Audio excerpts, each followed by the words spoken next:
The Dark Cosmos presents The Colors of Space, written by Marion Zimmer Bradley. This space opera tale was first published in 1963. Sit back, relax, and unwind for the next several hours with this classic sci-fi story that features a protagonist that embarks on a perilous journey shrouded in mystery and deceit.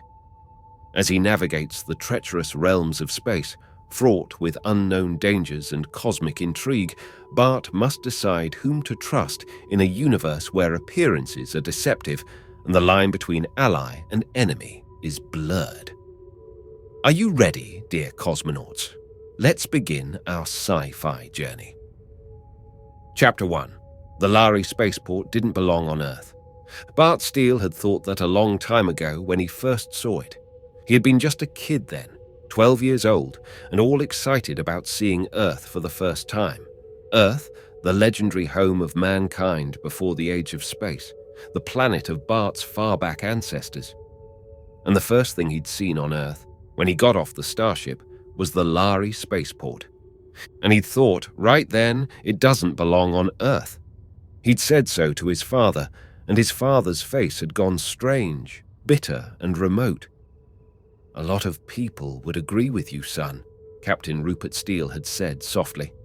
"The trouble is, if the Larry Spaceport wasn't on Earth, we wouldn't be on Earth either. Remember that." Bart remembered it 5 years later as he got off the strip of moving sidewalk. He turned to wait for Tommy Kendron, who was getting his baggage off the center strip of the moving roadway. Bart Steele and Tommy Kendron had graduated together the day before from the Space Academy of Earth. Now Tommy, who had been born on the 9th planet of the Star Capella, was taking the Lhari starship to his faraway home, and Bart's father was coming back to Earth on the same starship to meet his son. 5 years, Bart thought. That's a long time. I wonder if Dad will know me. "Let me give you a hand with that stuff, Tommy." "I can manage," Tommy chuckled, hefting the plastic cases.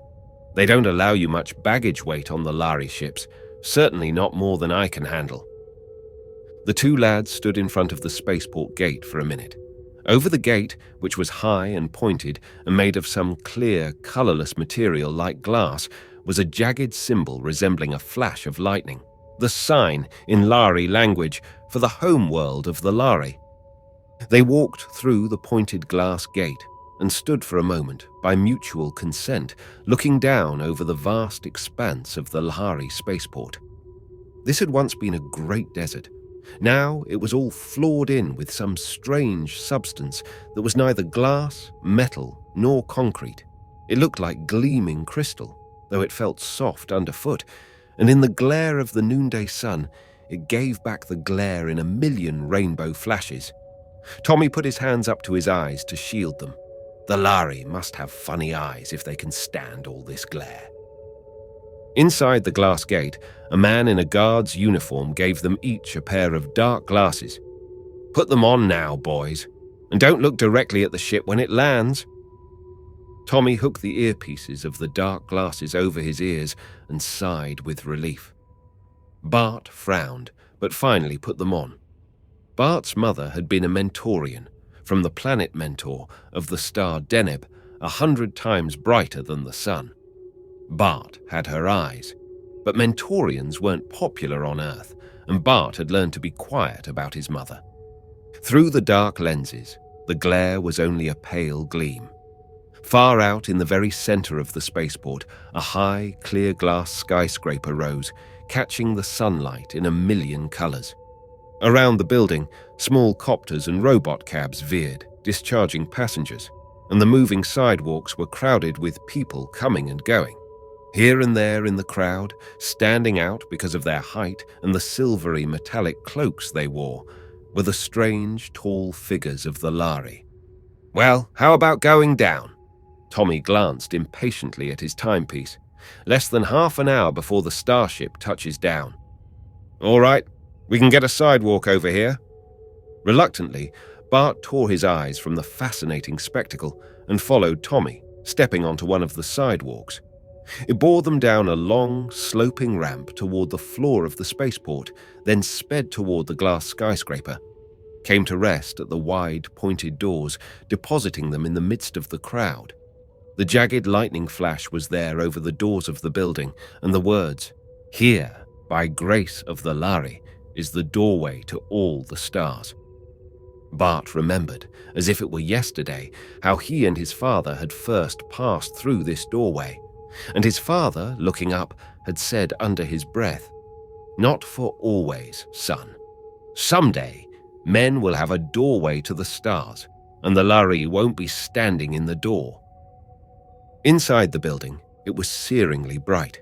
The high, open rotunda was filled with immense mirrors and glass ramps running up and down, moving staircases, confusing signs and flashing lights on tall, oddly shaped pillars. The place was crowded with men from all over the planet, but the dark glasses they all wore gave them a strange sort of family resemblance. Tommy said, "I'd better check my reservations." Bart nodded. "Meet you on the upper level later," he said, and got on a moving staircase that soared slowly upward, past level after level, toward the information desk located on the topmost mezzanine. The staircase moved slowly, and Bart had plenty of time to see everything. On the step immediately in front of him, 2 Lhari were standing. With their backs turned, they might almost have been men.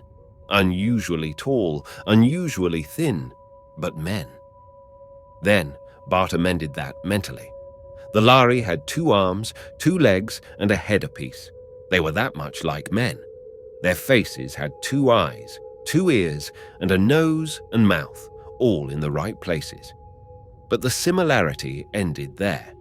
They had skin of a curious pale silvery grey and pale, pure white hair rising in what looked like a feathery crest. The eyes were long and slanting, the forehead high and narrow, the nose delicately thin and chiseled with long, vertically slit nostrils, the ears long, pointed and lobeless. The mouth looked almost human, though the chin was abnormally pointed. The hands would almost have passed inspection as human hands, except for the long, triangular nails curved over the fingertips like the claws of a cat. They wore skin-tight clothes of some metallic, silky stuff, and long, flowing, gleaming, silvery capes.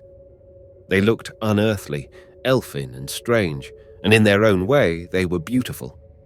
The 2 Lhari in front of Bart had been talking softly in their fast, twittering speech, but as the hum of the crowds on the upper levels grew louder, they raised their voices, and Bart could hear what they were saying. He was a little surprised to find that he could still understand the Lhari language.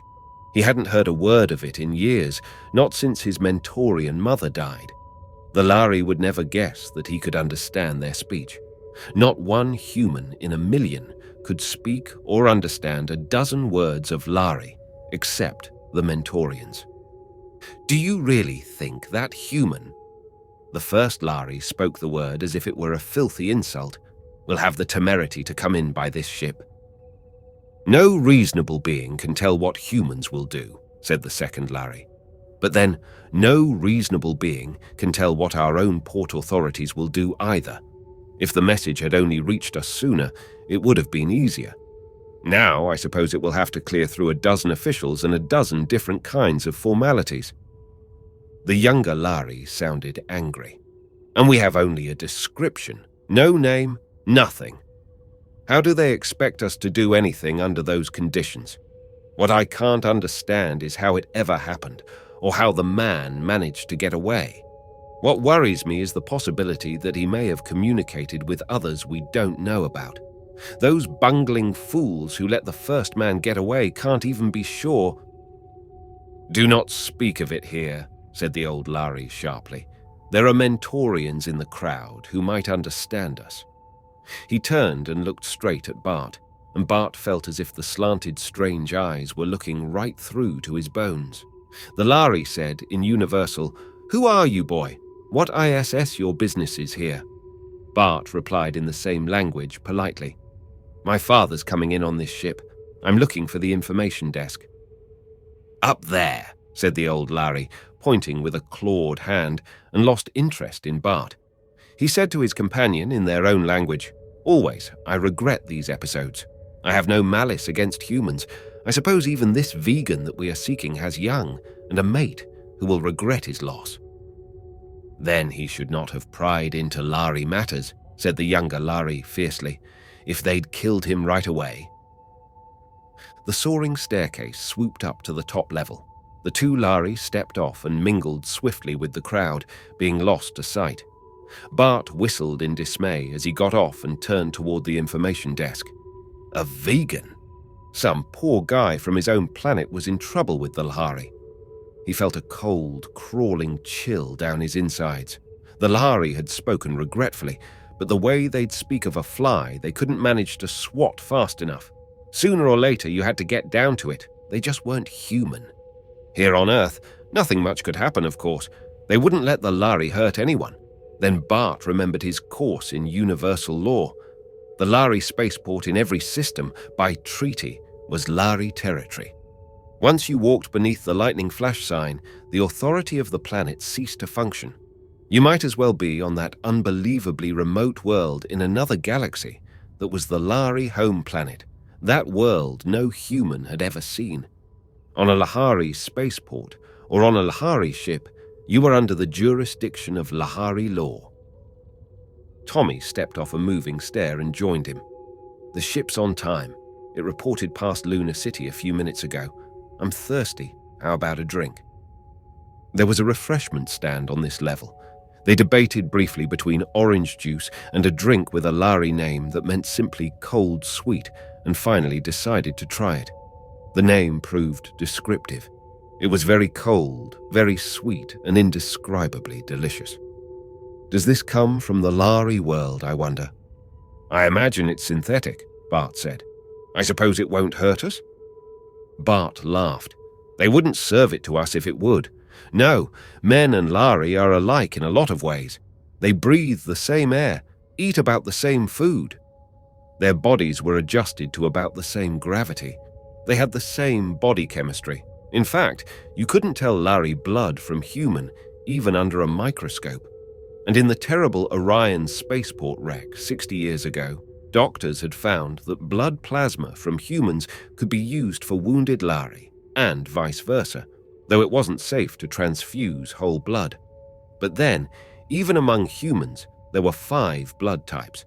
And yet, for all their likeness, they were different.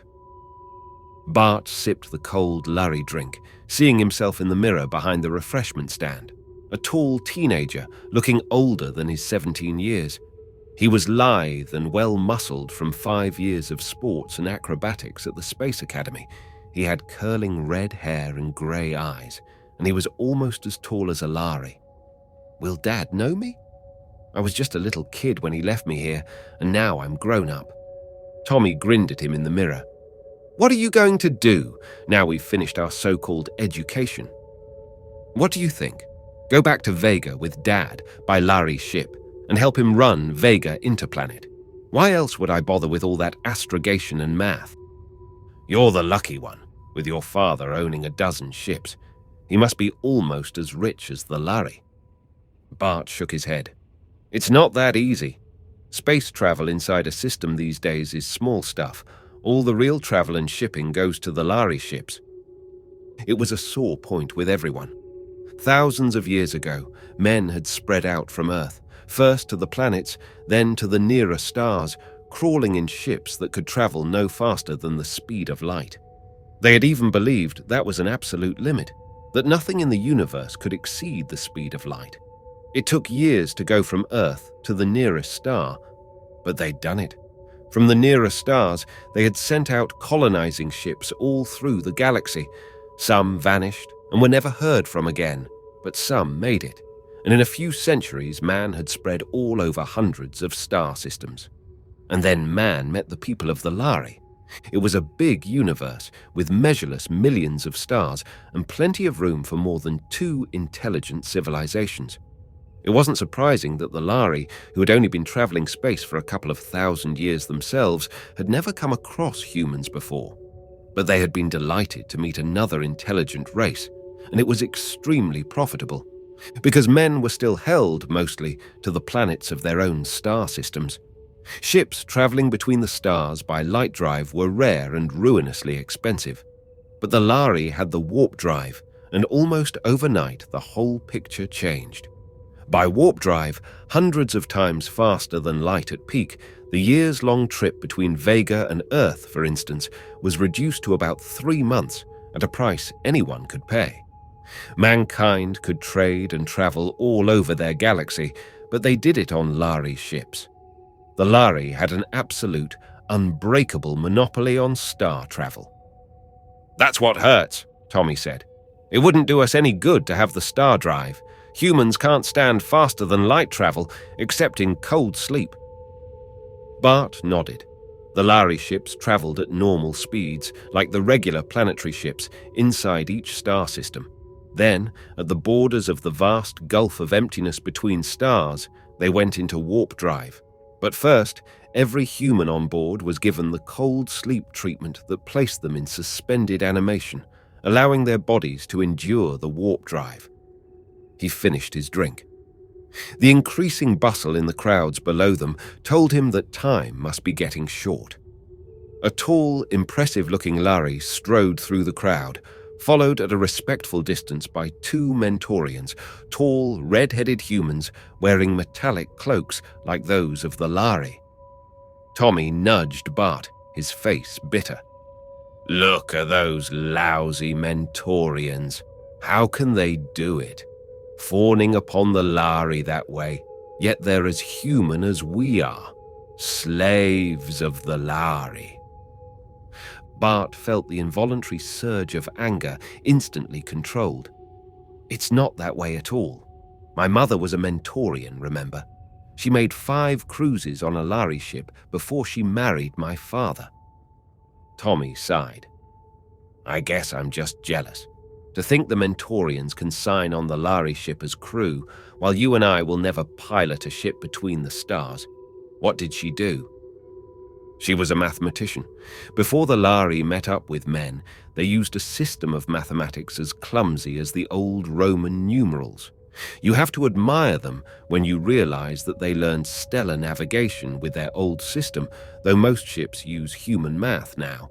And of course, you know their eyes aren't like ours. Among other things, they're colorblind. They see everything in shades of black or white or gray. So they found out that humans aboard their ships were useful. You remember how humans in the early days in space used certain birds who were more sensitive to impure air than they were. When the birds keeled over, they could tell it was time for humans to start looking over the air systems. The Lhari use Mentorians to identify colors for them, and since Mentor was the first planet of humans that the Lhari had contact with, they've always been closer to them. Tommy looked after the 2 Mentorians enviously. "The fact is, I'd ship out with the Lhari myself if I could. Wouldn't you?" Bart's mouth twisted in a wry smile. "No," he said, "I could. I'm half Mentorian. I can even speak Lhari." "Why don't you?" "I would." "Oh, no, you wouldn't," Bart said softly. "Not even very many Mentorians will. You see, the Lhari don't trust humans too much. In the early days, men were always planting spies on Lhari ships to try and steal the secret of warp drive. They never managed it. But nowadays, the Lhari give all the Mentorians what amounts to a brainwashing, deep hypnosis, before and after every voyage, so that they can neither look for anything that might threaten the Lhari monopoly of space, nor reveal it, even under a truth drug, if they find it out. You have to be pretty fanatical about space travel to go through that. Oh, my mother could tell us a lot of things about her cruises with the Lhari. The Lhari can't tell a diamond from a ruby, except by spectrographic analysis, for instance. And she... A high gong note sounded somewhere, touching off an explosion of warning bells and buzzers all over the enormous building. Bart looked up. "The ship must be coming in to land." "I'd better check into the passenger side," Tommy said. He stuck out his hand. "Well, Bart, I guess this is where we say goodbye." They shook hands, their eyes meeting for a moment in honest grief. In some indefinable way, this parting marked the end of their boyhood. "Good luck, Tom. I'm going to miss you." They wrung each other's hands again, hard. Then Tommy picked up his luggage and started down a sloping ramp toward an enclosure marked "To Passenger Entrance." Warning bells rang again. The glare intensified until the glow in the sky was unendurable, but Bart looked anyhow, making out the strange shape of the Lhari ship from the stars. It was huge and strange, glowing with colors Bart had never seen before. It settled down slowly, softly, enormous, silent, vibrating, glowing, then swiftly faded to white-hot, gleaming blue, dulling down through the visible spectrum to red. At last, it was just gleaming glassy Lhari metal color again. High up in the ship's side, a yawning gap slid open, extruding stair steps, and men and Lhari began to descend. Bart ran down a ramp and surged out on the field with the crowd. His eyes, alert for his father's tall figure, noted with surprise that the ship's stairs were guarded by 4 cloaked Lhari, each with a Mentorian interpreter. They were stopping each person who got off the starship, asking for identity papers. Bart realized he was seeing another segment of the same drama he had overheard discussed, and wished he knew what it was all about. The crowd was thinning now. Robot cabs were swerving in, hovering above the ground to pick up passengers, then veering away. The gap in the starship side was closing, and still Bart had not seen the tall, slim, flame-haired figure of his father. The port on the other side of the ship, he knew, was for loading passengers. Bart moved carefully through the thinning crowd, almost to the foot of the stairs. One of the Lhari checking papers stopped and fixed him with an inscrutable grey stare, but finally turned away again. Bart began really to worry. Captain Steele would never miss his ship, but he saw only one disembarking passenger who had not yet been surrounded by a group of welcoming relatives, or summoned a robot cab and gone. The man was wearing vegan clothes, but he wasn't Bart's father. He was a fat little man with ruddy cheeks and a fringe of curling grey hair all around his bald dome. Maybe he'd know if there was another vegan on the ship. Then Bart realized that the little fat man was staring straight at him. He returned the man's smile rather hesitantly, then blinked, for the fat man was coming straight toward him. "Hello, son," the fat man said loudly. Then, as 2 of the Lhari started toward him, the strange man did an incredible thing. He reached out his 2 hands and grabbed Bart. "Well, boy, you've sure grown," he said in a loud, cheerful voice. "But you're not too grown up to give your old dad a good hug, are you?" He pulled Bart roughly into his arms. Bart started to pull away and stammer that the fat man had made a mistake, but the pudgy hand gripped his wrist with unexpected strength. "Bart, listen to me," the stranger whispered in a harsh, fast voice. "Go along with this, or we're both dead. See those 2 Lhari watching us? Call me Dad, good and loud if you want to live. Because believe me, your life's in danger, right now." Chapter 2. For a moment, pulled off balance in the fat stranger's hug, Bart remained perfectly still, while the man repeated in that loud, jovial voice, "How you've grown!" He let him go, stepping away a pace or 2, and whispered urgently, "Say something, and take that stupid look off your face." As he stepped back, Bart saw his eyes. In the chubby, good-natured red face, the stranger's eyes were half mad with fear. In a split second, Bart remembered the 2 Lhari and their talk of a fugitive. In that moment, Bart Steele grew up. He stepped toward the man and took him quickly by the shoulders. "Dad, you sure surprised me," he said, trying to keep his voice from shaking. "Been such a long time, I'd half forgotten what you looked like. Have a good trip." "About like always." The fat man was breathing hard, but his voice sounded firm and cheerful. "Can't compare with a trip on the old Asterion, though." The Asterion was the flagship of Vega Interplanet, Rupert Steele's own ship. "How's everything?" Beads of sweat were standing out on the man's ruddy forehead, and his grip on Bart's wrist was so hard it hurt. Bart, grasping at random for something to say, gabbled, "Too bad you couldn't get to my graduation." I made the third in a class of 400. The Lhari had surrounded them and were closing in. The fat man took a deep breath or two, said, "Just a minute, son," and turned around. "You want something?" The tallest of the Lhari, the old one, whom Bart had seen on the escalator, looked long and hard at him. When they spoke universal, their voices were sibilant, but not nearly so inhuman. "Could we trouble you to show us your papers?" "Certainly." Nonchalantly, the fat man dug them out and handed them over. Bart saw his father's name printed across the top. The Lhari gestured to a Mentorian interpreter. "What color is this man's hair?" The Mentorian said in the Lhari language, "His hair is grey." He used the universal word. There were, of course, no words for colors in the Lhari speech. "The man we seek has hair of red," said the Lhari, "and he is tall, not fat." "The boy is tall and with red hair," the Mentorian volunteered, and the old Lhari made a gesture of disdain. "This boy is 20 years younger than the man whose description came to us. Why did they not give us a picture, or at least a name?" He turned to the other Lhari and said in their own shrill speech, "I suspected this man because he was alone, and I had seen this boy on the upper mezzanine and spoken with him. We watched him, knowing sooner or later the father would seek him. Ask him." He gestured, and the Mentorian said, "Who is this man? You?" Bart gulped. For the first time he noted the Energon ray shockers at the belts of the 4 Lhari. He'd heard about those. They could stun, or they could kill, and quite horribly. He said, "This is my father. You want my cards too?" He hauled out his identity papers. "My name's Bart Steele."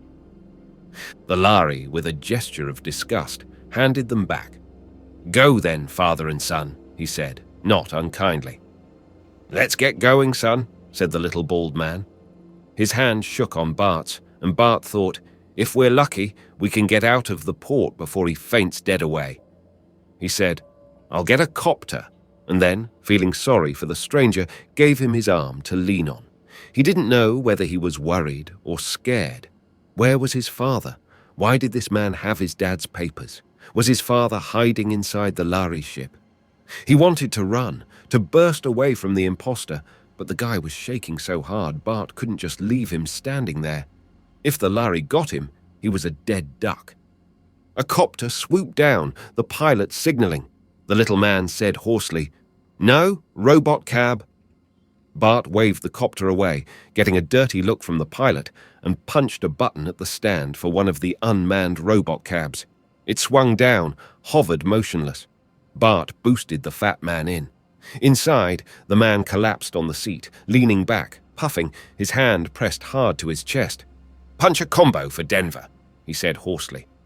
Bart obeyed, automatically. Then he turned on the man.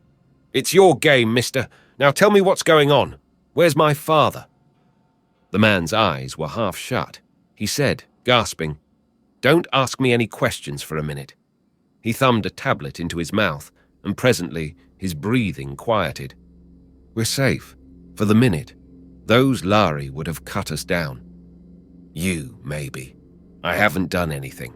Look, you," Bart said in sudden rage. "You owe me some explanations. For all I know, you're a criminal, and the Lhari have every right to chase you. Why have you got my father's papers? Did you steal them to get away from the Lhari? Where's my father?" "It's your father they were looking for, you young fool," said the man, gasping hard. "Lucky they had only a description and not a name, but they've probably got that by now, uncoded. We've only confused them for a little while, but if you hadn't played along, they'd have had you watched, and when they get hold of the name Steele, they will, sooner or later, the people in the Procyon system." "Where is my father?" "I hope I don't know," the fat man said. "If he's still where I left him, he's dead. My name is Briscoe, Edmund Briscoe. Your father saved my life years ago, never mind how. The less you know, the safer you'll be for a while. His major worry just now is about you. He was afraid if he didn't turn up here, you'd take the first ship back to Vega. So he gave me his papers and sent me to warn you." Bart shook his head. "It all sounds phony as can be. How do I know whether to believe you or not?" His hand hovered over the robot cab controls. "We're going straight to the police.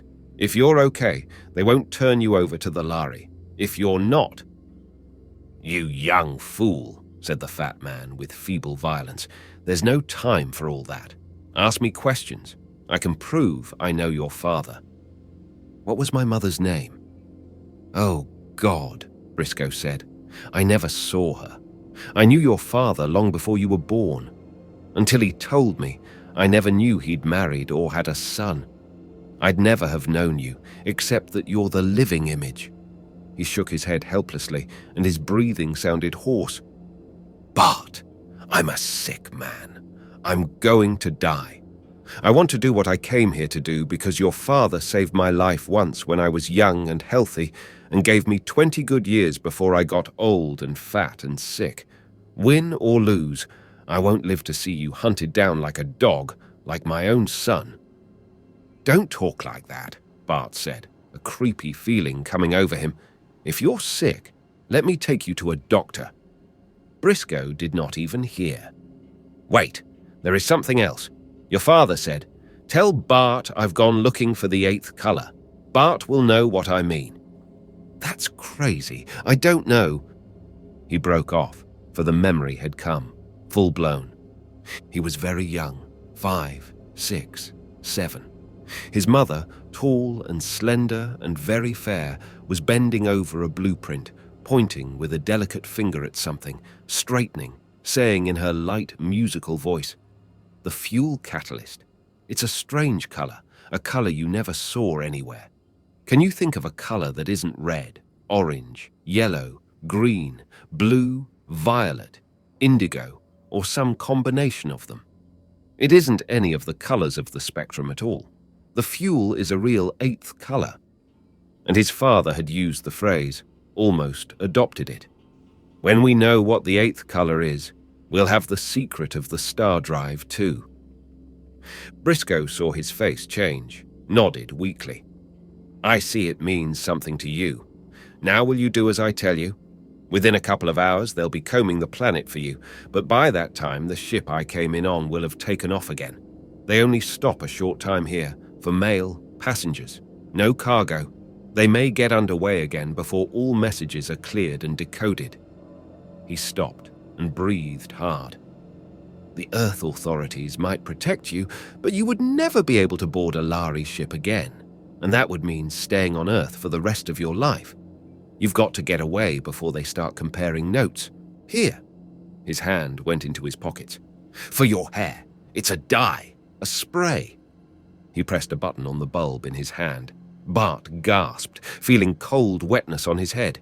His own hand came away, stained black. "Keep still," Briscoe said irritably. "You'll need it at the Procyon end of the run. Here." He stuck some papers into Bart's hand, then punched some buttons on the robot cab's control. It wheeled and swerved so rapidly that Bart fell against the fat man's shoulder. "Are you crazy? What are you going to do?"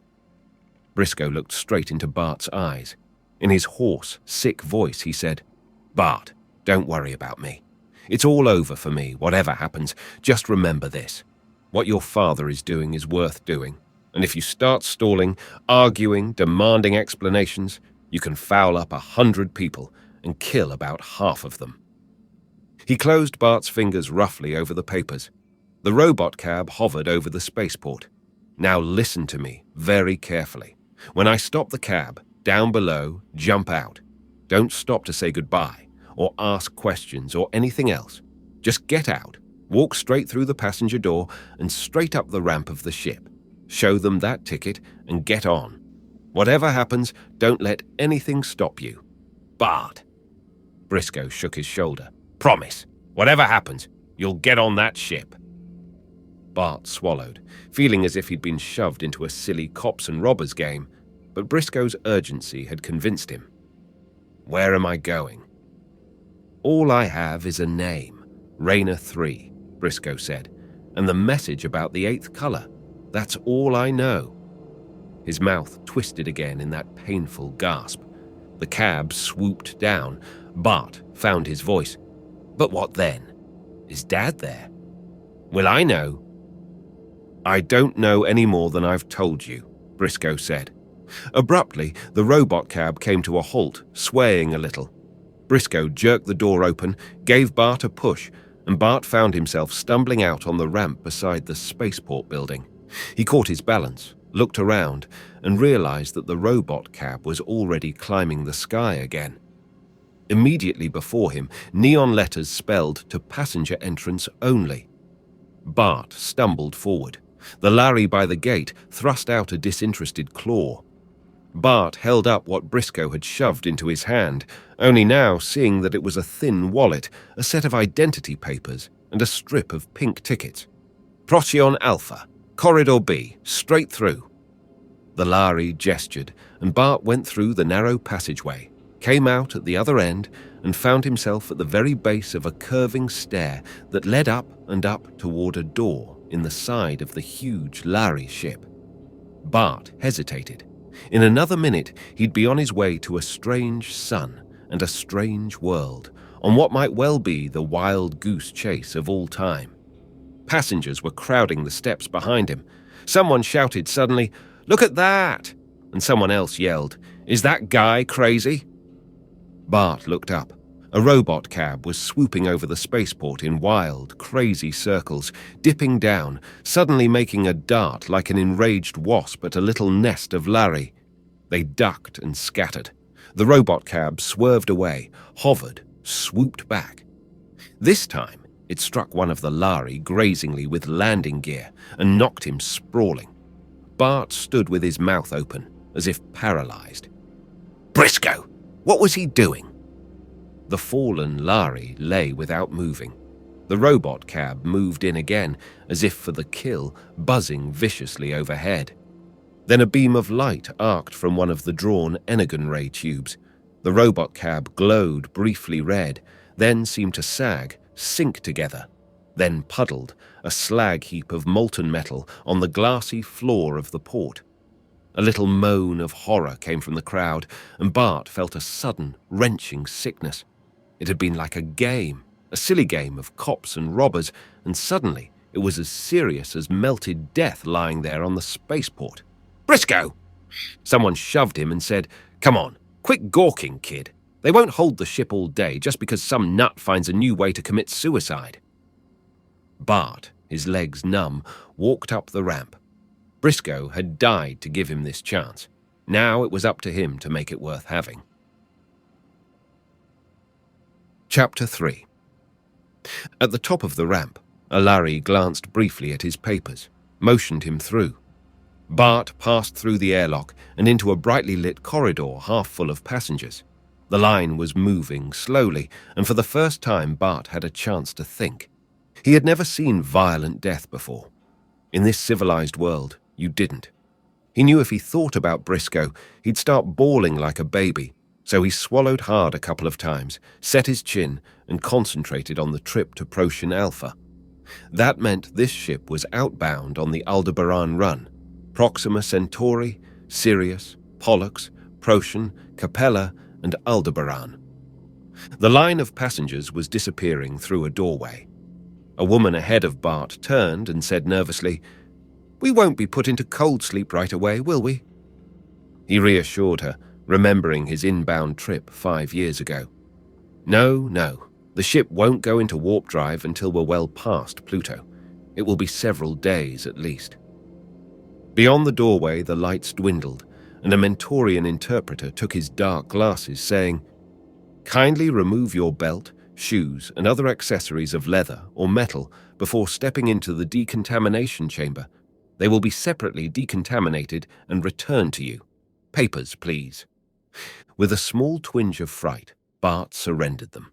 Would the Mentorian ask why he was carrying 2 wallets? Inside the other one, he still had his Academy ID card, which identified him as Bart Steele, and if the Mentorian looked through them to check and found out he was carrying 2 sets of identity papers. But the Mentorian merely dumped all his pocket paraphernalia without looking at it into a sack. Just step through here." Holding up his trousers with both hands, Bart stepped inside the indicated cubicle. It was filled with faint bluish light. Bart felt a strong tingling and a faint electrical smell, and along his forearms there was a slight prickling where the small hairs were all standing on end. He knew that the invisible R-rays were killing all the microorganisms in his body, so that no disease germ or stray fungus would be carried from planet to planet. The bluish light died. Outside, the Mentorian gave him back his shoes and belt, handed him the paper sack of his belongings and a paper cup full of greenish fluid. "Drink this." "What is it?" the medic said patiently. "Remember, the R-rays killed all the microorganisms in your body, including the good ones, the antibodies that protect you against disease, and the small yeasts and bacteria that live in your intestines and help in the digestion of your food. So we have to replace those you need to stay healthy. See?" The green stuff tasted a little brackish, but Bart got it down all right. He didn't much like the idea of drinking a solution of germs, but he knew that was silly. There was a big difference between disease germs and helpful bacteria.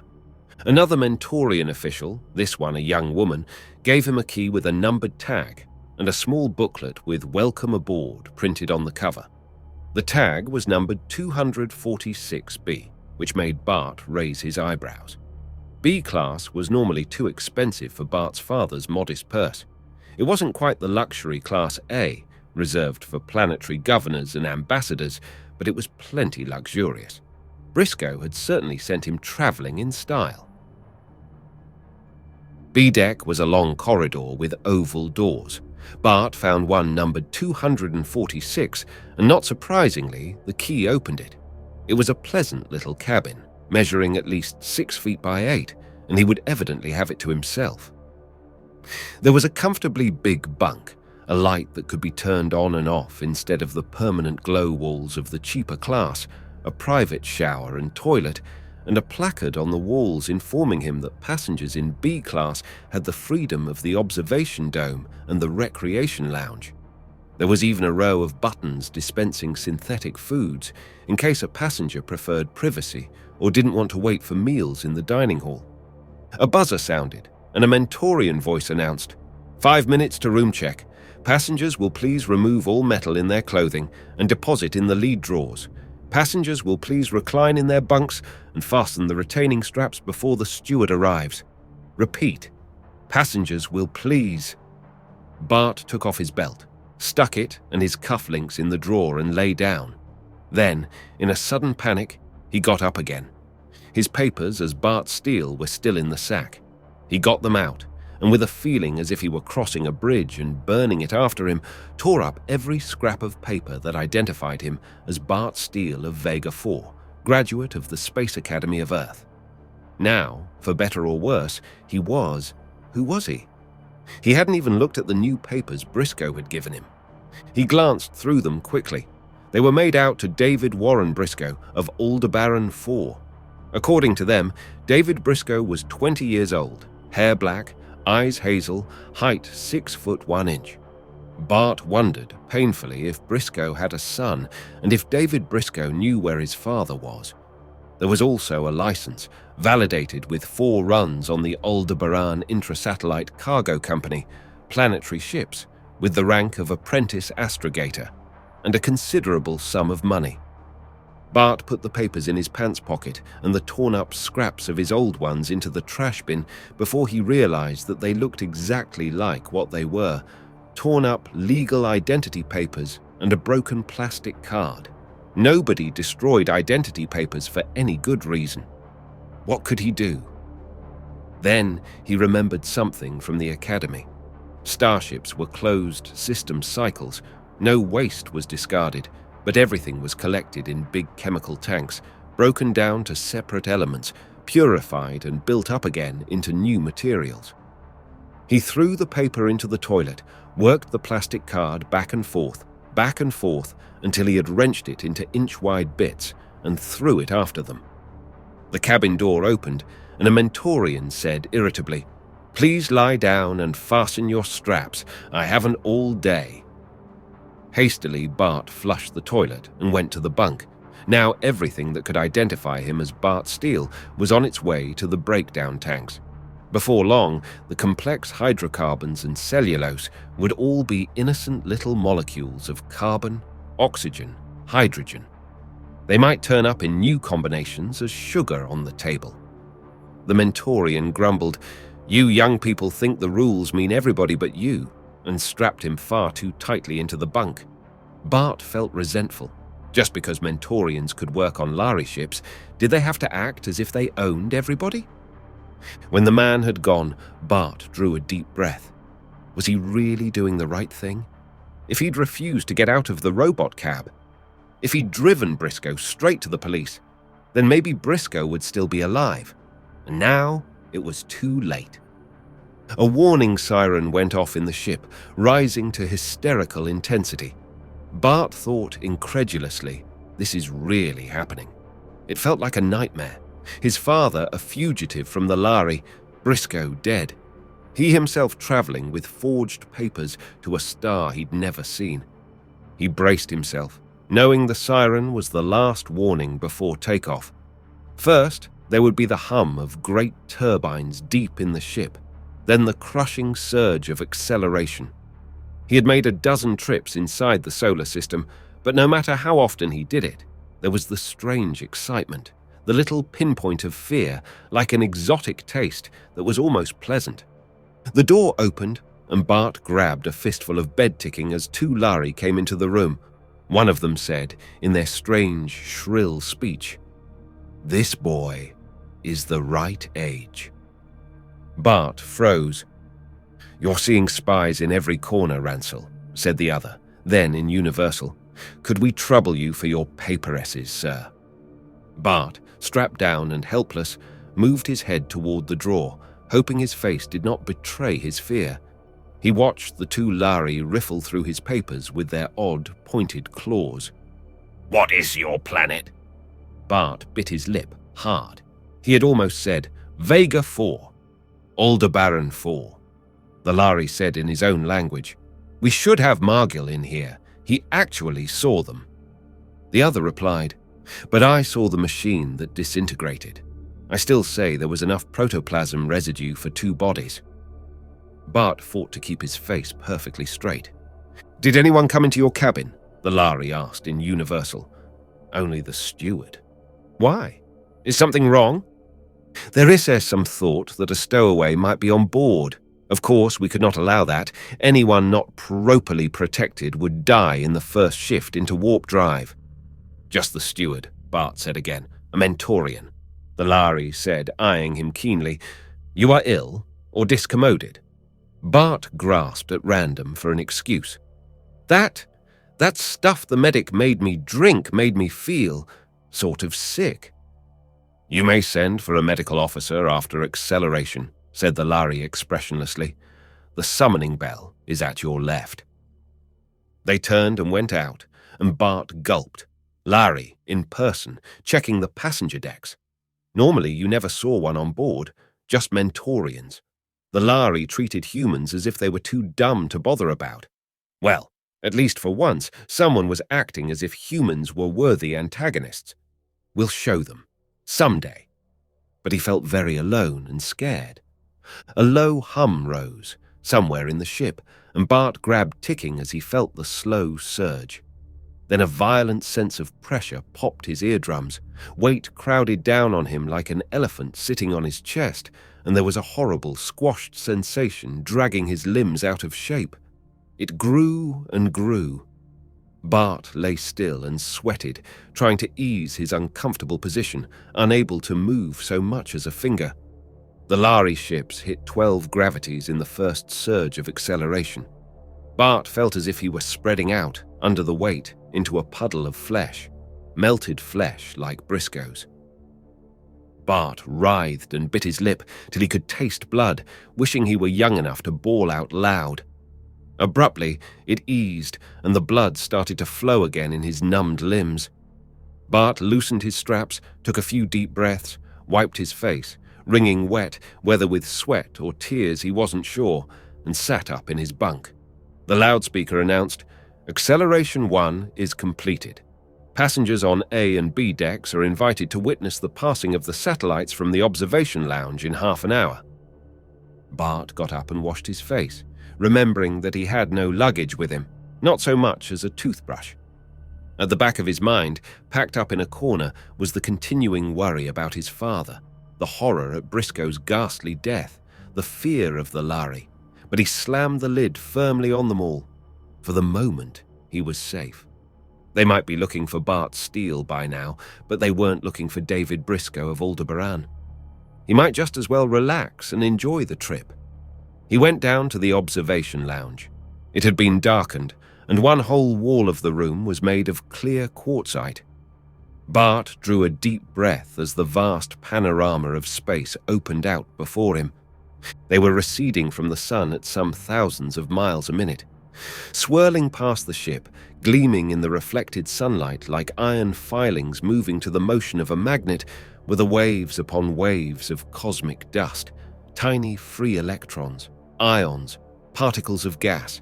Free of the heavier atmosphere, themselves invisible, they formed in their billions into bright clouds around the ship, pale, swirling veils of mist. And through their dim shine, the brilliant flares of the fixed stars burned clear and steady, so far away that even the hurling motion of the ship could not change their positions. One by one he picked out the constellations. Aldebaran swung on the pendant chain of Taurus like a giant ruby. Orion strode across the sky, a swirling nebula at his belt. Vega burned cobalt blue in the heart of the Lyre. Colors, colors. Inside the atmosphere of Earth's night, the stars had been pale white sparks against black.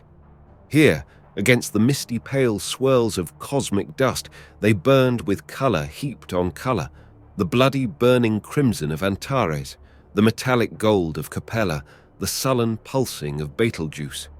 They burned, each with its own inward flame and light, like handfuls of burning jewels flung by some giant hand upon the swirling darkness. It was a sight Bart felt he could watch forever and still be hungry to see, the never-changing, ever-changing colors of space. Behind him in the darkness, after a long time, someone said softly, "Imagine being a Lhari and not being able to see anything out there but bright or brighter light." A bell rang melodiously in the ship, and the passengers in the lounge began to stir and move toward the door, to stretch limbs cramped like Bart's by tranced watching, to talk quickly of ordinary things. "I suppose that bell means dinner," said a vaguely familiar voice at Bart's elbow. "Synthetics, I suppose, but at least we can all get acquainted." The light from the undarkened hall fell on their faces as they moved toward the door. "Bart! Why, it can't be." In utter dismay, Bart looked down into the face of Tommy Kendron. In the rush of danger, he had absolutely forgotten that Tommy Kendron was on this ship to make his alias useless. Tommy was looking at him in surprise and delight. "Why didn't you tell me, or did you and your father decide at the last minute? Hey, it's great that we can go part way together at least." Bart knew he must cut this short very quickly. He stepped out into the full corridor light so that Tommy could see his black hair. "I'm sorry, you're confusing me with someone else." "Bart, come off it!" Tommy's voice died out. "Sorry, I'd have sworn you were a friend of mine." Bart wondered suddenly, had he done the wrong thing? He had a feeling he might need a friend. Badly. Well, it was too late now. He stared Tommy in the eye and said, "I've never seen you before in my life." Tommy looked deflated. He stepped back slightly, shaking his head. "Never saw such a resemblance. Are you a vegan?" "No," Bart lied flatly. "Aldebaran, David Briscoe." "Glad to know you, Dave." With undiscourageable friendliness, Tommy stuck out a hand. "Say, that bell means dinner. Why don't we go down together? I don't know a soul on the ship, and it looks like luck, running into a fellow who could be my best friend's twin brother." Bart felt warmed and drawn, but sensibly he knew he could not keep up the pretense. Sooner or later, he'd give himself away, use some habitual phrase or gesture Tommy would recognize. Should he take a chance, reveal himself to Tommy, and ask him to keep quiet? No, this wasn't a game. One man was already dead. He didn't want Tommy to be next. There was only one way out. He said coldly, "Thank you, but I have other things to attend to. I intend to be very busy all through the voyage." He spun on his heel and walked away before he could see Tommy's eager, friendly smile turn hurt and defensive. Back in his cabin, he gloomily dialed some synthetic jellies, thinking with annoyance of the anticipated good food of the dining room. He knew he couldn't risk meeting Tommy again and drearily resigned himself to staying in his cabin. It looked like an awfully boring trip ahead. It was. It was a week before the Lhari ship went into warp drive, and all that time Bart stayed in his cabin, not daring to go to the observation lounge or dining hall. He got tired of eating synthetics. Oh, they were nourishing enough, but they were altogether uninteresting. And tired of listening to the tapes the room steward got him from the ship's library. By the time they had been in space a week, he was so bored with his own company that even the Mentorian medic was a welcome sight when he came in to prepare him for cold sleep. Bart had had the best education on Earth, but he didn't know precisely how the Lhari warp drive worked. He'd been told that only a few of the Lhari understood it, just as the man who flew a copter didn't need to understand Newton's 3 laws of motion in order to get himself back and forth to work. But he knew this much. When the ship generated the frequencies which accelerated it beyond the speed of light, in effect, the ship went into a sort of 4th dimension and came out of it a good many light years away. As far as Bart knew, no human being had ever survived warp drive except in the suspended animation which they called cold sleep. While the medic was professionally reassuring him and strapping him in his bunk, Bart wondered what humans would do with the Lhari star drive if they had it. Well, he supposed they could use automation in their ships. The Mentorian paused, needle in hand. "Do you wish to be wakened for the week we shall spend in each of the Proxima, Sirius, and Pollux systems, sir? You can, of course, be given enough drug to keep you in cold sleep until we reach the Procyon system." Bart wondered if the room steward had mentioned the passenger so bored with the trip that he didn't even visit the observation lounge. He felt tempted. He was getting awfully tired of staring at the walls. On the other hand, he wanted very much to see the other star systems. When he passed through them on the trip to Earth, he'd been too young to pay much attention. Firmly, he put the temptation aside. Better not to risk meeting other passengers, Tommy especially, if he decided he couldn't take the boredom. The needle went into his arm. He felt himself sinking into sleep, and in sudden panic realized that he was helpless. The ship would touch down on 3 worlds, and on any of them the Lhari might have his description or his alias. He could be taken off, drugged and unconscious, and might never wake up. He tried to move, to protest, to tell them he was changing his mind, but already he was unable to speak. There was a freezing moment of intense, painful cold. Then he was floating in what felt like waves of cosmic dust, swirling many-colored before his eyes. And then there was nothing, no color, nothing at all, except the nowhere night of sleep. Chapter 4. Bart felt cold. He stirred, moved his head in drowsy protest. Then memory came flooding back, and in sudden panic he sat up, flinging out his arms as if to ward away anyone who would lay hands on him. "Easy," said a soothing voice. A Mentorian, not the same Mentorian, bent over him. "We have just entered the gravitational field of Procyon Planet Alpha, Mr. Briscoe. Touchdown in 4 hours." Bart mumbled an apology. "Think nothing of it.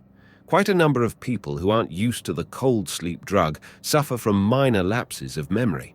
How do you feel now?" Bart's legs were numb, and his hands tingled when he sat up.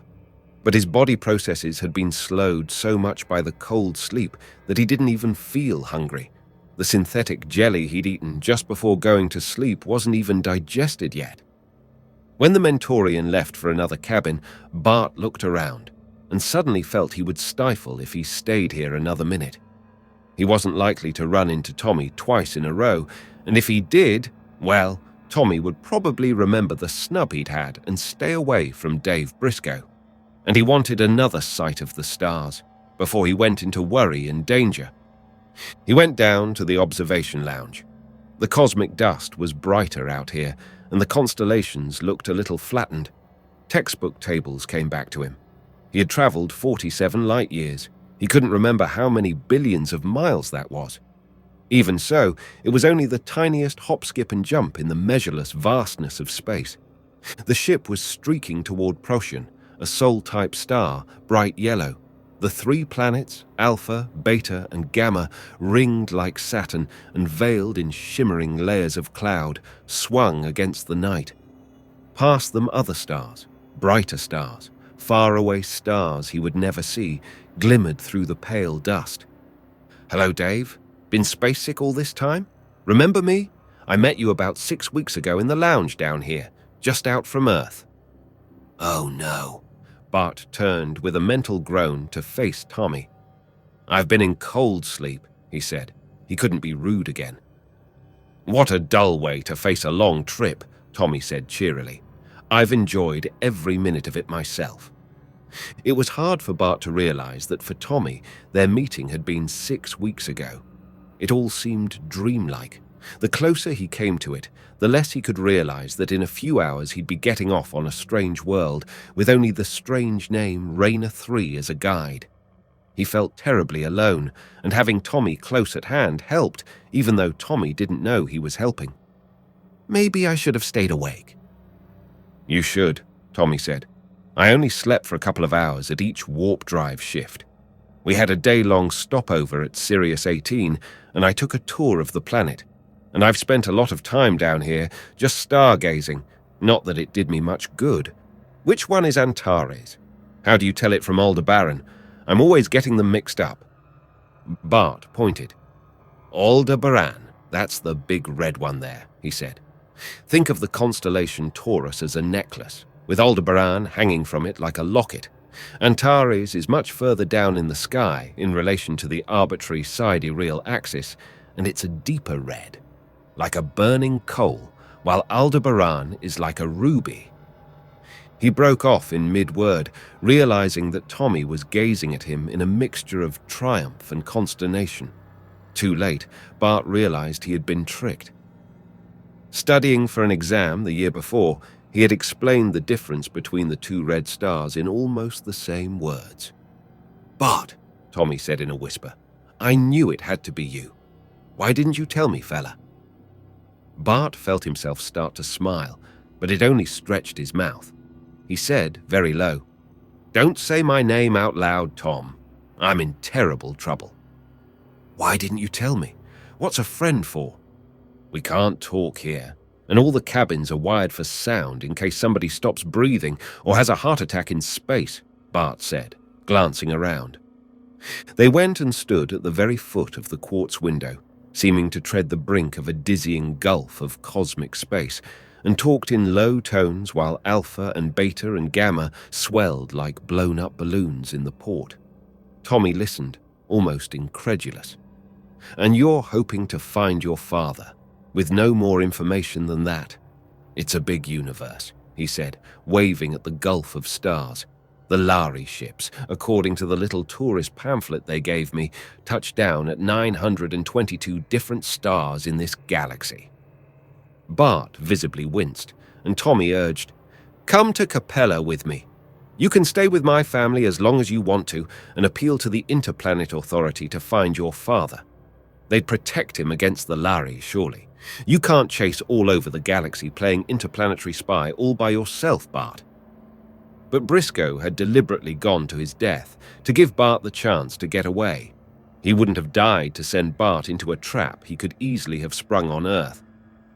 "Thanks, Tommy, but I've got to play it my way." Tommy said firmly, "Count me in then. My ticket has stopover privileges. I'll get off at Procyon with you."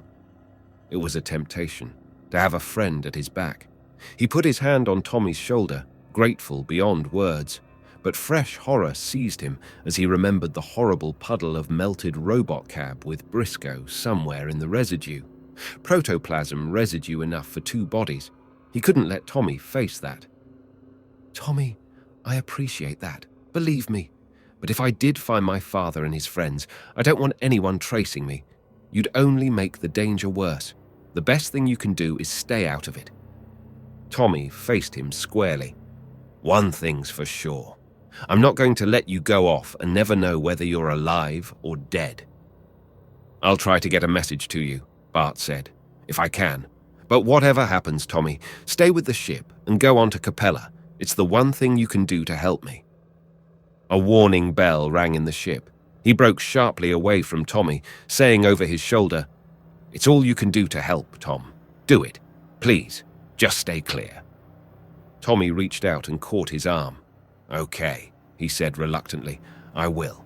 But you be careful," he added fiercely. "You hear me?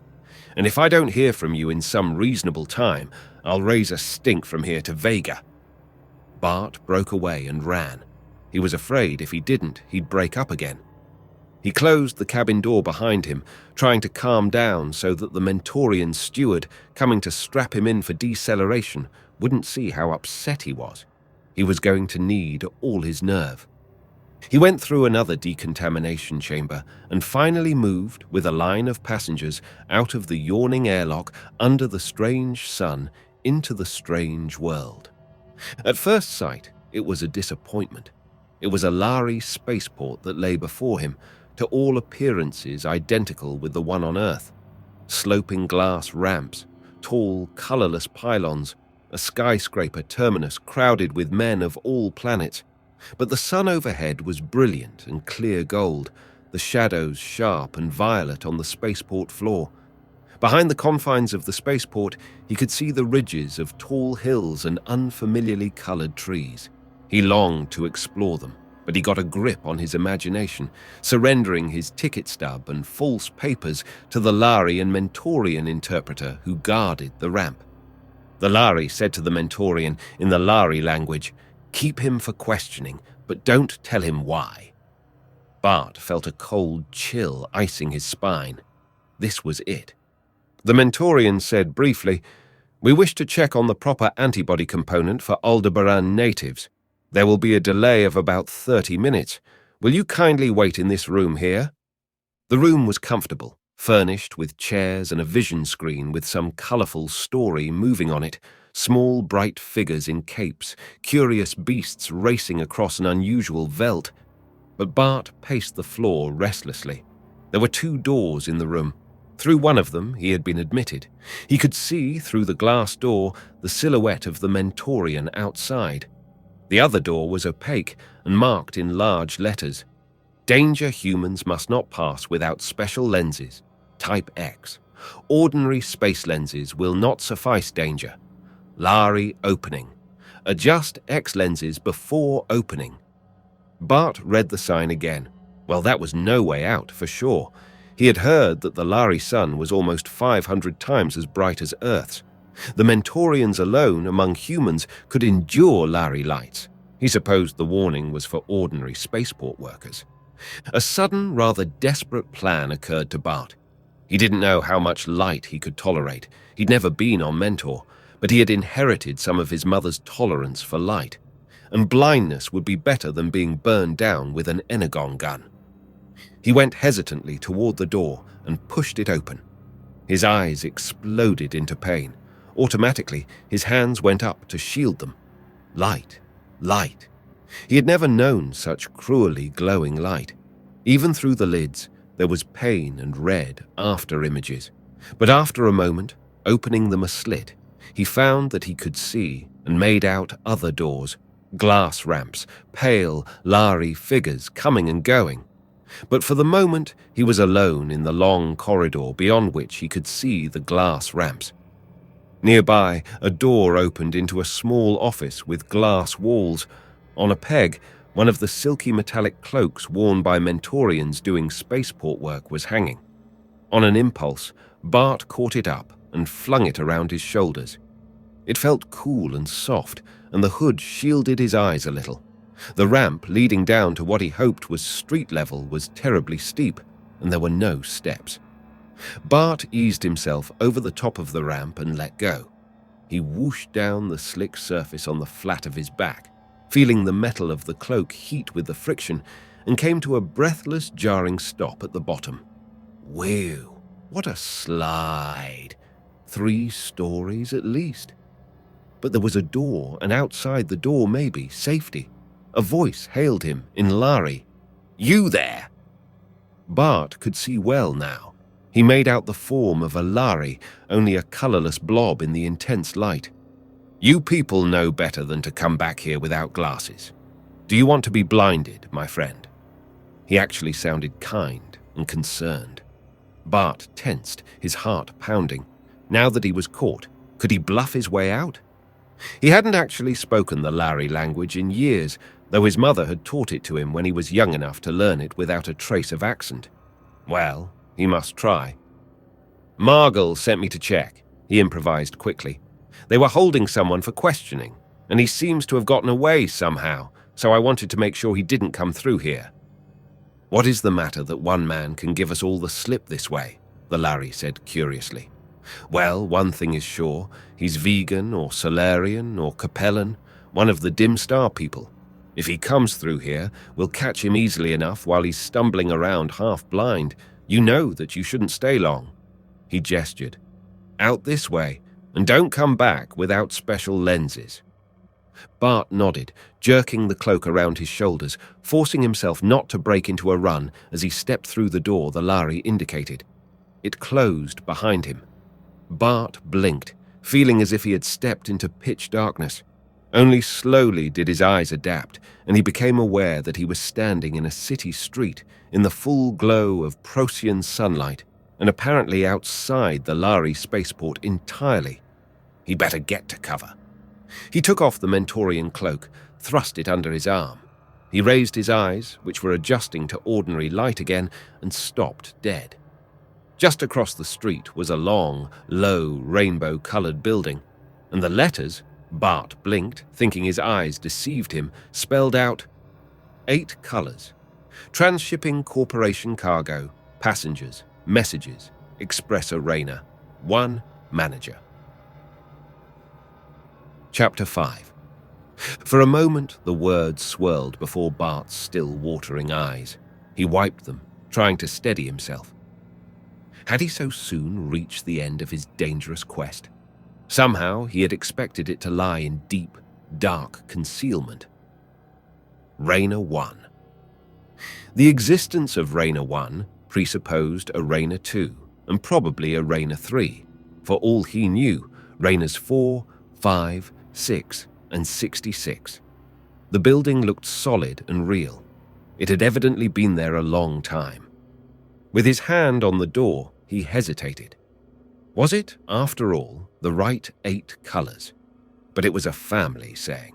Hardly the sort of thing you'd be apt to hear outside. He pushed the door and went in.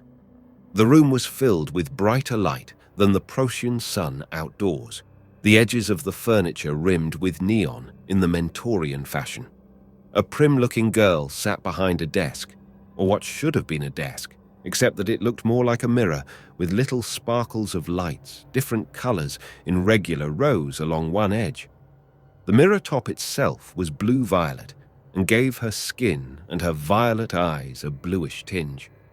She was smooth and lacquered and glittering, and she raised her eyebrows at Bart as if he were some strange form of life she hadn't seen very often. "I'd, like to see Raina 1, he said.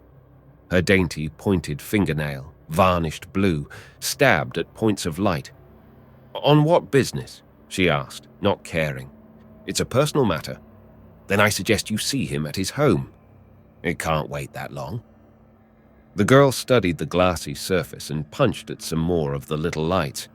"Name, please?" "David Briscoe." He had thought her perfect painted face could not show any emotion except disdain, but it did. She looked at him in open, blank consternation. She said into the vision screen, "He calls himself David Briscoe." "Yes, I know. Yes, sir, yes." She raised her face, and it was controlled again, but not bored. "Raina 1 will see you, through that door and down to the end of the hall." At the end of the hallway was another door. He stepped through into a small cubicle, and the door slid shut, like a closing trap. He whirled in panic, then subsided in foolish relief as the cubicle began to rise. It was just an automatic elevator. It rose higher and higher, stopping with an abrupt jerk, and slid open into a lighted room and office. A man sat behind a desk, watching Bart step from the elevator. The man was very tall and very thin, and the grey eyes and the intensity of the lights told Bart that he was a Mentorian. Raynor 1? Under the steady, stern grey stare, Bart felt the slow, clutching suck of fear again. Was this man a slave of the Lhari who would turn him over to them? Or someone he could trust? His own mother had been a Mentorian. "Who are you?"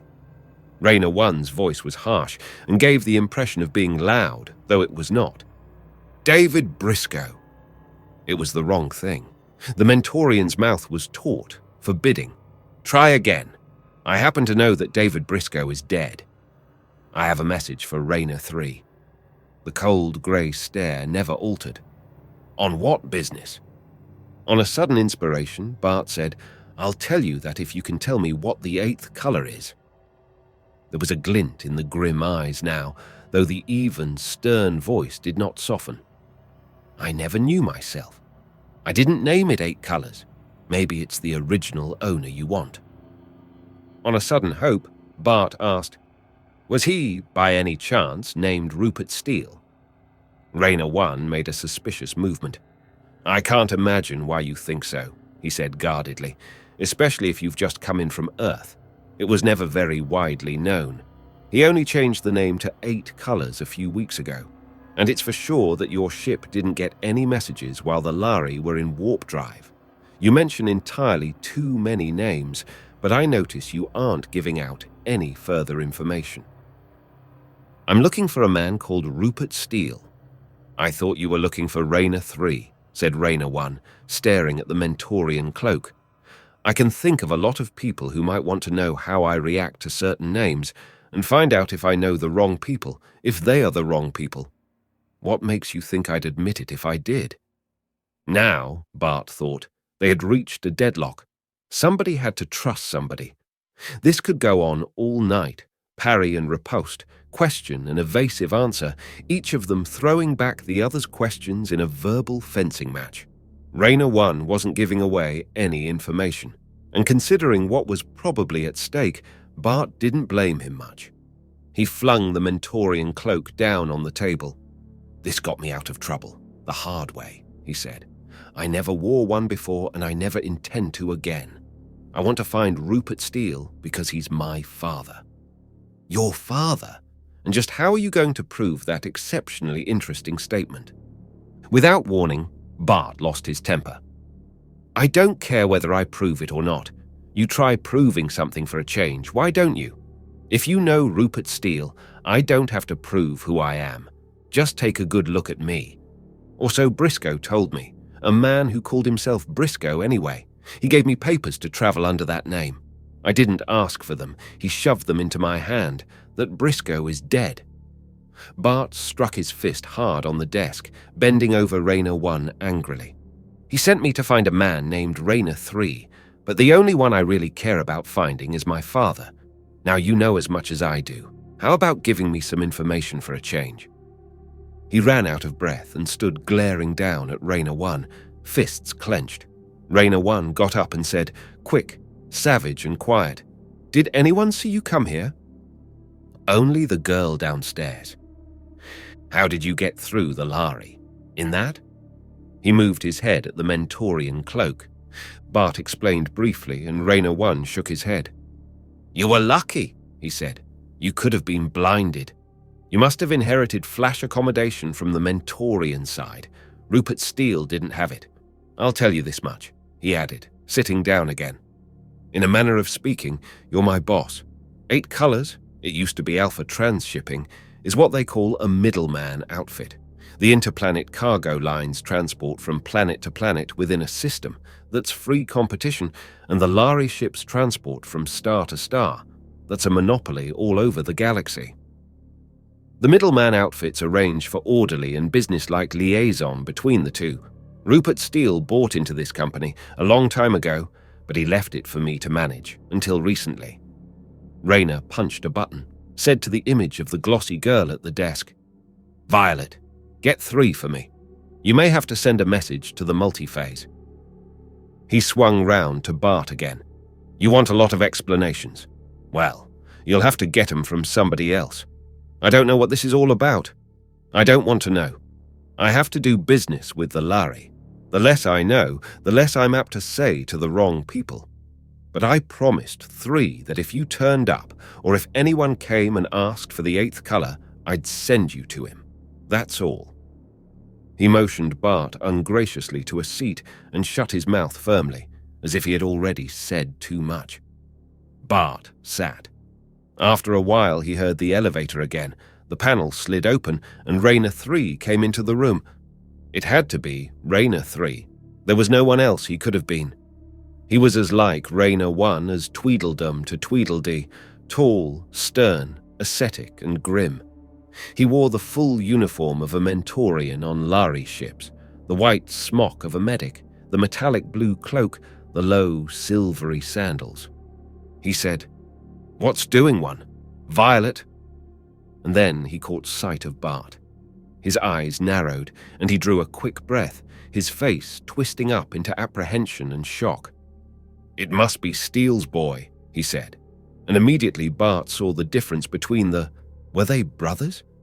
For Rayner 1's face, controlled and stern, had not altered all during their interview, but Rayner 3's smile was wry and kindly at once, and his voice was low and gentle.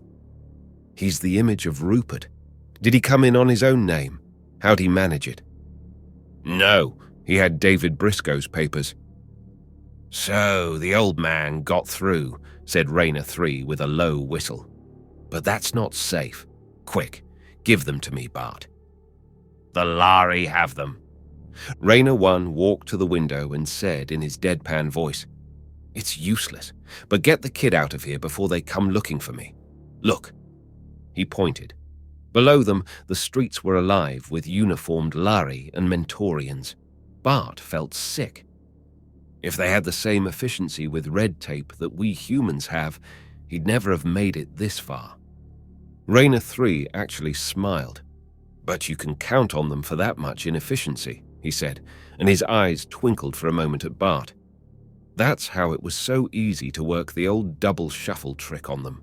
They had Steele's description, but not his name, so Briscoe took Steele's papers and managed to slip through.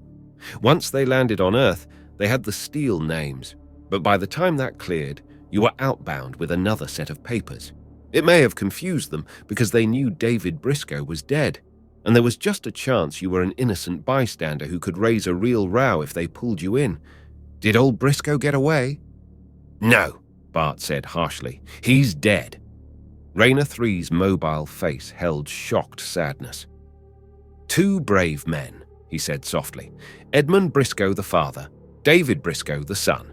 Remember the name, Bart, because I won't remember it." "Why not?" Rayner 3 gave him a gold-glinting, enigmatic glance. "I'm a Mentorian, remember? I'm good at not remembering things. Just be glad I remember Rupert Steele. If you'd been a few days later, I wouldn't have remembered him, though I promised to wait for you." Rayner 1 demanded, "Get him out of here, 3." Rayner 3 swung to Bart. "Put that on again." He indicated the Mentorian cloak. "Pull the hood right up over your head. Now, if we meet anyone, say a polite good afternoon in Lhari. You can speak Lhari, and leave the rest of the talking to me." Bart felt like cringing as they came out into the street full of Lhari, but Rayner 3 whispered, "Attack is the best defense," and went up to one of the Lhari. "What's going on, Rieko Mori?" "A passenger on the ship got away without going through decontam.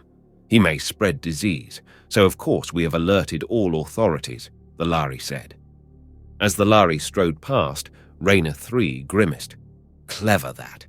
Now the whole planet will be hunting for any stranger, worrying themselves into fits about some unauthorized germ. We'd better get you to a safe place.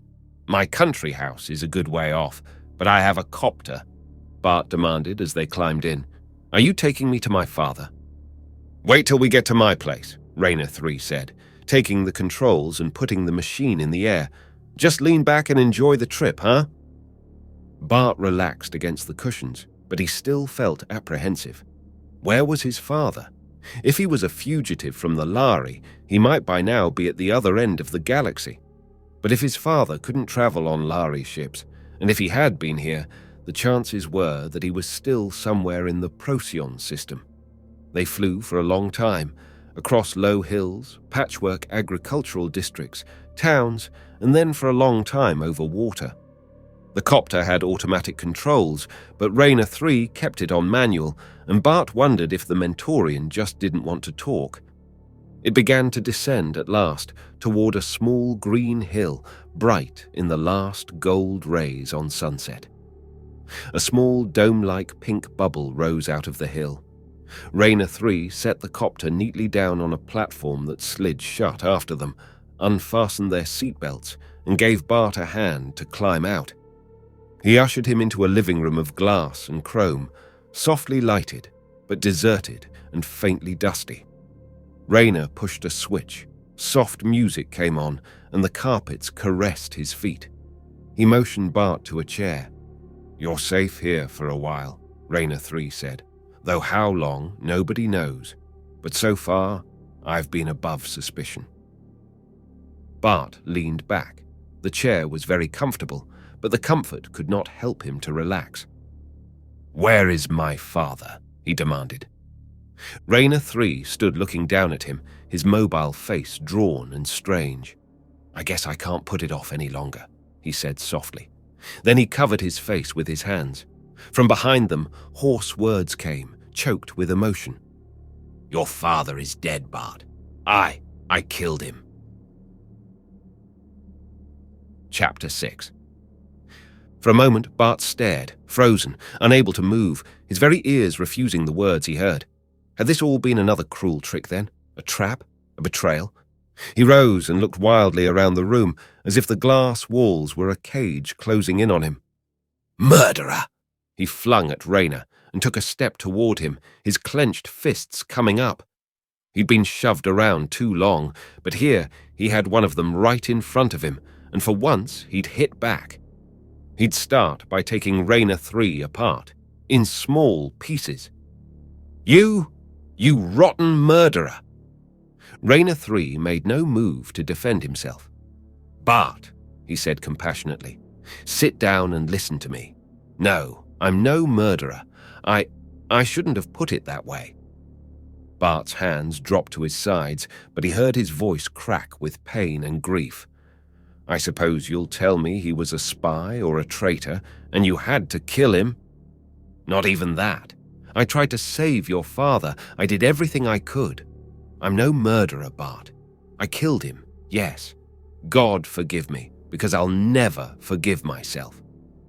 Bart's fists unclenched, and he stared down at Raynor 3, shaking his head in bewilderment and pain. "I knew he was dead. I knew it all along. I was trying not to believe it, but I knew. I liked your father. I admired him. He took a long chance and it killed him. I could have stopped him. I should have stopped him. But how could I? Where did I have the right to stop him after what I did to—" He stopped, almost in mid-word, as if a switch had been turned. But Bart was not listening. He swung away, striding to the wall as if he would kick it in, striking it with his two clenched fists, his whole being in revolt. "Dad! Oh, Dad!" I kept going. I thought at the end of it you'd be here, and it would all be over. But here I am at the end of it all, and you're not here, you won't ever be here again. Dimly, he knew when Raynor 3 rose and left him alone. He leaned his head on his clenched fists and cried. After a long time, he raised his head and blew his nose, his face setting itself in new, hard, unaccustomed lines, slowly coming to terms with the hard, painful reality. His father was dead. His dangerous, dead-in-earnest game of escape had no happy ending of reunion with his father. They couldn't sit together and laugh about how scared he had been. His father was dead, and he, Bart, was alone and in danger. His face looked very grim indeed, and years older than he was. After a long time, Rayner 3 opened the door quietly. "Come and have something to eat, Bart." "I'm not hungry." "Well, I am," Rayner 3 said, "and you ought to be. You'll need it." He pulled knobs and the appropriate tables and chairs extruded themselves from the walls. Rayner unsealed hot cartons and spread them on the table, saying lightly, "Looks good. Not that I can claim any credit. I subscribe to a food service that delivers them hot by pneumatic tube." Bart felt sickened by the thought of eating, but when he put a polite fork in the food, he discovered that he was famished and ate up everything in sight. When they had finished, Rayner dumped the cartons into a disposal chute, went to a small portable bar and put a glass into his hand. "Drink this." Bart touched his lips to the glass, made a face and put it away. "Thanks, but I don't drink." "Call it medicine. You'll need something," Rayner 3 said crossly. "I've got a lot to tell you, and I don't want you going off half-primed in the middle of a sentence. If you'd rather have a shot of tranquilizer, all right. Otherwise, I prescribe that you drink what I gave you." He gave Bart a quick, wry grin. "I really am a medic, you know." Feeling like a scolded child, Bart drank. It burned his mouth, but after it was down, he felt a sort of warm burning in his insides that gradually spread a sense of well-being all through him. It wasn't alcohol, but whatever it was, it had quite a kick. "Thanks," he muttered. "Why are you taking this trouble, Rayner? There must be danger." "Don't you know?" Rayner broke off. "Obviously you don't. Your mother never said much about your Mentorian family tree, I suppose. She was a Rayner." He smiled at Bart, a little ruefully. "I won't claim a kinsman's privileges until you decide how much to trust me." Rayner 3 settled back. "It's a long story, and I only know part of it," he began. "Our family, the Rayners, have traded with the Lhari for more generations than I can count. When I was a young man, I qualified as a medic on the Lhari ships, and I've been star-hopping ever since. People call us the slaves of the Lhari. Maybe we are," he added wryly. "But I began it just because space is where I belong, and there's nowhere else that I've ever wanted to be, and I'll take it at any price. I never questioned what I was doing until a few years ago. It was your father who made me wonder if we Mentorians were blind and selfish. This privilege ought to belong to everyone, not just the Lhari. More and more, the Lhari monopoly seemed wrong to me, but I was just a medic. And if I involved myself in any conspiracy against the Lhari, they'd find it out in the routine psych checking. And then we worked out how it could be done. Before every trip, with self-hypnosis and self-suggestion, I erase my own memories, a sort of artificial amnesia, so that the Lhari can't find out any more than I want them to find out. Of course, it also means that I have no memory, while I'm on the Lhari ships, of what I've agreed to while I'm—" His face suddenly worked, and his mouth moved without words, as if he had run into some powerful barrier against speech. It was a full minute while Bart stared in dismay before he found his voice again, saying, "So far, it was just a sort of loose network, trying to put together stray bits of information that the Lhari didn't think important enough to censor." And then came the big breakthrough. There was a young apprentice astrogator named David Briscoe. He'd taken some runs in special test ships and read some extremely obscure research data from the early days of the contact between men and Lhari, and he had a wild idea. He did the bravest thing anyone has ever done. He stripped himself of all identifying data so that if he died, no one would be in trouble with the Lhari, and stowed away on a Lhari ship. But Bart's lips were dry. Didn't he die in the warp drive? Slowly, Rayner 3 shook his head. No, he didn't. No drugs, no cold sleep, but he didn't die. Don't you see, Bart? He leaned forward urgently. It's all a fake. The Lhari have just been saying that to justify their refusal to give us the secret of the catalyst that generates the warp drive frequencies. Such a simple lie, and it's worked for all these years. A Mentorian found him and didn't have the heart to turn him over to the Lhari. so he was smuggled clear again. But when that Mentorian underwent the routine brain checks at the end of the voyage, the Lhari found out what had happened. They didn't know Briscoe's name, but they wrung that Mentorian out like a wet dishcloth and got a description that was as good as fingerprints. They tracked down young Briscoe and killed him. They killed the first man he talked to. They killed the second. The third was your father. The murdering devils. Rayner sighed. Your father and Briscoe's father were old friends. Briscoe's father was dying with incurable heart disease. His son was dead, and old Briscoe had only one thought in his mind, to make sure he didn't die for nothing. So he took your father's papers, knowing they were as good as a death warrant, slipped away and boarded a Lhari ship that led roundabout to stars where the message hadn't reached yet. He led them a good chase. Did he die, or did they track him down and kill him? Bart bowed his head and told the story. Meanwhile, Rayner 3 continued, your father came to me, knowing I was sympathetic, knowing I was a Lhari-trained surgeon. He had just one thought in his mind, to do again what David Briscoe had done and make sure the news got out this time. He cooked up a plan that was even braver and more desperate. He decided to sign on a Lhari ship as a member of the crew. As a Mentorian, Bart asked, but something cold, like ice water trickling down his back, told him this was not what Rayner meant. The brainwashing? No, said Rayner, not as a Mentorian. He couldn't have escaped the psych checking as a Lhari. Bart gasped. How? Men and Lhari are very much alike, Rayner 3 said. A few small things, skin color, the shape of the ears, the hands and claws, keep humans from seeing that the Lhari are men. Don't say that, Bart almost yelled. Those filthy murdering devils! You call those monsters men? I've lived among the Lhari all my life. They're not devils, Bart. They have their reasons. Physiologically, the Lhari are, well, humanoid if you like that better. They're a lot more like a man than a man is like, for instance, a gorilla.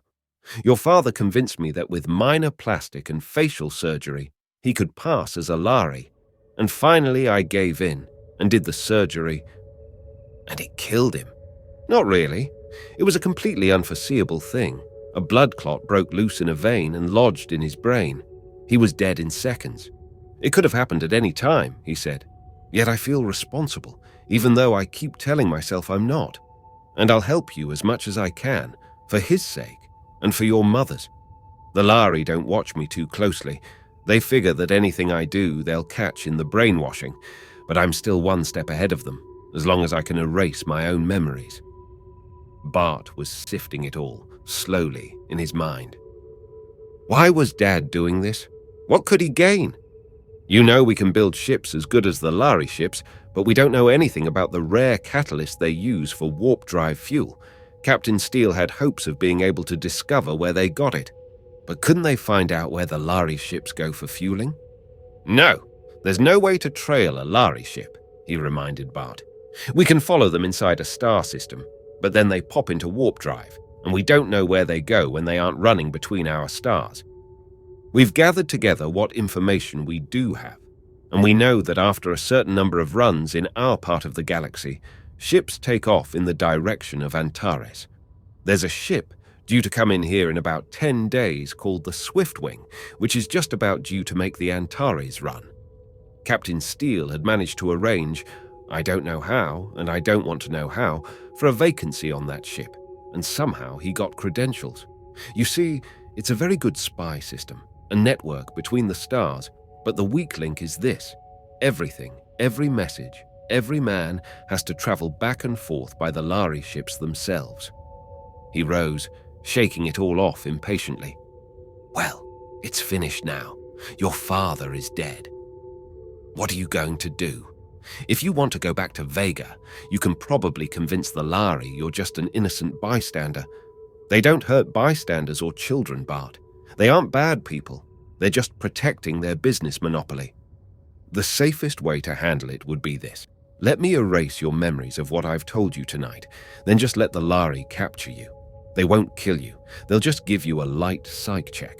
When they find out you don't know anything, they'll send you back to Vega, and you can spend the rest of your life in peace, running Vega, Interplanet, and 8 colors. Bart turned on him furiously. You mean, go home like a good little boy and pretend none of this ever happened? What do you think I am, anyhow? Bart's chin set in the new, hard line. What I want is a chance to go on where Dad left off. It won't be easy, and it could be dangerous, Raynor 3 said. But there's nothing else to be done.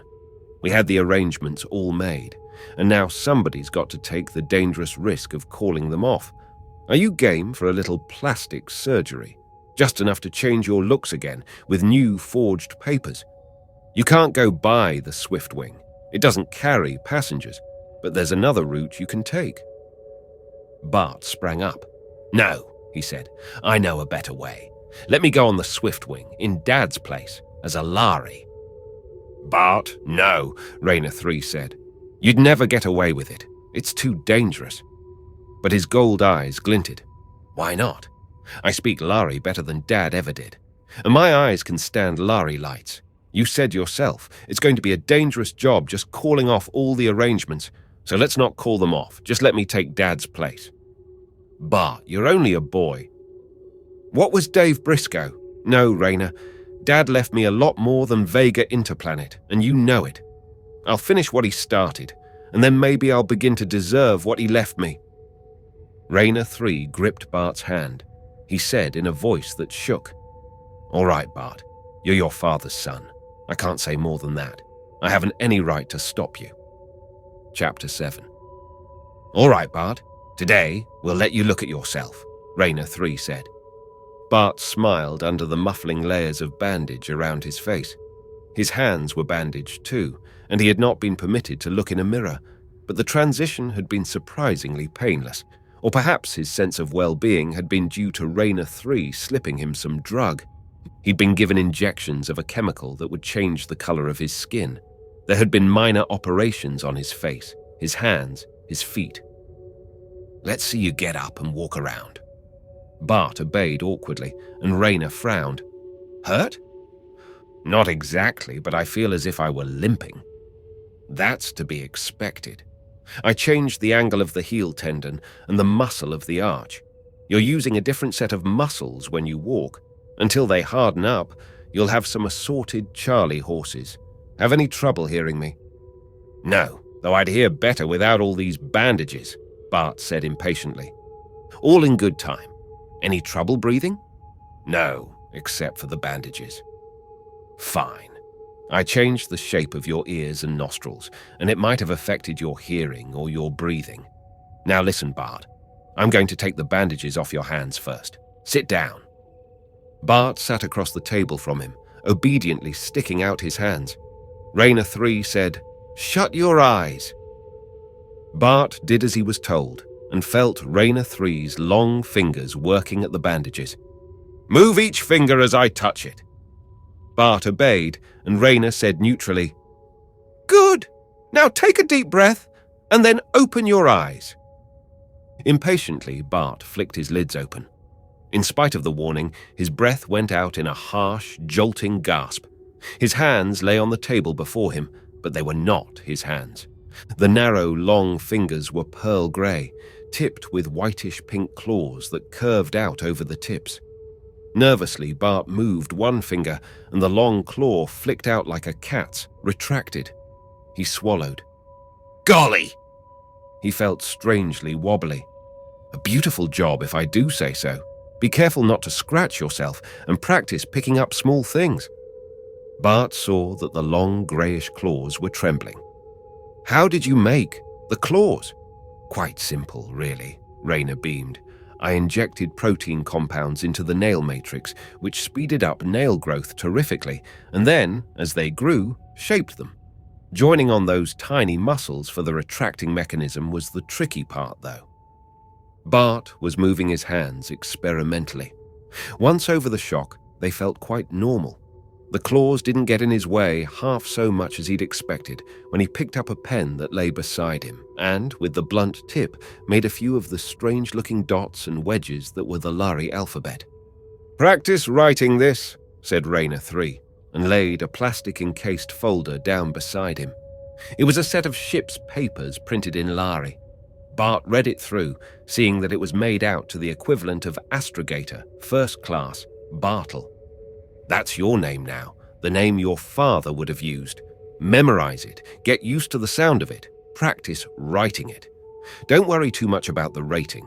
It's an elementary one, what we'd call apprentice rating. And I have a training tape for you anyhow. My brother got hold of it. Don't ask me how, and don't ask him. When am I going to see my face? When I think you're ready for the shock, Rayner said bluntly. It almost threw you when I showed you your hands. He made Bart walk around some more briefly. Slowly, he unwound the bandages, then turned and picked up a mirror at the bottom of his medic's case, turning it right side up.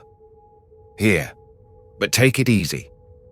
But when Bart looked in the mirror, he felt no unexpected shock, only an unnerving revulsion. His hair was bleached white and fluffy, almost feathery to the touch. His skin was greyish rose, and his eyelids had been altered just enough to make his eyes look long, narrow, and slanted. His nostrils were mere slits, and he moved his tongue over lips that felt oddly thin. I did as little to your teeth as I thought I could get away with Cap the front ones, Rayner 3 told him. So if you get a toothache, you're out of luck. You won't dare go to a Lhari dentist. I could have done more, but it would have made you look too freakish when we changed you back to human again, if you live that long, he added grimly. I hadn't thought about that. And if Rayner is going to forget me, who will do it? The cold knot of fear, never wholly absent, moved in him again. Watching his face, Rayner 3 said gently, It's a big network, Bart. I'm not telling you much, for your own safety, but when you get to Antares, they'll tell you all you need to know. He lifted Bart's oddly clawed hands. I warned you, remember. The change isn't completely reversible. Your hands will always look strange. The fingers had to be lengthened, for instance. I wanted to make you as safe as possible among the Lhari. I think you'll pass anything but an X-ray. Just be careful not to break any bones. He gave Bart a package. This is the Lhari training tape. Listen to it as often as you can, then destroy it, completely, before you leave here. The Swiftwing is due in port 3 days from now, and they stay here a week. I don't know how we'll manage it, but I'll guarantee there'll be a vacancy of 1 astrogator, first class, on that ship. He rose. And now I'm going back to town and erase the memory. He stopped, looking intently at Bart. So if you see me, stay away from me and don't speak, because I won't know you from any other Lhari. Understand? From here on, you're on your own, Bart. He held out his hand. This is the rough part, son. His face moved strangely. I'm part of this network between the stars, but I don't know what I've done before, and I'll never know how it comes out. It's funny to stand here and look at you and realize that I won't even remember you. The gold-glinted eyes blinked rapidly. Goodbye, Bart, and good luck, son. Bart took his hand, deeply moved with the strange sense that this was another death, a worse one than Briscoe's. He tried to speak and couldn't. Well... Rayner's mouth twisted into a wry grin. Ouch! Careful with those claws. The Lhari don't shake hands. He turned abruptly and went out of the door and out of Bart's life, while Bart stood at the dome window, feeling alone as he had never felt alone before. He had to wait 6 days, and they felt like 6 eternities. He played the training tape over and over. With his academy background, it wasn't nearly so difficult as he'd feared. He read and reread the set of papers identifying him as astrogator, first class, Bartle. Forged, he supposed. Or was there, somewhere, a real Bartle? The last morning he slept uneasily late. He finished his last meal as a human, spent part of the day removing all traces of his presence from Rayner's home, burned the training tape, and finally got into the silky, silvery tights and cloak that Rayner had provided. He could use his hands now as if they belonged to him. He even found the claws handy and useful. He could write his signature and copy out instructions from the training tape, without a moment's hesitation. Toward dusk, a young Lhari slipped unobserved out of Rayner's house and hiked unnoticed to the edges of a small city nearby, where he mingled with the crowd and hired a skycab from an unobservant human driver to take him to the spaceport city. The skycab driver was startled, but not, Bart judged, unusually so, to pick up a Lhari passenger. "Been doing a little sightseeing on our planet, eh?" "That's right," Bart said in universal, not trying to fake his idea of the Lhari accent. Rayner had told him that only a few of the Lhari had that characteristic sibilant R and S, and warned him against trying to imitate it. Just speak naturally. There are dialects of Lhari, just as there are dialects of the different human languages, and they all sound different in universal anyhow. Just looking around some. The skycab driver frowned and looked down at his controls, and Bart felt curiously snubbed. Then he remembered. He himself had little to say to the Lhari when they spoke to him. He was an alien, a monster. He couldn't expect to be treated like a human being anymore.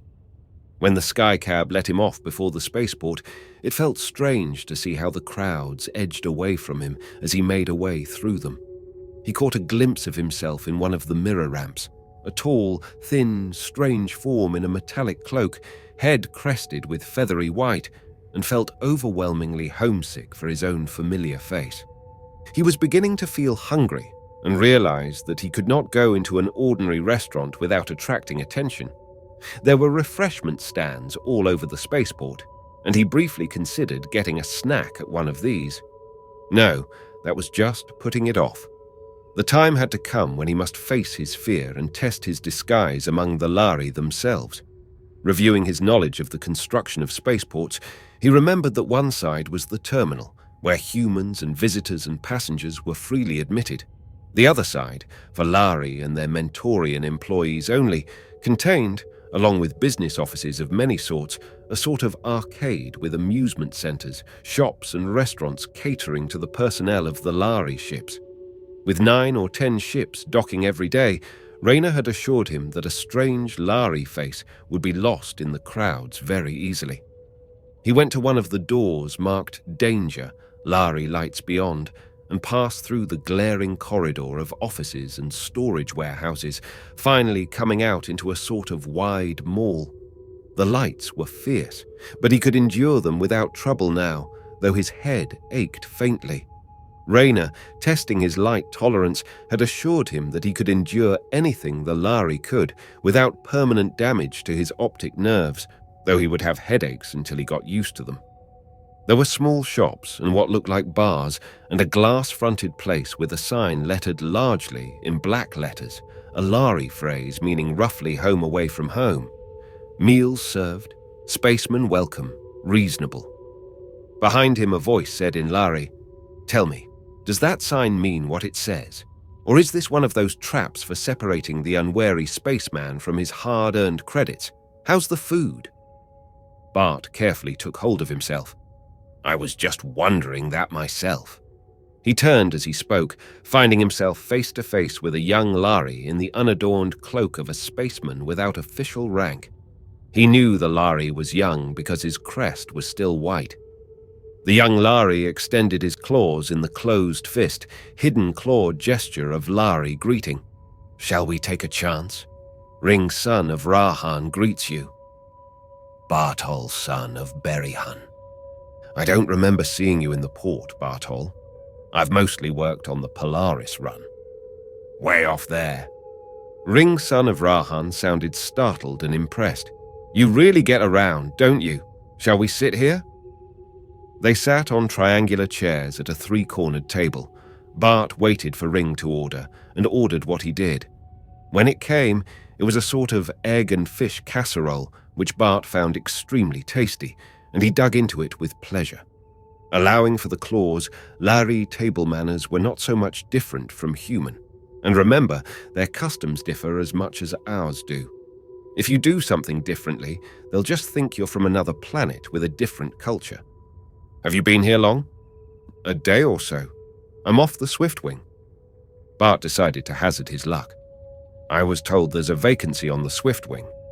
Ring looked at him curiously. "There is," he said, "but I'd like to know how you found it out. Captain Vorongil said that anyone who talked about it would be sent to Cleto for 3 cycles. But what happened to you? Miss your ship?" "No, I've just been laying off, traveling, sightseeing, bumming around," Bart said. "But I'm tired of it, and now I'd like to sign out again." "Well, we could use another man. This is the long run we're making, out to Antares and then home. And if everybody has to work extra shifts, it's no fun. But if old Vorongil knows that there's been talk in the port about Claneral jumping ship or whatever happened to him, we'll all have to walk wide of his temper." Bart was beginning to relax a little. Ring apparently accepted him without scrutiny. At this close range, Ring did not seem a monster, but just a young fellow like himself, hearty, good-natured, in fact, not unlike Tommy. Bart chased the thought away as soon as it sneaked into his brain. One of those things, like Tommy? Then, rather grimly, he reminded himself, "I'm one of those things." He said irritably, "So how do I account for asking your captain for the place?" Ring cocked his fluffy crest to one side. "I know," he said. "I told you. I'll say you're an old friend of mine. You don't know what Vorongil's like when he gets mad, but what he doesn't know, he won't shout about." He shoved back the triangular chair. "Who did tell you, anyway?" This was the first real hurdle, and Bart's brain raced desperately, but Ring was not listening for an answer. "I suppose somebody gossiped, or one of those fool Mentorians picked it up. Got your papers? What rating?" "Astrogator first class." "Claneral was second. But you can't have everything, I suppose." Ring led the way through the arcades, out across a guarded sector, passing 6 of the huge ships lying in their pits. Finally, Ring stopped and pointed. "This is the old Hulk." Bart had travelled only in Lhari passenger ships, which were new and fresh and sleek. This ship was enormous, ovoid like the egg of some space monster, the sides dented and discoloured, thin films of chemical discoloration lying over the glassy metallic hull. Bart followed Ring. This was real. It was happening. He was signing out for his first interstellar cruise on one of the Lhari ships. Not a Mentorian assistant, half trusted, half tolerated, but one of the crew themselves. "If I'm lucky," he reminded himself grimly. There was Lhari in the black-banded officer's cloak at the doorway. He glanced at Ring's papers. "Friend of mine," Ring said, and Bart proffered his folder. The Lhari gave it a casual glance, handed it back. "Old Baldy on board?" Ring asked. "Where else?" The officer laughed. "You don't think he'd relax with cargo not loaded, do you?" They seemed casual and normal, and Bart's confidence was growing. They had accepted him as one of themselves. But the great ordeal still lay before him, an interview with the Lhari captain. And the idea had Bart sweating scared. The corridors and decks seemed larger, wider, more spacious, but shabbier than on the clean, bright, commercial passenger decks Bart had seen.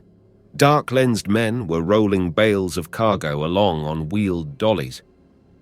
The corridors seemed endless.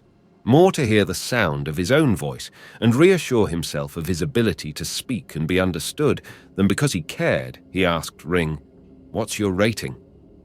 "Well, according to the logbooks, I'm an expert Class 2 metals fatigue," said Ring. "That sounds very technical and interesting.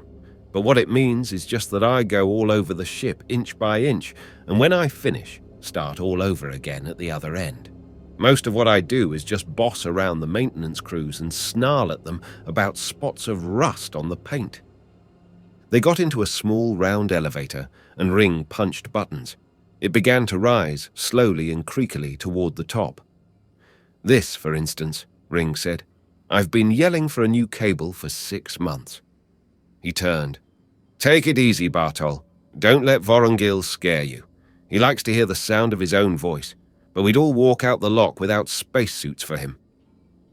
The elevator slid to a stop. The sign in Lhari letters said, "Level of Administration, Officer's Deck." Ring pushed at a door and said, "Captain Vorongil?" "I thought you were on leave," said a Lhari voice, deeper and slower than most. "What are you doing? Back here more than 10 milliseconds before strap-in checks." Ring stepped back for Bart to go inside.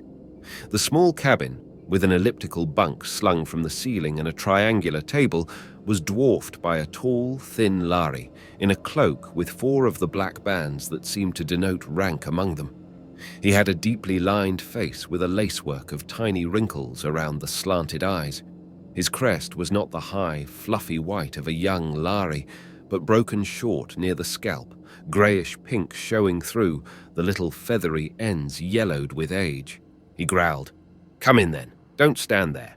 I suppose Ring's told you what a tyrant I am. What do you want, Feathertop?" Bart remembered being told that this was the Lhari equivalent of kid or youngster. He fumbled in the capacious folds of his cloak for his papers. His voice sounded shrill, even to himself. "Bartol, son of Berihun, in respectful greeting, Rieko Mori. Honourable Old Bald One, the Lhari equivalent of Sir. Ring told me there is a vacancy among the astrogators, and I want to sign out." Unmistakably, Vorongil's snort was laughter. "So you've been talking, Ring," Ring retorted. "Better that I tell one man than that you have to hunt the planet over, or run the long haul with the drive room watches short by one man." Well, you're right," Vorongil growled. He glared at Bart. "On the last planet, one of our men disappeared. Jumped ship." The creases around his eyes deepened, troubled. "Probably just gone on the drift, sightseeing, but I wish he'd told me. As it is, I wonder if he's been hurt, killed, kidnapped." Ring said, "Who dare? It would be reported." Bart knew, with a cold chill, that the missing Clanerol had not simply gone on the drift. No Lhari port would ever see Clanerol, second-class astrogator, again. "Bartol," mused the captain, riffling the forged papers. "Served on the Polaris run. You're a good long way off your orbit, aren't you? Never been out that way myself. All right, I'll take you on. You can do system programming. Good. Rating in second galaxy mathematics?" He nodded, hauled out a sheet of thin, wax-coated fabric, and his claws made rapid imprints in the surface. He passed it to Bart, pointed. Bart hesitated, and Vorongil said impatiently, "Standard agreement, no hidden clauses. Put your mark on it, Feathertop." Bart realized it was something like a fingerprint they wanted. You'll pass anything but X-rays. He pressed the top of one claw into the wax. Vorongil nodded, shoved it on a shelf without looking at it. "So much for that," said Ring, laughing as they came out. The bald one was in a good temper. "I'm going to the port and celebrate. Not that this dim place is very festive. You?" I think I'll stay aboard." "Well, if you change your mind, I'll be down there somewhere," Ring said. "See you later, shipmate." He raised his closed fist in farewell and went. Bart stood in the corridor, feeling astounded and strange. He belonged here. He had a right to be on board the ship. He wasn't quite sure what to do next. A Lhari, as short and fat as a Lhari could possibly be, and still be a Lhari, came, or rather waddled out of the captain's office. He saw Bartol and called, "Are you the new first class? I'm Rugel, coordinator." Rugel had a huge, cleft, darkish scar across his lip, and there were 2 bands on his cloak. He was completely bald, and he puffed when he walked.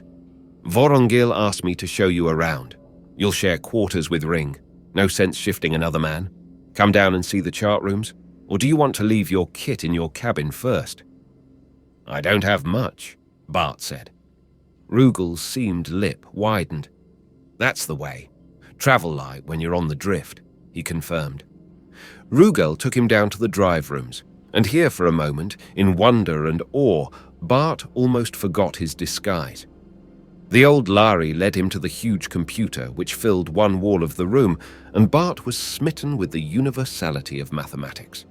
Here was something he knew he could handle. He could do this programming, easily enough.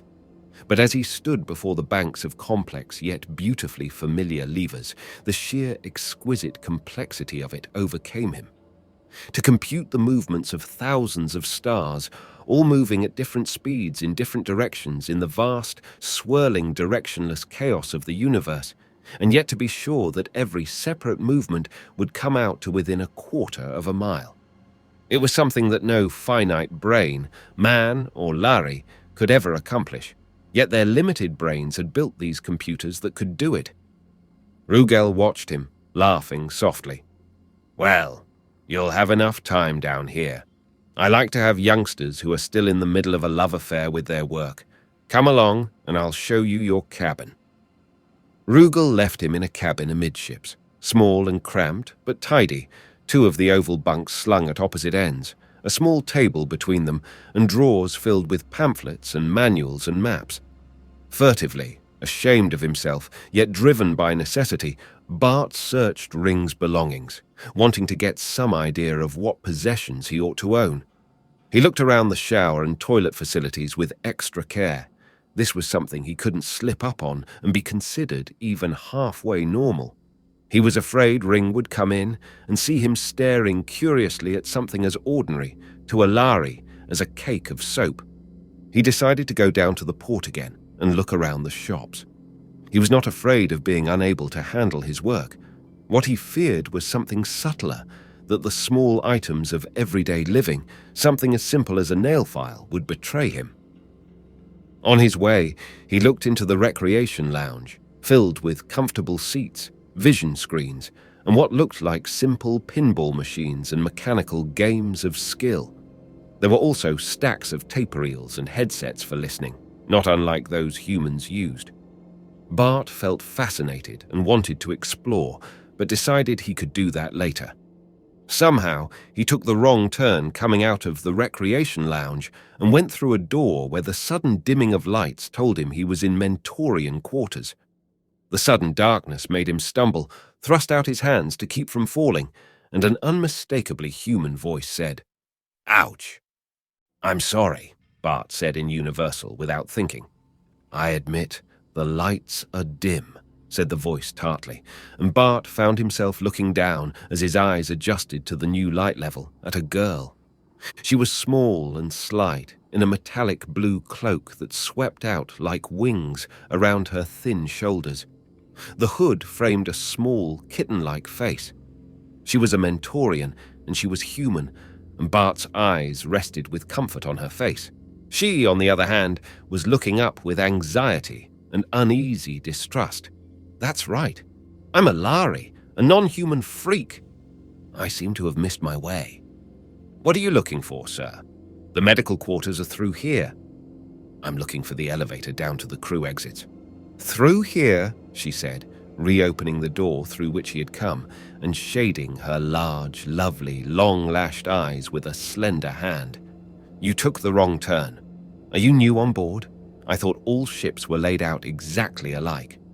"I've only worked on passenger ships." "I believe they are somewhat different," said the girl in good Lhari. "Well, that is your way, sir." He felt as if he had been snubbed and dismissed. "What is your name?" She stiffened as if about to salute. "Meta of the House of Marnie III, sir." Bart realized he was doing something wholly out of character for a Lhari, chatting casually with a Mentorian. With a wistful glance at the pretty girl, he said a stiff "thank you" and went down the ramp she had indicated. He felt horribly lonely. Being a freak wasn't going to be much fun. Chapter 8. He saw the girl again next day, when they checked in for blastoff. She was seated at a small desk, triangular like so much of the Lhari furniture, checking a register as they came out of the decontam room, making sure they downed their greenish solution of microorganisms. "Papers, please," she marked, and Bart noticed that she was using a red pencil. "Bartol," she said aloud. "Is that how you pronounce it?" She made small scribbles in a sort of shorthand with the red pencil, then made other marks with the black one in Lhari. He supposed the red marks were her own private memoranda, unreadable by the Lhari. "Next, please." She handed a cup of the greenish stuff to Ring behind him. Bart went down toward the drive room and, to his own surprise, found himself wishing the girl were a mathematician rather than a medic. It would have been pleasant to watch her down there. Old Rugal, on duty in the drive room, watched Bart strap himself in before the computer. "Make sure you check all dials at null," he reminded him, and Bart felt a last surge of panic. This was his first cruise, except for practice runs at the academy. Yet his rating called him an experienced man on the Polaris run. He'd had the Lhari training tape, which was supposed to condition his responses, but would it? He tried to clench his fists, drove a claw into his palm, winced, and commanded himself to stay calm and keep his mind on what he was doing. It calmed him to make the routine check of his dials. "Strap-down check," said a Lhari with a yellowed crest and a rasping voice. "New man, eh?" He gave Bart's straps perfunctory tugs at shoulders and waist, tightened a buckle. "Carol, son of Garin." Bells rang in the ship, and Bart felt the odd, tonic touch of fear. This was it. Vorongil strode through the door, his banded cloak sweeping behind him, and took the control couch. "Ready from fueling room, sir." "Position!" Vorongil snapped. Bart heard himself reading off a string of figures in Lhari. His voice sounded perfectly calm. "Communication. Clear channels from pylon dispatch, sir." It was old Rugal's voice.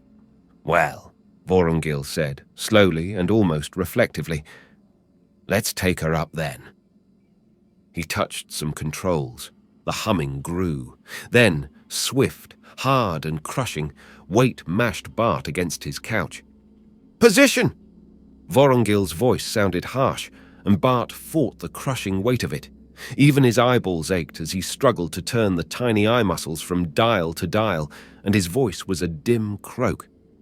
14-7 side reel, 12.1149. "Hold it to 0.1146, Vorongil said calmly. 0.1146, Bart said, and his claws stabbed at dials. Suddenly, in spite of the cold weight on his chest, the pain, the struggle, he felt as if he were floating. He managed a long, luxurious breath. He could handle it. He knew what he was doing. He was an astrogator. Later, when Acceleration 1 had reached its apex and the artificial gravity made the ship a place of comfort again, he went down to the dining hall with Ring and met the crew of the Swiftwing. There were 12 officers and 12 crewmen of various ratings like himself and Ring, but there seemed to be little social division between them, as there would have been on a human ship. Officers and crew joked and argued without formality of any kind. None of them gave him a second look. Later, in the recreation lounge, Ring challenged him to a game with one of the pinball machines. It seemed fairly simple to Bart. He tried it, and to his own surprise, won. Old Rugal touched a lever at the side of the room. With a tiny whishing sound, shutters opened, the light of Procyon Alpha flooded them, and he looked out through a great viewport into bottomless space. Procyon Alpha, Beta, and Gamma hung at full, rings gently tilted. Beyond them, the stars burned, flaming through the shimmers of cosmic dust. The colors, the never-ending colors of space. And he stood here, in a room full of monsters. He was one of the monsters. "Which one of the planets was it we stopped on?" Rugal asked. "I can't tell them apart from this distance." Bartol swallowed. He had almost said the blue one. He pointed. The big one there with the rings almost edge on. I think they call it Alpha." "It's their planet," said Rugal. "I guess they can call it what they want to. How about another game?" Resolutely, Bart turned his back on the bewitching colors and bent over the pinball machine. The first week in space was a nightmare of strain. He welcomed the hours on watch in the drive room. There alone, he was sure of what he was doing. Everywhere else in the ship, he was perpetually scared, perpetually on tiptoe, perpetually afraid of making some small and stupid mistake. Once he actually called Aldebaran a red star, but Rugal either did not hear the slip or thought he was repeating what one of the Mentorians, there were two aboard besides the girl, had said. The absence of color from speech and life was the hardest thing to get used to. Every star in the manual was listed by light frequency waves to be checked against a photometer for a specific reading, and it almost drove Bart mad to go through the ritual when the Mentorians were off duty and could not call off the color and the equivalent frequency type for him. Yet he did not dare skip a single step, or someone might have guessed that he could see the difference between a yellow and a green star before checking them. The Academy ships had had the traditional human signal system of flashing red lights. Bart was stretched taut all the time, listening for the small, code-like buzzers and ticks that warned him of filled tanks, leads in need of servicing, answers ready. Ring's metal fatigues testing kit was a bewildering muddle of boxes, meters, rods, and earphones, each buzzing and clicking its characteristic warning. At first, he felt stretched to capacity every waking moment, his memory aching with a million details, and lay awake nights thinking his mind would crack under the strain. Then, Alpha faded to a dim, bluish shimmer. Beta was eclipsed, Gamma was gone, Procyon dimmed to a failing spark, and suddenly, Bart's memory accustomed itself to the load. The new habits were firmly in place, and he found himself eating, sleeping, and working in a settled routine. He belonged to the Swift Wing now. Procyon was almost lost in the viewports when a sort of upswept tempo began to run through the ship, an undercurrent of increased activity. Cargo was checked, inventoried, and strapped in. Ring was given 4 extra men to help him, made an extra tour of the ship, and came back buzzing like a frantic cricket. Bart's computers told him they were forging toward the sidereal location assigned for the first of the warp drive shifts, which would take them some 15 light-years toward Aldebaran. On the final watch before the warp drive shift, the medical officer came around and relieved the Mentorians from duty. Bart watched them go, with a curious, cold, crawling apprehension. Even the Mentorians, trusted by the Lhari, even these were put into cold sleep. Fear grabbed his insides. No human had ever survived the shift into warp drive, the Lhari said. Briscoe, his father, Raynor III, they thought they had proved that the Lhari lied. If they were right, if it was a Lhari trick to reinforce their stranglehold on the human worlds and keep the warp drive for themselves, then Bart had nothing to fear. But he was afraid. Why did the Mentorians endure this? Never quite trusted, isolated among aliens. Raynor III had said, "Because I belong in space, because I'm never happy anywhere else." Bart looked out the viewport at the swirl and burn of the colors there. Now that he could never speak of the colors, it seemed he'd never been so wholly and wistfully aware of them. They symbolized the thing he could never put into words, so that everyone can have this, not just the Lhari. Rugal watched the Mentorians go, scowling. "I wish Medic would find a way to keep them alive through warp," he said. "My Mentorian assistant could watch that frequency shift as we got near the bottom of the arc, and I'll bet she could see it. They can see the changes in intensity faster than I can plot them on the photometer." Bart felt goosebumps break out on his skin. Rugal spoke as if the certain death of humans, Mentorians, was a fact. Didn't the Lhari themselves know it was a farce? Or was it? Vorongil himself took the controls for the surge of acceleration 2, which would take them past the light barrier. Bart, watching his instruments to exact position and time, saw the colors of each star shift strangely, moment by moment. The red stars seemed hard to see. The orange-yellow ones burned suddenly like flame. The green ones seemed golden, the blue ones almost green. Dimly, he remembered the old story of a red shift in the lights of approaching stars, but here he saw it pure, a sight no human eyes had ever seen. A sight that no eyes had seen, human or otherwise, for the Lhari could not see it. "Time," he said briefly to Vorongil. 15 seconds. Rugal looked across from his couch. Bart felt that the old, scarred Lhari could read his fear. Rugal said through a wheeze, "No matter how old you get, Bartol, you're still scared when you make a warp shift. But relax, computers don't make mistakes." "Catalyst," Vorongil snapped. "Ready?" Shift. At first there was no change. Then Bart realized that the stars through the viewport had altered abruptly in size and shade and color. They were not sparks but strange streaks, like comets, crossing and recrossing long tails that grew longer and longer, moment by moment. The dark night of space was filled with a crisscrossing blaze. They were moving faster than light. They saw the light left by the moving universe as each star hurled in its own invisible orbit, while they tore incredibly through it, faster than light itself. Bart felt a curious, tingling discomfort deep in his flesh, almost an itching, a stinging in his very bones. Lhari flesh is no different from ours. Space, through the viewport, was no longer space as he had come to know it, but a strange, eerie limbo, the star tracks lengthening, shifting color until they filled the whole viewport with shimmering, grey, recrossing light. The unbelievable reaction of warp drive thrust them through space, faster than the lights of the surrounding stars, faster than imagination could follow. The lights in the drive chamber began to dim. Or was he blacking out? The stinging in his flesh was a clawed pain. Briscoe lived through it, they say.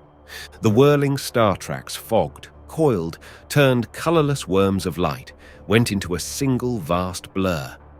Dimly, Bart saw old Rugal slump forward, moaning softly, saw the old Larry pillow his bald head on his veined arms. Then darkness took him, and thinking it was death, Bart felt only numb, regretful failure. I've failed. We'll always fail. The Lhari were right all along. But we tried. By God, we tried.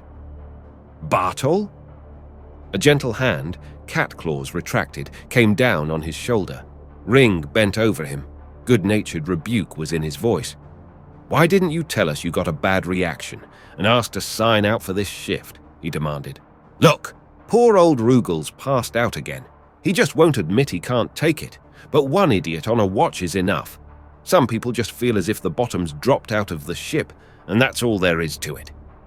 Bart hauled his head upright, fighting a surge of stinging nausea. His bones itched inside, and he was damnably uncomfortable, but he was alive. I'm fine. You look it, Ring said in derision. Think you can help me get Rugal to his cabin? Bart struggled to his feet and found that when he was upright, he felt better. Wow, he muttered, then clamped his mouth shut.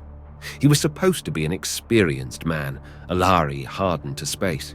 He said woozily, How long was I out? The usual time, Ring said briskly. About 3 seconds, just while we hit peak warp drive. Feels longer, so they tell me sometimes. Time's funny, beyond light speeds. The medic says it's purely psychological. I'm not so sure. I itch. Blast it. He moved his shoulders in a squirming way, then bent over Rugal, who was moaning, half insensible.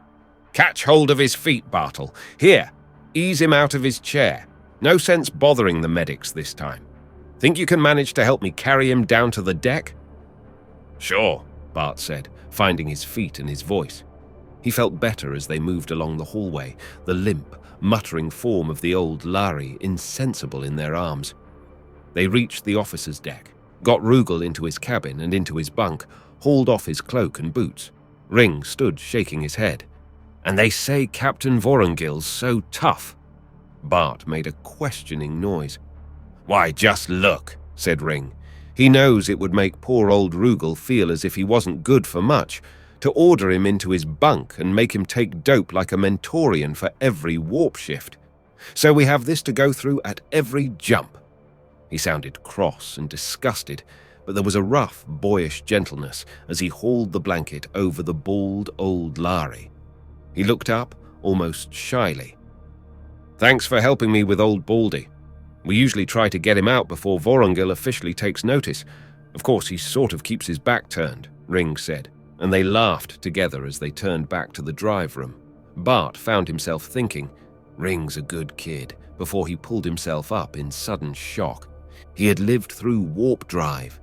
Then indeed, the Lhari had been lying all along, the vicious lie that maintained their stranglehold monopoly of star travel. He was their enemy again, the spy within their gates, like Briscoe, to be hunted down and killed, but to bring the message, loud and clear to everyone. The Lhari lied. The stars can belong to us all.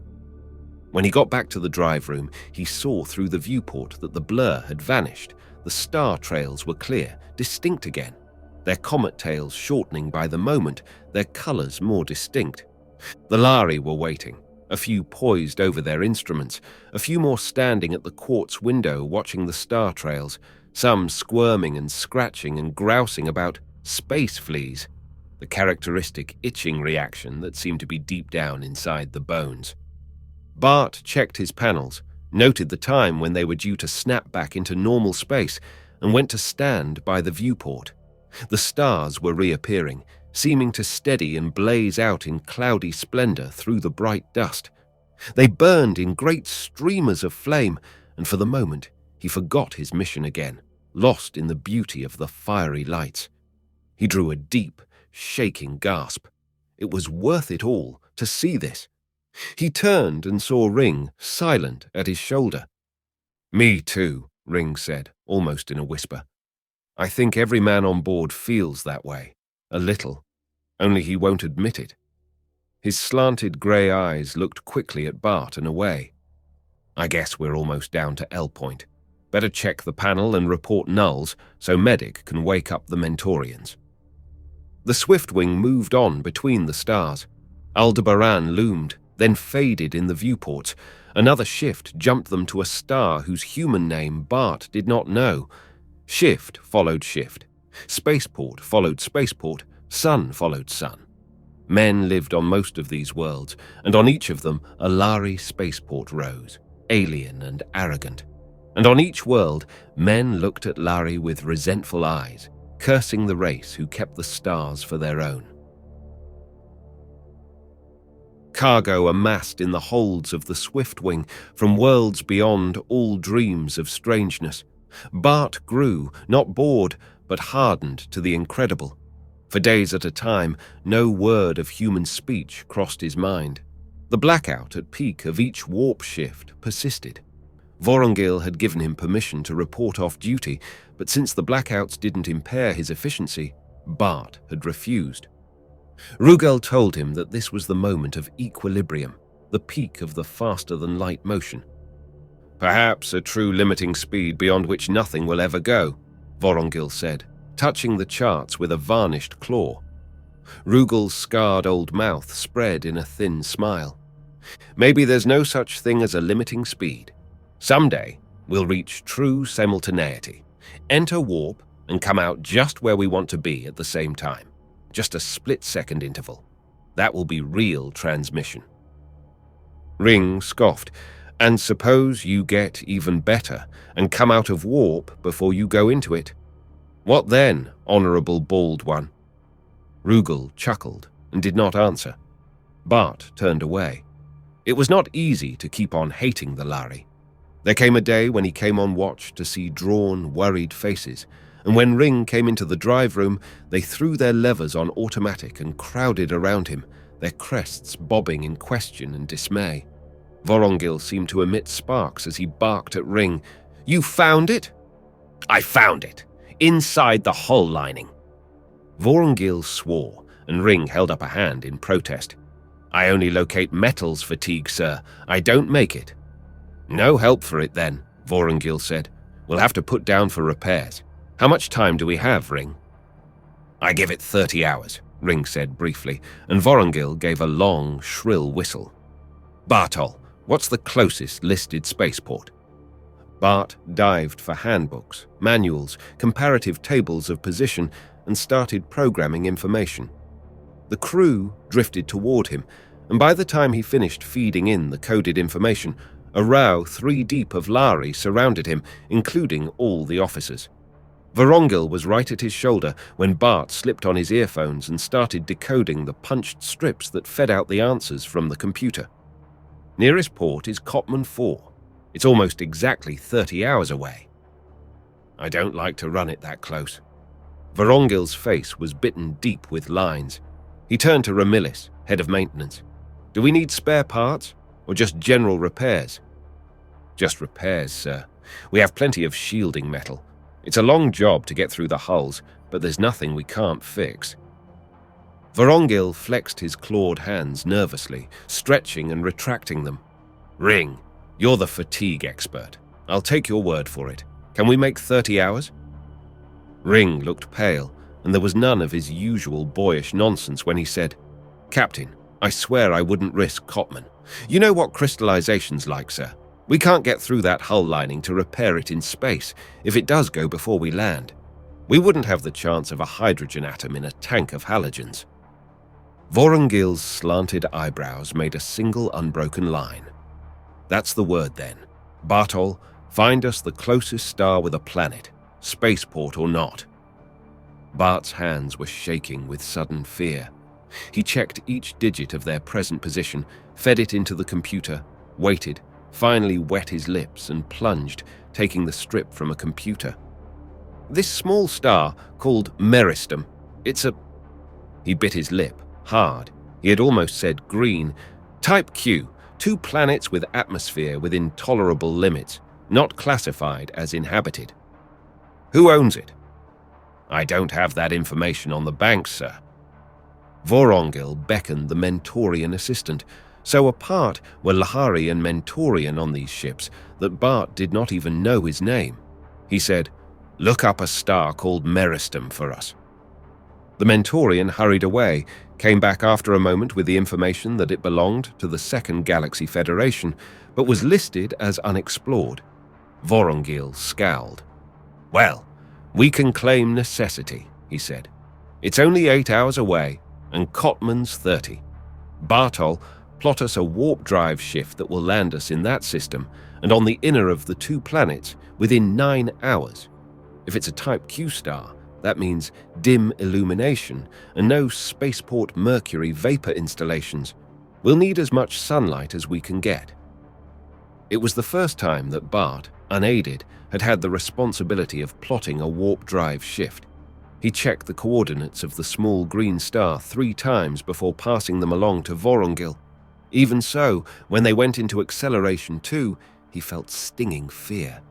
If I plotted wrong, we could shift into that crazy space and come out billions of miles away.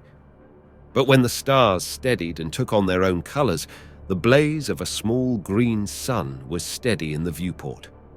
"Meristem," Vorongil said, taking the controls himself. "Let's hope the place is really uninhabited, and that catalogue's up to date, lads. It wouldn't be any fun to burn up some harmless village or get shot at by barbarians. And we're setting down with no control tower signals and no spaceport repair crews, so let's hope our luck holds out for a while yet."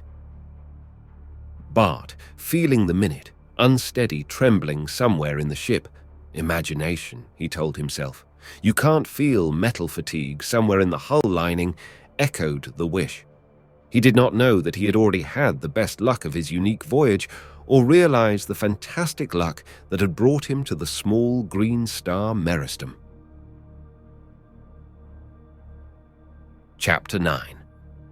The crews of repairmen were working down in the hull, and the Swiftwing was a hell of clanging noise and shuddering heat. Maintenance was working overtime, but the rest of the crew, with nothing to do, stood around in the recreation rooms, tried to play games, cursed the heat and the dreary dimness through the viewports, and twitched at the boiler factory racket from the holds. Toward the end of the 3rd day, the biologist reported air, water, and gravity well within tolerable limits, and Captain Vorongil issued permission for anyone who liked to go outside and have a look around. Bart had a sort of ship-induced claustrophobia. It was good to feel solid ground under his feet and the rays of a sun, even a green sun, on his back. Even more, it was good to get away from the constant presence of his shipmates. During this enforced idleness, their presence oppressed him unendurably. So many tall forms, grey skins, feathery crests. He was always alone. For a change, he felt that he'd like to be alone without Lhari all around him. But as he moved away from the ship, Ring dropped out of the hatchway and hailed him. "Where are you going?" "Just for a walk." Ring drew a deep breath of weariness. That sounds good. Mind if I come along? Bart did, but all he could say was, if you like. How about let's get some food from the rations clerk and do some exploring? The sun overhead was a clear greenish gold, the sky strewn with soft, pale clouds that cast racing shadows on the soft grass underfoot, fragrant pinkish-yellow stuff strewn with bright vermilion puffballs. Bart wished he were alone to enjoy it. How are the repairs coming? Pretty well, but Carol got his hand half scorched off, poor fellow. Just luck the same thing didn't happen to me. Ring added, you know that Mentorian, the young one, the medic's assistant. I've seen her. Her name's Meta, I think. Suddenly, Bart wished the Mentorian girl were with him here. It would be nice to hear a human voice. Oh, is it a female? Mentorians all look alike to me, Ring said, while Bart controlled his face with an effort. Be that as it may, she saved me from having the same thing happen. I was just going to lean against a strip of sheet metal when she screamed at me. Do you think they can really see heat vibrations? She called it red hot. They had reached a line of tall cliffs where a steep rockfall divided off the plain from the edge of the mountains. A few slender, drooping, gold-leaved trees bent graceful branches over a pool. Bart stood fascinated by the play of green sunlight on the emerald ripples, but Ring flung himself down full length on the soft grass and sighed comfortably. Feels good. Too comfortable to eat.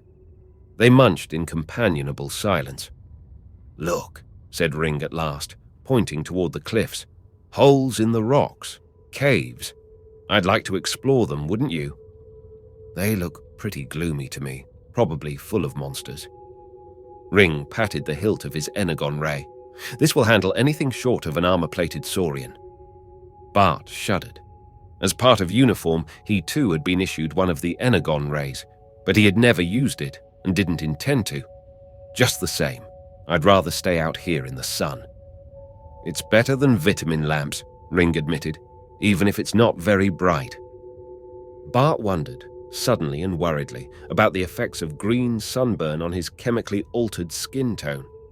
Well, let's enjoy it while we can, Ring said, because it seems to be clouding over. I wouldn't be surprised if it rained. He yawned. I'm getting bored with this voyage, and yet I don't want it to end, because then I'll have to fight it out all over again with my family. My father owns a hotel, and he wants me in the family business, not 500 light-years away. None of our family have ever been spacemen before, he explained, and they don't understand that living on one planet would drive me out of my mind. He sighed. How did you explain it to your people? That you couldn't be happy in the mud? Or are you a career man? I guess so. I never thought about doing anything else, Bart said slowly. Ring's story had touched him. He had never realized quite so fully how much alike the two races were, how human the Lhari problems and dreams could seem. Why, of course, the Lhari aren't all spacemen. They have hotel keepers and garbage men and dentists just as we do. Funny, you never think of them, except in space. My mother died when I was very young, Bart said, choosing his words very carefully. My father owned a fleet of interplanetary ships. But you wanted the real thing, deep space, the stars, Ring said. How did he feel about that? He would have understood, Bart said, unable to keep emotion out of his voice. But he's dead now. He died, not long ago. Ring's eyes were bright with sympathy. While you were off on the drift? Bad luck, he said gently. He was silent, and when he spoke again, it was in a very different tone. But some of the older generation, I had a professor in training school, funny old chap, bald as the hull of the Swiftwing, taught us cosmic ray analysis, and what he didn't know about spiral nebulae could be engraved on my 5th toe claw, and he'd never been off the face of the planet, not even to one of the moons. He was the supervisor of my student lodge, and oh, was he a... The phrase Ring used meant literally a soft piece of cake. His feet may have been buried in mud, but his head was off in the great nebula. We had some wild times, Ring reminisced. We'd slip away to the city, strictly against rules. It was an old-style school, and draw lots for one of us to stay home and sign in for all 12. You see, he'd sit there reading, and when one of us came in, just shove the wax at us, with his nose in a text on cosmic dust, never looking up. So the one who stayed home would scrawl a name on it, walk out the back door, come around and sign in again. When there were 12 signed in, of course, the old chap would go up to bed, and late that night, the one who stayed in would sneak down and let us in. Ring sat up suddenly, touching his cheek. Was that a drop of rain? And the sun's gone. I suppose we ought to start back, though I hate to leave those caves unexplored. Bart bent to gather up the debris of their meal. He flinched as something hard struck his arm. Ouch! What was that? Ring cried out in pain. It's hail! Sharp pieces of ice were suddenly pelting, raining down all around them, splattering the ground with a harsh, bouncing clatter. Ring yelled, "Come on! It's big enough to flatten you!" It looked to Bart as if it were at least golf ball size and seemed to be getting bigger by the moment. Lightning flashed around them in sudden glare. They ducked their heads and ran. Get in under the lee of the cliffs. We couldn't possibly make it back to the Swift.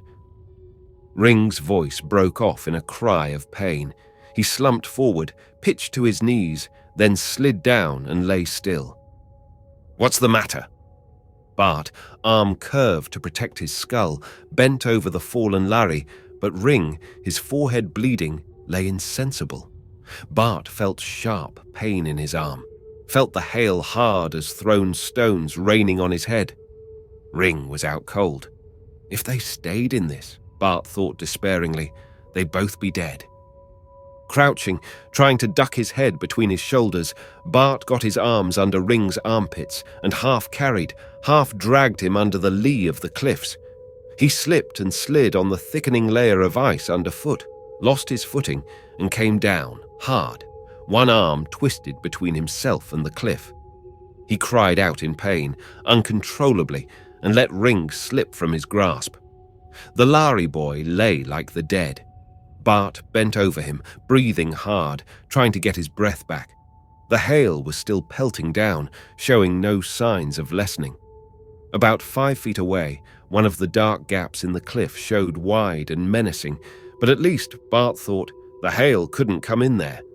He stooped and got hold of Ring again. A pain like fire went through the wrist he had smashed against the rock. He set his teeth, wondering if it had broken. The effort made him see stars, but he managed somehow to hoist Ring up again and haul him through the pelting hail toward the yawning gap. It darkened around them, and, blessedly, the battering, bruising hail could not reach them. Only an occasional light splinter of ice blew with the bitter wind into the mouth of the cave. Bart laid Ring down on the floor, under the shelter of the rock ceiling. He knelt beside him and spoke his name, but Ring just moaned. His forehead was covered with blood. Bart took one of the paper napkins from the lunch sack and carefully wiped some of it away. His stomach turned at the deep, ugly cut, which immediately started oozing fresh blood. He pressed the edges of the cut together with the napkin, wondering helplessly how much blood Ring could lose without danger, and if he had concussion. If he tried to go back to the ship and fetch the medic for Ring, he'd be struck by hail himself. From where he stood, it seemed that the hailstones were getting bigger by the minute. Ring moaned, but when Bart knelt beside him again, he did not answer. Bart could hear only the rushing of wind, the noise of the splattering hail, and a sound of water somewhere. Or was that a rustle of scales, a dragging of strange feet? He looked through the darkness into the depths of the cave, his hand on his shock beam. He was afraid to turn his back on it. This is nonsense, he told himself firmly. I'll just walk back there and see what there is. At his belt, he had the small flash lamp, excessively bright, that was, like the energon beam shocker, a part of regulation equipment. He took it out, shining it on the back wall of the cave, then drew a long breath of startlement and for a moment forgot Ring and his own pain. For the back wall of the cave was an exquisite fall of crystal. Minerals glowed there, giant crystals like jewels, crusted with strange lichen-like growths and colours. There were pale blues and greens, and shimmering among them, a strangely coloured crystalline mineral that he had never seen before. It was blue. No, Bart thought, that's just the light. It's more like red. No, it can't be like both of them at once, and it isn't really like either. In this light. Ring moaned, and Bart, glancing round, saw that he was struggling to sit up. He ran back to him, dropping to his knees at Ring's side. "It's all right, Ring, lie still. We're under cover now." "What happened?" Ring said blurrily. "Head hurts. All sparks. All the pretty lights. Can't see you." He fumbled with loose, uncoordinated fingers at his head, and Bart grabbed at him before he poked a claw in his eye. "Don't do that," Ring complained. "Can't see—" He must have a bad concussion then. That's a nasty cut. Gently, he restrained the Lhari boy's hands. "Bartol, what happened?" Bart explained. Ring tried to move, but fell limply back. "Weren't you hurt? I thought I heard you cry out." "A cut or two, but nothing serious," Bart said. "I think the hail's stopped. Lie still. I'd better go back to the ship and get help." "Give me a hand and I can walk," Ring said. But when he tried to sit up, he flinched, and Bart said, "You'd better lie still." He knew that head injuries should be kept very quiet. He was almost afraid to leave Ring for fear the Lhari boy would have another delirious fit and hurt himself, but there was no help for it. The hail had stopped, and the piled heaps were already melting, but it was bitterly cold. Bart wrapped himself in the silvery cloak, glad of its warmth, and struggled back across the slushy, ice-strewn meadow that had been so pink and flowery in the sunshine. The Swiftwing, a monstrous dark egg looming in the twilight, seemed like home. Bart felt the heavenly warmth close around him with a sigh of pure relief, but the second officer, coming up the hatchway, stopped in consternation. "You're covered with blood! The hailstorm!" "I'm all right," Bart said, "but Ring's been hurt. You'll need a stretcher." Quickly, he explained. "I'll come with you and show you." "You'll do no such thing," the officer said. "You look as if you'd been caught out in a meteor shower, Feathertop. We can find the place. You go and have those cuts attended to, and what's wrong with your wrist? Broken." Bart heard, like an echo, the frightening words, "Don't break any bones. You won't pass an X-ray." "It's all right, sir. When I get washed up—" "That's an order," snapped the officer. "Do you think, on this pestilential, unlucky planet, we can afford any more bad luck? Metals fatigue. Carol burned so badly, the medic thinks he may never use his hand again, and now you and Ring getting yourselves laid up and out of action. The medic will help me with Ring. That Mentorian girl can look after you. Get moving." He hurried away, and Bart, his head beginning to hurt, walked slowly up the ramp. His whole arm felt numb, and he supported it with his good hand. In the small infirmary, Carol lay groaning in a bunk, his arm bound in bandages, his head moving from side to side. The Mentorian girl Meta turned, charging a hypo. She looked pale and drawn. She went to Carol, uncovering his other arm, and made the injection. Almost immediately, the moaning stopped, and Carol lay still. Meta sighed and drew a hand over her brow, brushing away feathery wisps that escaped from the cap tied over her hair. "Bartol, you're hurt? Not more burns, I hope?" "She looks just like a fluffy little kitten," Bart thought incongruously. Fatigue was beginning to blur his reactions. "Only a few cuts," he said, in universal, though Meta had spoken Lhari. In his weariness and pain, he was homesick for the sound of a familiar word. "Ring and I were both caught in the hailstorm. He's badly hurt." "Sit down here." Bart sat. Meta's hands were skillful and cool as she sponged the blood away from his forehead and sprayed it with some pleasantly cold, mint-smelling antiseptic. Bart leaned back, tireder than he knew, half closing his eyes. "That hail must have been enormous. We heard it through the hull. Whatever possessed you to go out into it?" "It wasn't hailing when we left," Bart said wearily. The sun was as nice and green as it could be. He bit the words off, realizing he had made a slip, but the girl seemed not to hear, fastening a strip of plastic over a cut. She picked up his wrist. Bart flinched in spite of himself, and Meta nodded. I was afraid of that. It may be broken. Better let me X-ray it. No, Bart said harshly. It's all right, I just twisted it. Nothing's broken, just strap it up. It's pretty badly swollen, the girl said, moving it gently. Does that hurt? I thought so. Bart set his teeth against a cry. It's all right, I tell you, just because it's black and blue. He heard her breath jolt out, her fingers clenched painfully on his wounded wrist. She did not hear his cry this time. And the sun was nice and green, she whispered. What are you? Bart felt himself slip sidewise. He thought for a moment that he would faint where he sat. Terrified, he looked up at Meta. Their eyes met, and she said, hardly moving her pale lips, Your eyes, they're like mine. Your eyelashes, dark, not white. You're not a Lhari. The pain in his wrist suddenly blurred everything else, but Meta suddenly realized she was gripping it. She gave a little, gentle cry and cradled the abused wrist in her palm. No wonder you didn't want it X-rayed, she whispered. Biting her lip, she glanced, terrified, at Carol, unconscious in the bunk. No, he can't hear us. I gave him a heavy shot of hypnin, poor fellow. Go ahead, Bart said bitterly. Yell for your keepers. Her grey eyes blazed at him for a moment. Then, gently, she laid his wrist on the table, went to the infirmary door, and locked it on the inside. She turned around, her face white. Even her lips had lost their colour. Who are you? She whispered. Does it matter now? Shocked comprehension swept over her face. You don't think I'd tell them, she whispered. I heard talk in the Prussian port of a spy that had managed to get through on a Lhari ship. Her face twisted. You must know about the man on the multiphase. You know they'll make sure I can't hide anything dangerous to the Lhari at the end of the voyage. Meta, concern for her swept over him. What will they do to you when they find out that you know and didn't tell? Her grey eyes were wide as a kitten's.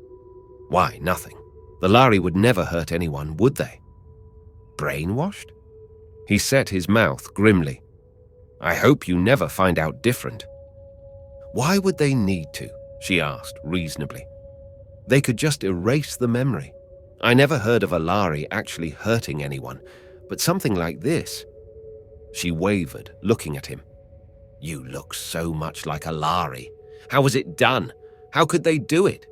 Poor fellow, you must be the loneliest man in the universe. Her voice was compassionate. Bart felt his throat tighten and had the awful feeling that he was going to cry. He reached with his good hand for hers, seeking the comfort of a human touch, but she flinched instinctively away. He was a monster to this pretty girl. It looks so real, she said helplessly. Yes, now I can see. You have tiny moons at the base of the nail, and the Lhari don't. Her face worked. It's horrifying. How could you... There was a noise in the corridor.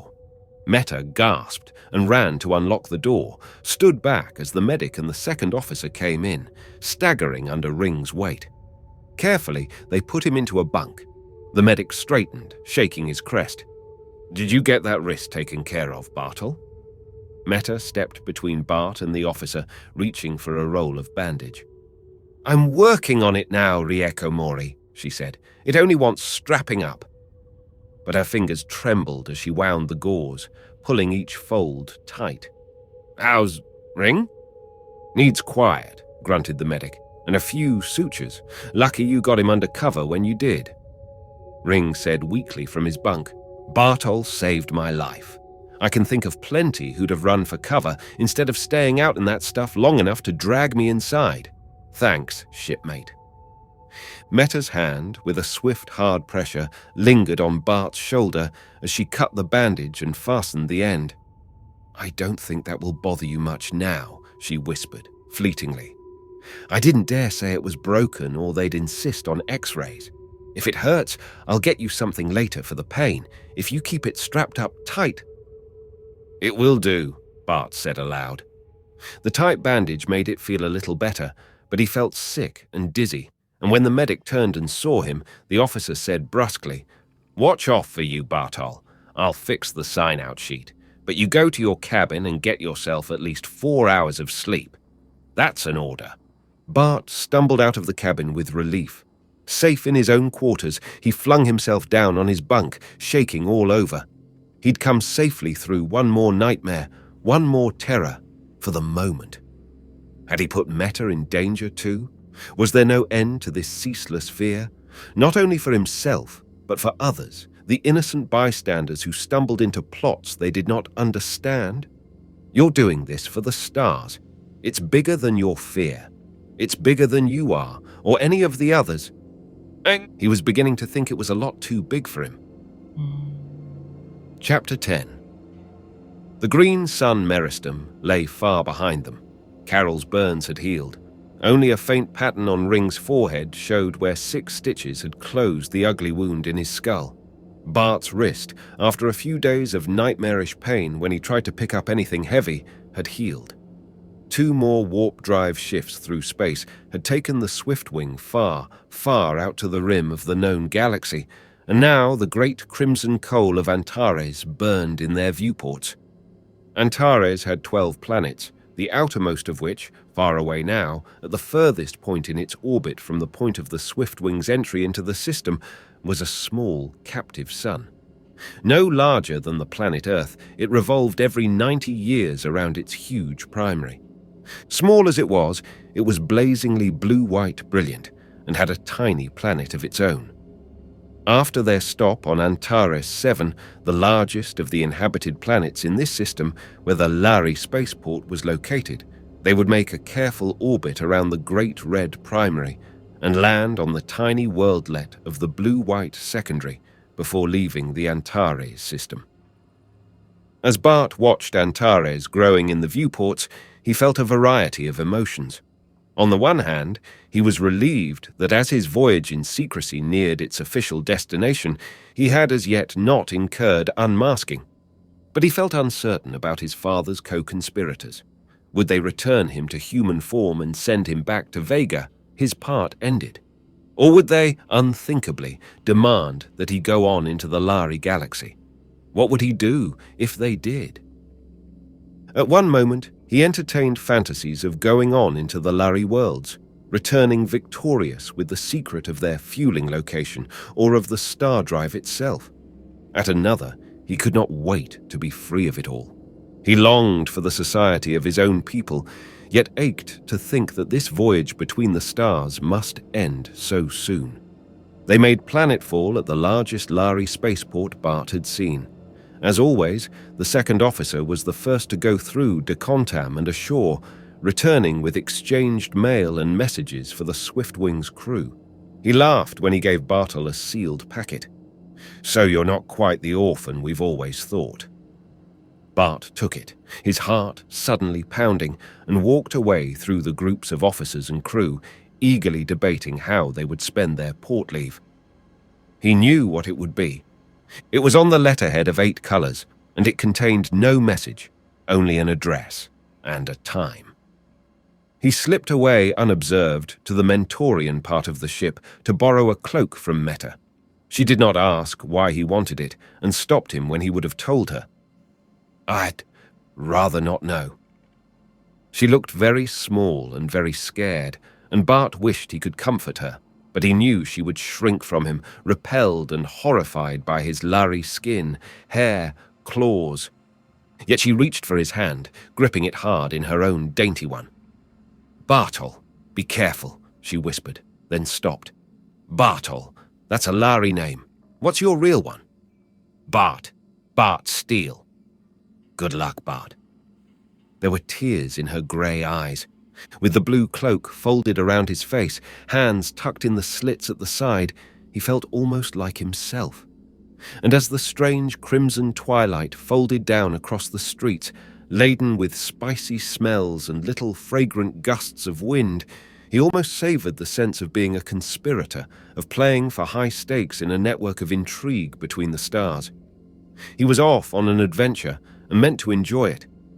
The address he had been given was a lavish estate, not far from the spaceport, across a little gleaming lake that shimmered red, indigo, violet in the crimson sunset, surrounded by a low wall of what looked like purple glass. Bart, moving slowly through the gate, felt that eyes were watching him and forced himself to walk with slow dignity. Up the path, up a low flight of black marble stairs. A door swung open and shut again, closing out the red sunset, letting him into a room that seemed dim after the months of Lhari lights. There were 3 men in the room, but his eyes were drawn instantly to one, standing against an old-fashioned fireplace. He was very tall and quite thin, and his hair was snow-white, though he did not look old. Bart's first incongruous thought was, he'd make a better Lhari than I would. His firm, commanding voice told Bart at once that this was the man in charge. "You are Bartol?" He extended his hand. Bart took it and found himself gripped in a judo hold. The other 2 men, leaping to place behind him, felt all over his body, not gently. "No weapons, Montano." "Look here." "Save it," Montano said. "If you're the right person, you'll understand. If not, you won't have much time to resent it. A very simple test. What color is that Devon?" "Green." "And those curtains?" "Darker green with gold and red figures." The men released him, and the white-haired man smiled. "So you actually did it, Steele. I thought for sure the code message was a fake." He stepped back and looked Bart over from head to foot, whistling. "Raynor 3 is a genius. Claws and everything. What a deuce of a risk to take, though." "You know my name," Bart said. "But who are you?" Suspicion came back into the dark eyes. "Does that Mentorian cloak mean you've lost your memories too?" "No," said Bart. "It's simpler than that. I'm not Rupert Steele. His voice caught. "I'm his son." The man looked startled and shocked. "I suppose that means Rupert is dead." "Dead?" It came a little before he expected it then. "So you're Bart?" He sighed. "My name's Montano. This is Hedrick, and I suppose you recognize Raynor too." Bart blinked. It was the same face, but it was not grim like Raynor 1's, nor expressive and kindly like that of Raynor 3. This one just looked dangerous. "But sit down," Montano said with a wave of his hand. "Make yourself comfortable." Hedrick relieved Bart of his cloak. Raynor 2 put a cup of some steaming drink in his hand, passed him a tray of small hot fried things that tasted crisp and delicious. Bart relaxed, answering questions.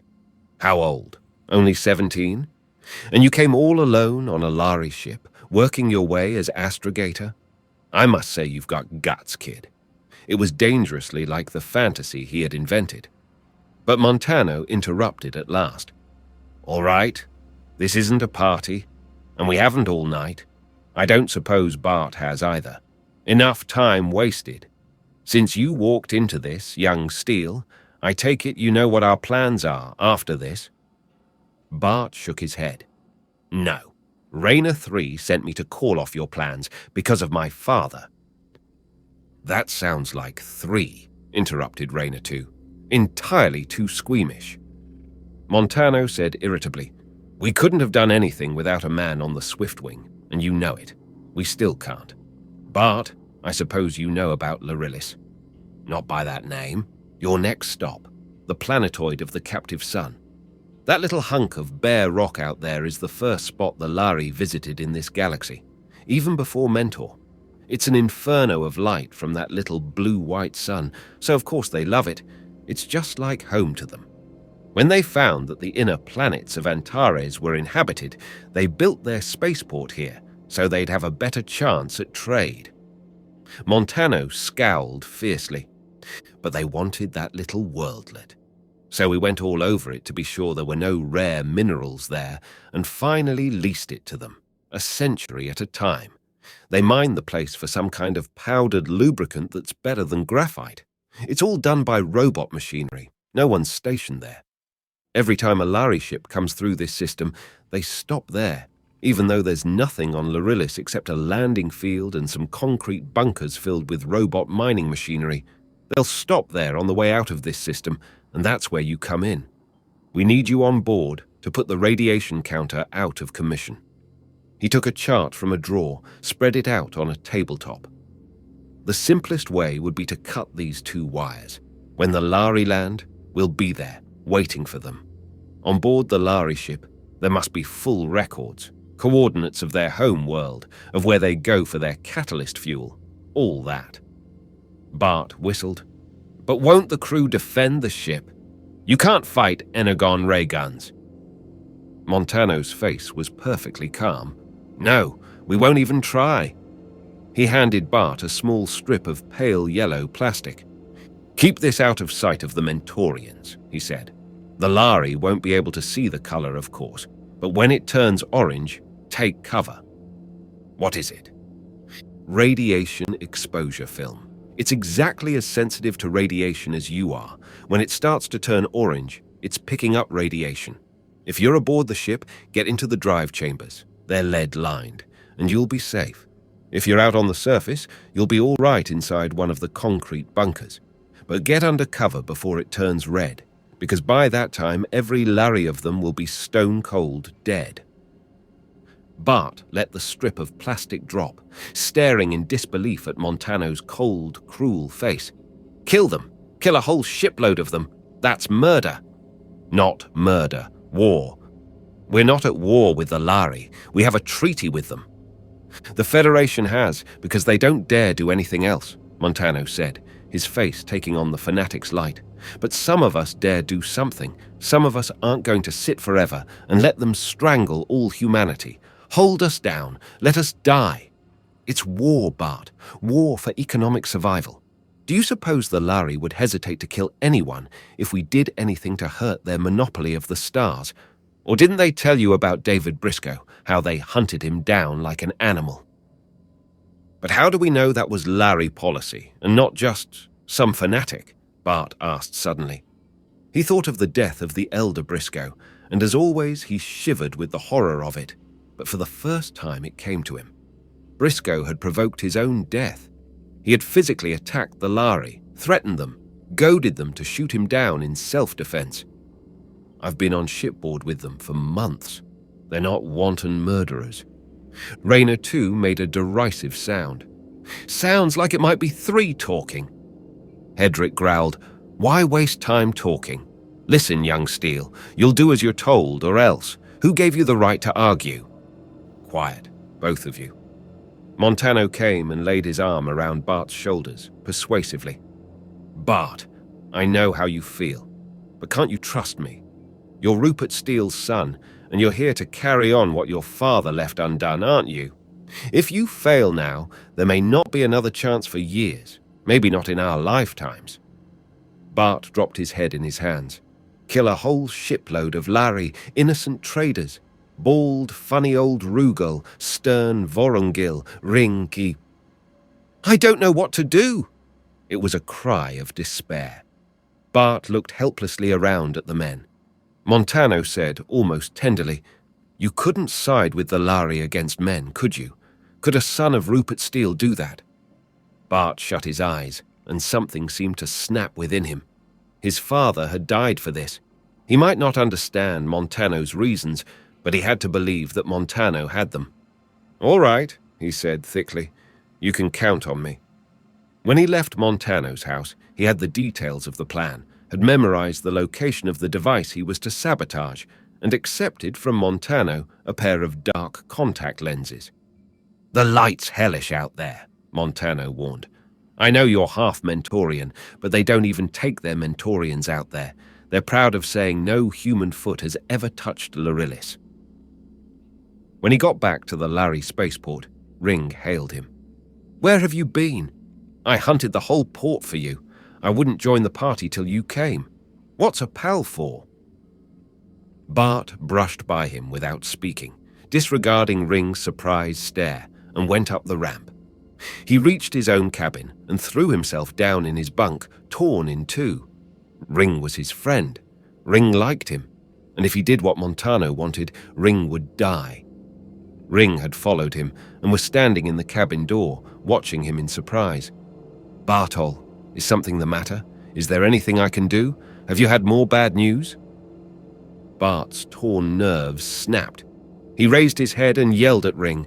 "Yes, there is something. You can quit following me around and just let me alone for a change." Ring took a step backward. Then he said, very softly, "Suit yourself, Bartol. Sorry." And noiselessly, his white crest held high, he glided away. Bart's resolve hardened. Loneliness had done odd things to him. Thinking of Ring, a Lhari, one of the freaks who had killed his father, as a friend. If they knew who he was, they would turn on him, hunt him down as they'd hunted Briscoe, as they'd hunted his father, as they'd hounded him from Earth to Procyon. He put his scruples aside. He'd made up his mind. They could all die. What did he care? He was human, and he was going to be loyal to his own kind. Chapter 11. But although he thought he had settled all the conflict, he found that it returned when he was lying in his bunk, or when he stood in the dome and watched the stars while they moved through the Antares system toward the captive sun and the tiny planet Lillis. It's in my power to give this to all men. Should a few Lhari stand in his way? He lay in his bunk brooding, thinking of death, staring at the yellow radiation badge. If you fail, it won't be in our lifetime. He'd have to go back to little things, to the little ships that hauled piddling cargo between little planets, while all the grandeur of the stars belonged to the Lhari. And if he succeeded, Vega Interplanet could spread from star to star, a mighty memorial to Rupert Steele. One day, Vorongil sent for him.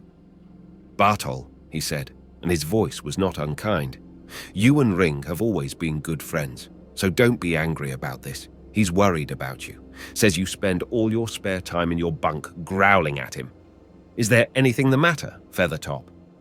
He sounded so concerned, the word struck Bart with hysterical humor, so fatherly that Bart wanted insanely to laugh and to cry.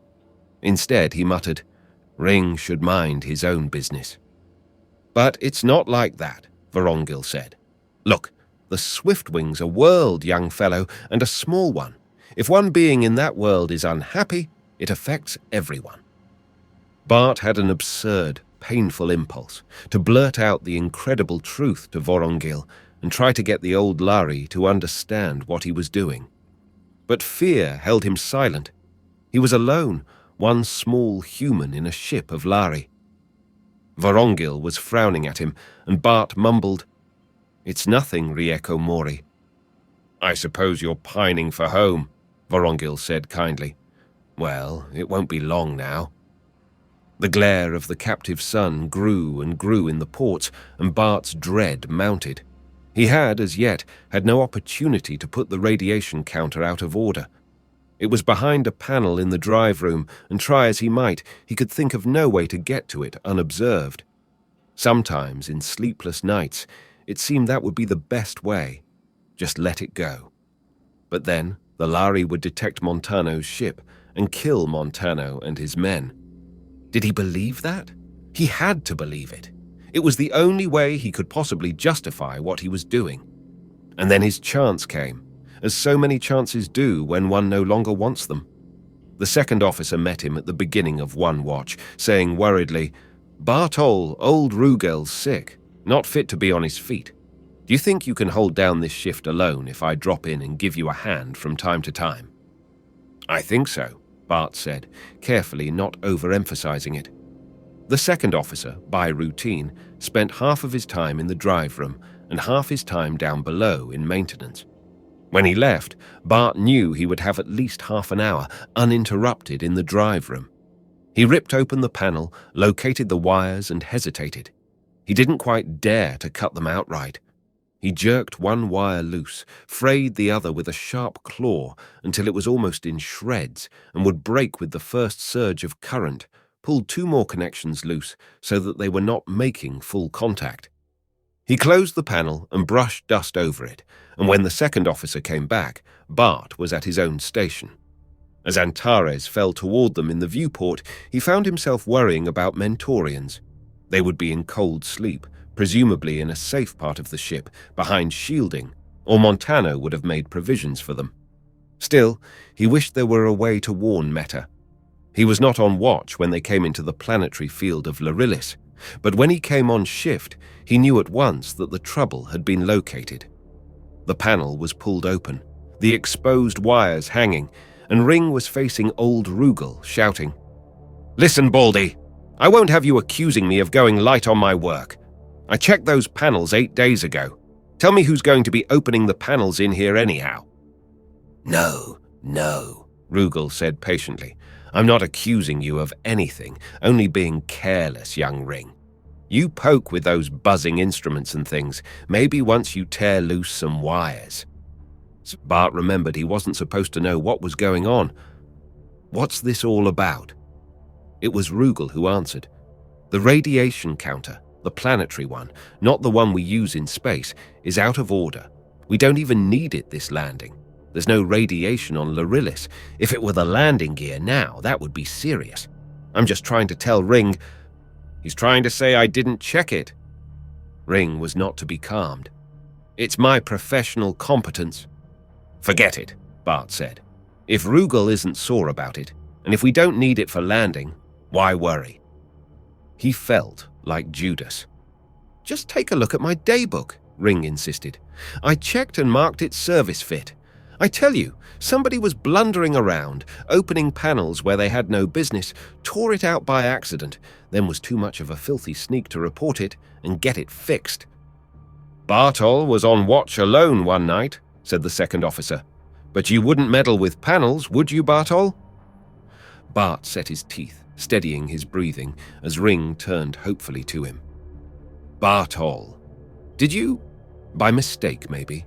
Because if you did, it won't count against your rating, but it means a black mark against mine." Bart hid his self-contempt in sudden, tense fury. "No, I didn't. You're going to accuse everybody on the Swiftwing, all the way from me to Vorongil, before you can admit a mistake, aren't you? If you want somebody to blame, look in a mirror. Listen, you!" Ring's pent-up rage exploded. He seized Bart by the shoulder, and Bart moved to throw him off, so that Ring's outthrust claws raked only his forearm. In pure reflex, he felt his own claws flick out. They clinched, closed, scuffled, and he felt his claws rake flesh. Half incredulous, saw the thin red line of blood welling from Ring's cheek.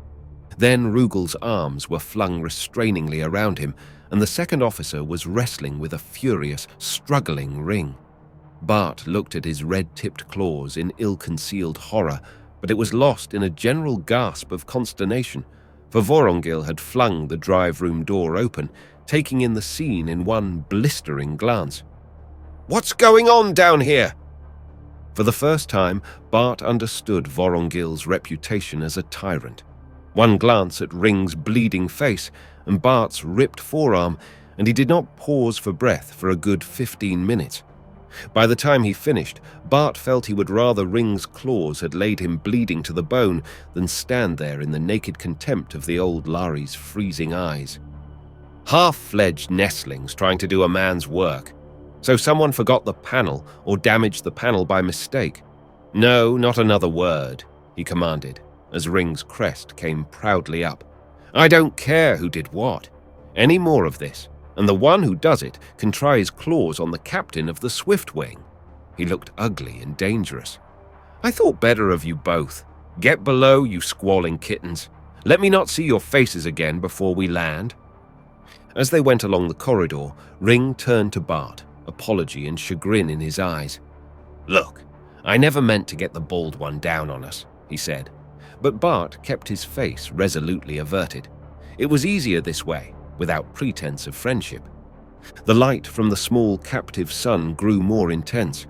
Bart had never known anything like it, and was glad to slip away and put the dark contact lenses into his eyes. They made his eyes appear all enormous, dilated pupil. Fearfully, he hoped no one would notice. His arms smarted, and he did not speak to Ring all through the long, slow deceleration. When the intercom ordered all crew members to the hatchway, Bart lingered a minute, pinning the yellow radiation badge in a fold of his cloak. A spasm of fear threatened to overwhelm him again, and nightmarish loneliness. He felt agonizingly homesick for his own familiar face. It seemed almost more than he could manage to step out into the corridor full of Lhari. It won't be long now. The hatch opened. Even accustomed, as he was, to Lhari lights, Bart squeezed his eyes shut at the blue-white brilliance that assaulted him now. Then, opening slitted lids cautiously, he found that he could see. A weirdly desolate scene stretched away before them. Bare, burning sand, strewn with curiously colored rocks, lay piled in strange chaos. Then he realized there was an odd but perceptible geometry to their arrangement. They showed alternate crystal and opaque faces. Old Rugal noted his look of surprise. "Never been here before." "That's right, you've always worked on the Polaris run. Well, those aren't true rocks, but living creatures of a sort. The crystals are alive. The opaque faces are lichens that have something like chlorophyll and can make their food from air and sunlight. The rocks and lichens live in symbiosis. They have intelligence of a sort, but fortunately they don't mind us, or our automatic mining machinery. Every time, though, we find some new lichen that's trying to set up a symbiote cycle with the concrete of our bunkers." "And every time," Ring said cheerfully, "somebody, usually me, has to see about having them scraped down and repainted. Maybe someday I'll find a paint the lichens don't like the taste of." "Going to explore with Ring?" Rugal asked, and Ring, always ready to let bygones be bygones, grinned and said, "Sure." Bart could not face him. Vorongil stopped and said, "This your first time here, young Bartol? How would you like to visit the monument with me? You can see the machinery on the way back." Relieved at not having to go with Ring, he followed the captain, falling into step beside him. They moved in silence along the smooth stone path. "The crystal creatures made this road," Vorongil said at last. "I think they read minds a little. There used to be a very messy, rocky desert here, and we used to have to scrabble and scratch our way to the monument. Then one day a ship, not mine, touched down and discovered that there was a beautiful, smooth road leading up to the monument, and the lichens never touched that stone. But you probably had all this in school." Excited Bartle. No, sir." "Why?" "Eyes look a bit odd. But who could blame you for being excited? I never come here without remembering Raisin and his crew on that long jump. The longest any Lhari captain ever made. A blind leap in the dark, remember, Bartle. Through the dark, through the void, with his own crew cursing him for taking the chance. No one had ever crossed between galaxies, and remember, they were using the ancient math." He paused, and Bart said through a catch of breath, "Quite an achievement." His badge still looked reassuringly yellow. "You young people have no sense of wonder," Vorongil said. "Not that I blame you. You can't realize what it was like in those days. Oh, we'd had star travel for centuries. We were beginning to stagnate. And now, look at us." Oh, they derided Raisin. Said that even if he did find anyone, any other race, they'd be monsters with whom we could never communicate. But here, we have a whole new galaxy for peaceful trade, a new mathematics that takes all the hazard out of space travel, our Mentorian friends and allies. He smiled. "Don't tell the High Council on me, but I think they deserve a lot more credit than most Lhari care to give them. Between ourselves, I think the next Panarch may see it that way." Vorongil paused. "Here's the monument." It lay between the crystal columns, tall of pale blue sandstone, with letters in deep shadow of such contrast that the Lhari could read them, a high, sheer, imposing stele. Vorongil read the words slowly aloud in the musical Lhari language. "Here, With thanks to those who watch the great night, I, Raisin of Nedron, raise a stone of memory. Here we first do touch the new worlds. Let us never again fear to face the unknown, trusting that the mind of all knowledge still has many surprises in store for all the living. I think I admire courage more than anything there is, Bartol. Who else could have dared it? Doesn't it make you proud to be a Lhari? Bart had felt profoundly moved. Now he snapped back to awareness of who he was and what he was doing. So only the Lhari had courage.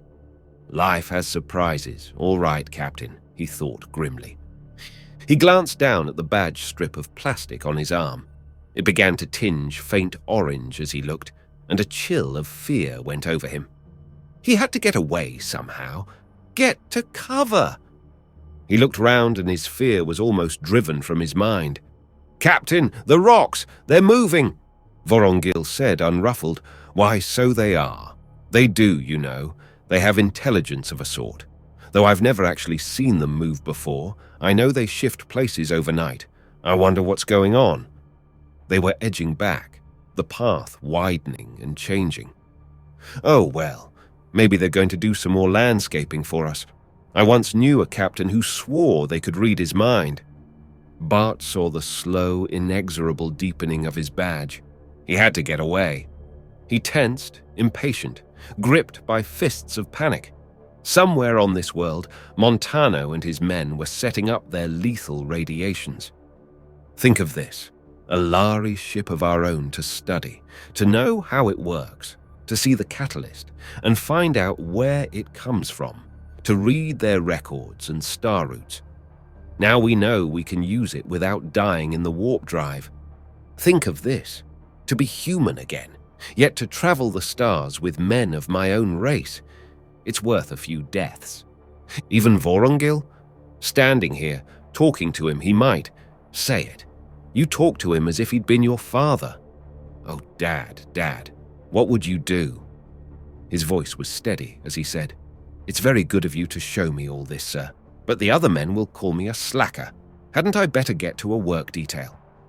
Maybe so, Feathertop," Vorongil said. "Let me see. Well, down this way is the last row of bunkers. See the humps? You can check inside to see if they're full or empty and save us the trouble of exploring if they're all empty. Have a look round inside if you care to. The robot machinery's interesting." Bart tensed. He had wondered how he'd get hidden inside, but he asked, "Not locked?" "Locked?" The old Lhari's short, yellowed crest bobbed in surprise. "Why? Whoever comes here but our ships? And what could we do with the stuff but take it back with us?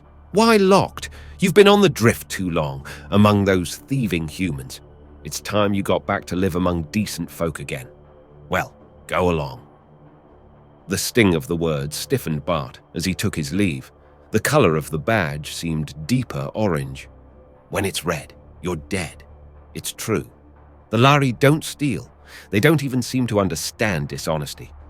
But they lied to us all, knowing what we were like maybe, that we'd steal their ships, their secrets, their lives."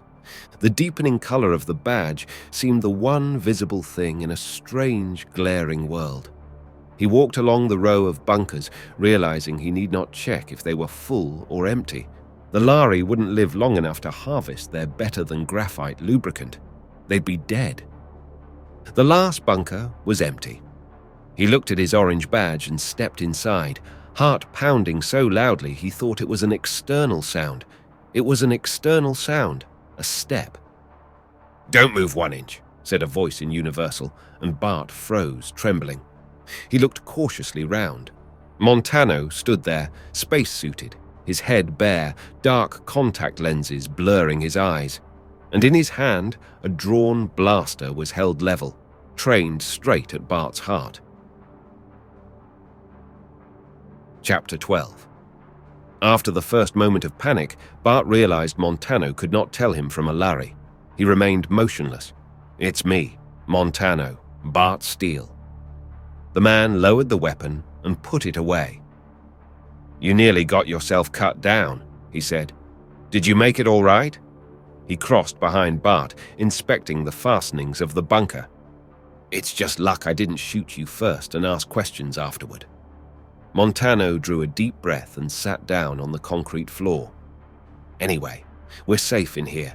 We've got about half an hour before the radiation will reach lethal intensity. It has a very short half-life, though, only about 12 minutes. If we spend an hour in here, we'll be safe enough. Did you have any trouble putting the radiation counter out of commission?" So in half an hour, they would all be dead. Ring, Rugal, Captain Vorongil, 24 Lhari, all dead so that Montano could have a Lhari ship to play with. And what then? More killing, more murder. Would Montano start killing everyone who tried to get the secret of the drive from him? The Lhari had the star drive. Maybe it belonged to them, maybe not. Maybe humans had a right to have it too. But this wasn't the right way. Maybe they didn't deserve it. He turned to look at Montano. The man was leaning back, whistling softly through his teeth. He felt like telling Montano that he couldn't go through with it. He started to speak, then stopped, his blood icing over. "If I try to argue with him, I'll never get out of here alive. It means too much to him. Do I just salve my conscience with that then? Sit here and let them die?" With a shock of remembrance, it came to Bart that he had a weapon. He was armed, this time, with the Energon beam that was part of his uniform. Montano had evidently forgotten it. Could he kill Montano, even to save 24 Lhari? He reached hesitantly toward the beam gun, quickly thumbed the catch down to the lowest point, which was simple shock. He froze as Montano looked in his direction, hand out of sight under his cloak. "How many Lhari on board?" 23 and 3 Mentorians. Anyone apt to be behind shielding, say, in the drive chamber?" "No, I think they're all outside." Montano nodded, idly. "Then we won't have to worry." Bart slipped his hand toward his weapon. Montano saw the movement, cocked his head in question. Then, as understanding flashed over his face, his hand darted to his own gun. But Bart had pressed the charge of his, and Montano slumped over without a cry. He looked so limp that Bart gasped. Was he dead? Hastily, he fumbled the lax hand for a pulse. After a long, endless moment, he saw Montano's chest twitch and knew the man was breathing. Well, Montano would be safe here in the bunker. Hastily, Bart looked at his timepiece. Half an hour before the radiation was lethal. For the Lhari. Was it already for him? Shakily, he unfastened the door. He ran out into the glare, seeing as he ran that his badge was tinged with an ever-darkening gold-orange. Montano had said there was a safety margin, but maybe he was wrong. Maybe all Bart would accomplish would be his own death. He ran back along the line of bunkers, his heart pounding with his racing feet. 2 crewmen came along the line, young, white-crested Lhari from the other watch. He gasped, "Where is the captain?" "Down that way. What's wrong, Bartle?" But Bart was gone, his muscles aching with the unaccustomed effort inside gravity. Putting on speed, he saw the tall, austere shape of Vorongil, his banded cloak dark against the glaring light. Vorongil turned, startled at the sound of his running feet. Suddenly, Bart realized that he was still holding his Energon ray. In shock and revulsion, he dropped it at Vorongil's feet. "Captain, go warn the men! They'll all be dead in half an hour. There are lethal radiations." "What? Are you sunstruck?" Bart stopped cold. Never once had it crossed his mind what he would say to Vorongil or how he would make the captain believe his story without revealing Montano. He started to hold up his badge, realized the Lhari captain could not see color, and dropped it again, while Vorongil bent over to pick up the fallen gun. "Are you sunstruck or mad, Bartol? What's this babble?" "Captain, everybody on the Swift Wing." "And speak Lhari," Vorongil demanded, and Bart realized that in his excitement he had been shouting in Universal. He drew a long, deep breath. "Captain, there are lethal radiations being released here," he said. "You have just barely half an hour to gather all the men and get them behind shielding.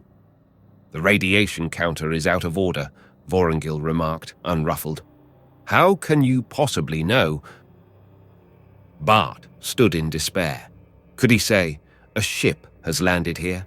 Could he say, check that bunker? Even if Montano was a would-be murderer, he was human, and Bart could not betray him to the Lhari. There had been too much betrayal.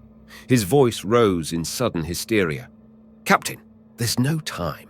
I tell you, you'll all be dead if you don't believe me. Get the men into the ship, get them behind shielding, and then check my story. I'm not... He had gone this far. He might as well go the whole way. I'm not a Lhari. What? One of the crewmen came dashing up, his crest sweat-streaked. Captain, Rugal has collapsed. We don't know what's wrong with him. Radiation sickness, said Bart, and Vorongil reached out, catching his shoulder in a cruel, taloned grip. Bart said desperately, I'm not a Lhari. I signed on in disguise. I knew they meant to take the ship, but I can't let you all die. How can I make you believe me? Here... In desperation, Bart reached up. Pain stabbed his eyeballs, fierce, blinding, as he pulled out one of the contact lenses. He could not see the captain's face through the light, but suddenly, 2 Lhari were holding his arms. The fear of death was on Bart, but it no longer mattered. He saw through watering eyes the ever-deepening orange of the badge disappearing. Here, he said, tearing at it. Radiation. You must be able to see how dark it is, even if it's just darkness. Suddenly, Vorongil was shouting, but Bart could not hear. 2 men were dragging him along. They hustled him up the ramp of the ship. He could see again, but his eyes were blurred, and he felt sick, colors spinning before his eyes, a nauseated ringing in his head. At first he thought it was his ears ringing. Then he made out the rising, shrieking wail and fall of the emergency siren, steps running, shouting voices, the slow clang of the doors. Someone was pushing at him, babbling words in Lhari, but he heard them through an ever-increasing distance.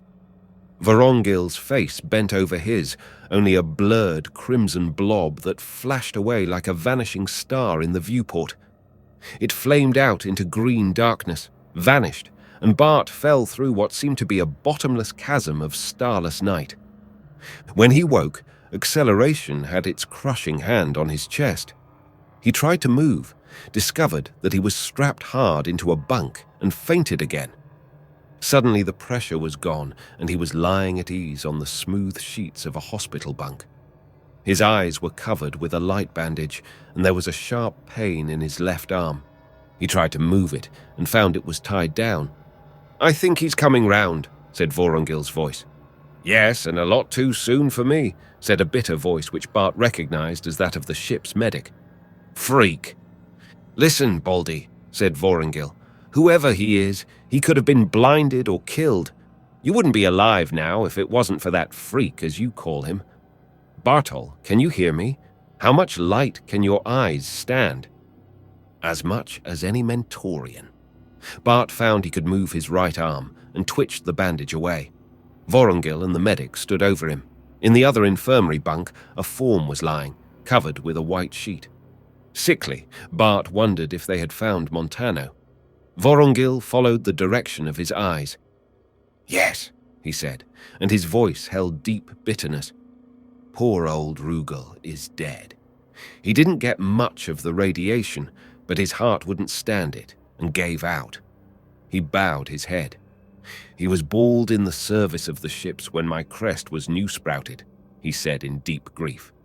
Bart felt the shock of that, even through his own fear. He looked down at his left arm. It was strapped to a splint, and fluid was dripping slowly into the vein there. Vorongil nodded. I expect you feel pretty sick. You got a good dose of radiation yourself, but we've given you a couple of transfusions.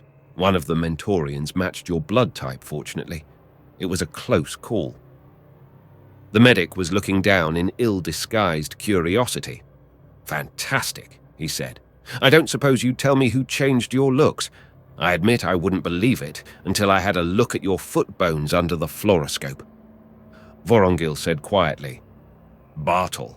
I don't suppose that's your real name. Why did you do it? "I couldn't see you all die, sir," Bart said, not expecting them to believe him. "No more than that." The medic said roughly in Lhari, "It's a trick, sir, no more. A trick to make us trust him." "Why would he risk his own life then?" Vorongil asked. "No, it's more than that." He hesitated. "We checked the bunkers in radiation suits before we took off. We found a man in one of them." "Was he dead?" Bart whispered. "No," Vorongil said quietly. "Thank God." It was a heartfelt explosion. Then, apprehensively, "Or did you kill him?" "What do you think we are?" Vorongil said incredulously. "Indeed, no. His own men have probably found him by now. I don't imagine he got half as much radiation as you did." Bart surveyed the needle in his arm. "Why are you taking all this trouble if I'm going to be put out of the way?" "You must have some funny ideas about us," Vorongil said, shaking his head. "That would be a fine way to reward you for saving all of our lives. No, you're not going to be killed." "If I had my way," the old medic began, and suddenly Vorongil flew into a rage.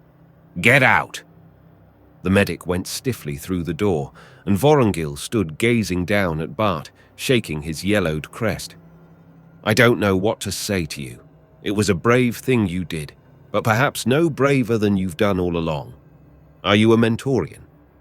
"Only half." "Strange," Vorongil said, looking into space, "that I could talk to you as I did by the monument, and you knew what I meant. But yes, you would understand." Abruptly, he recalled himself, and his voice was thin and cold. "I haven't quite decided what to do. I haven't spoken of this to the crew yet.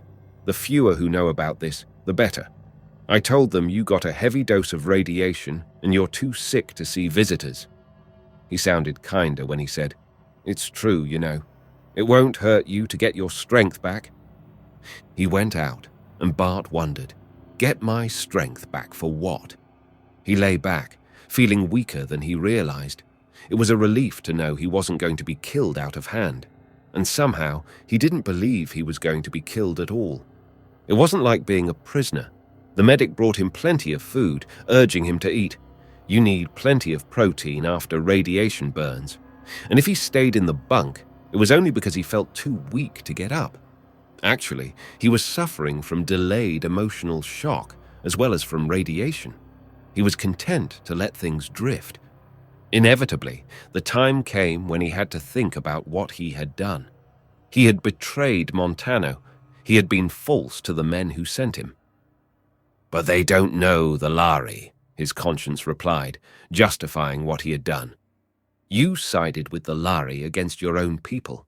You spoilt our chances of learning about the Lhari fuel catalyst.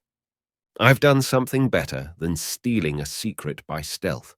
I've proved that humans and Lhari can communicate, that they can trust each other.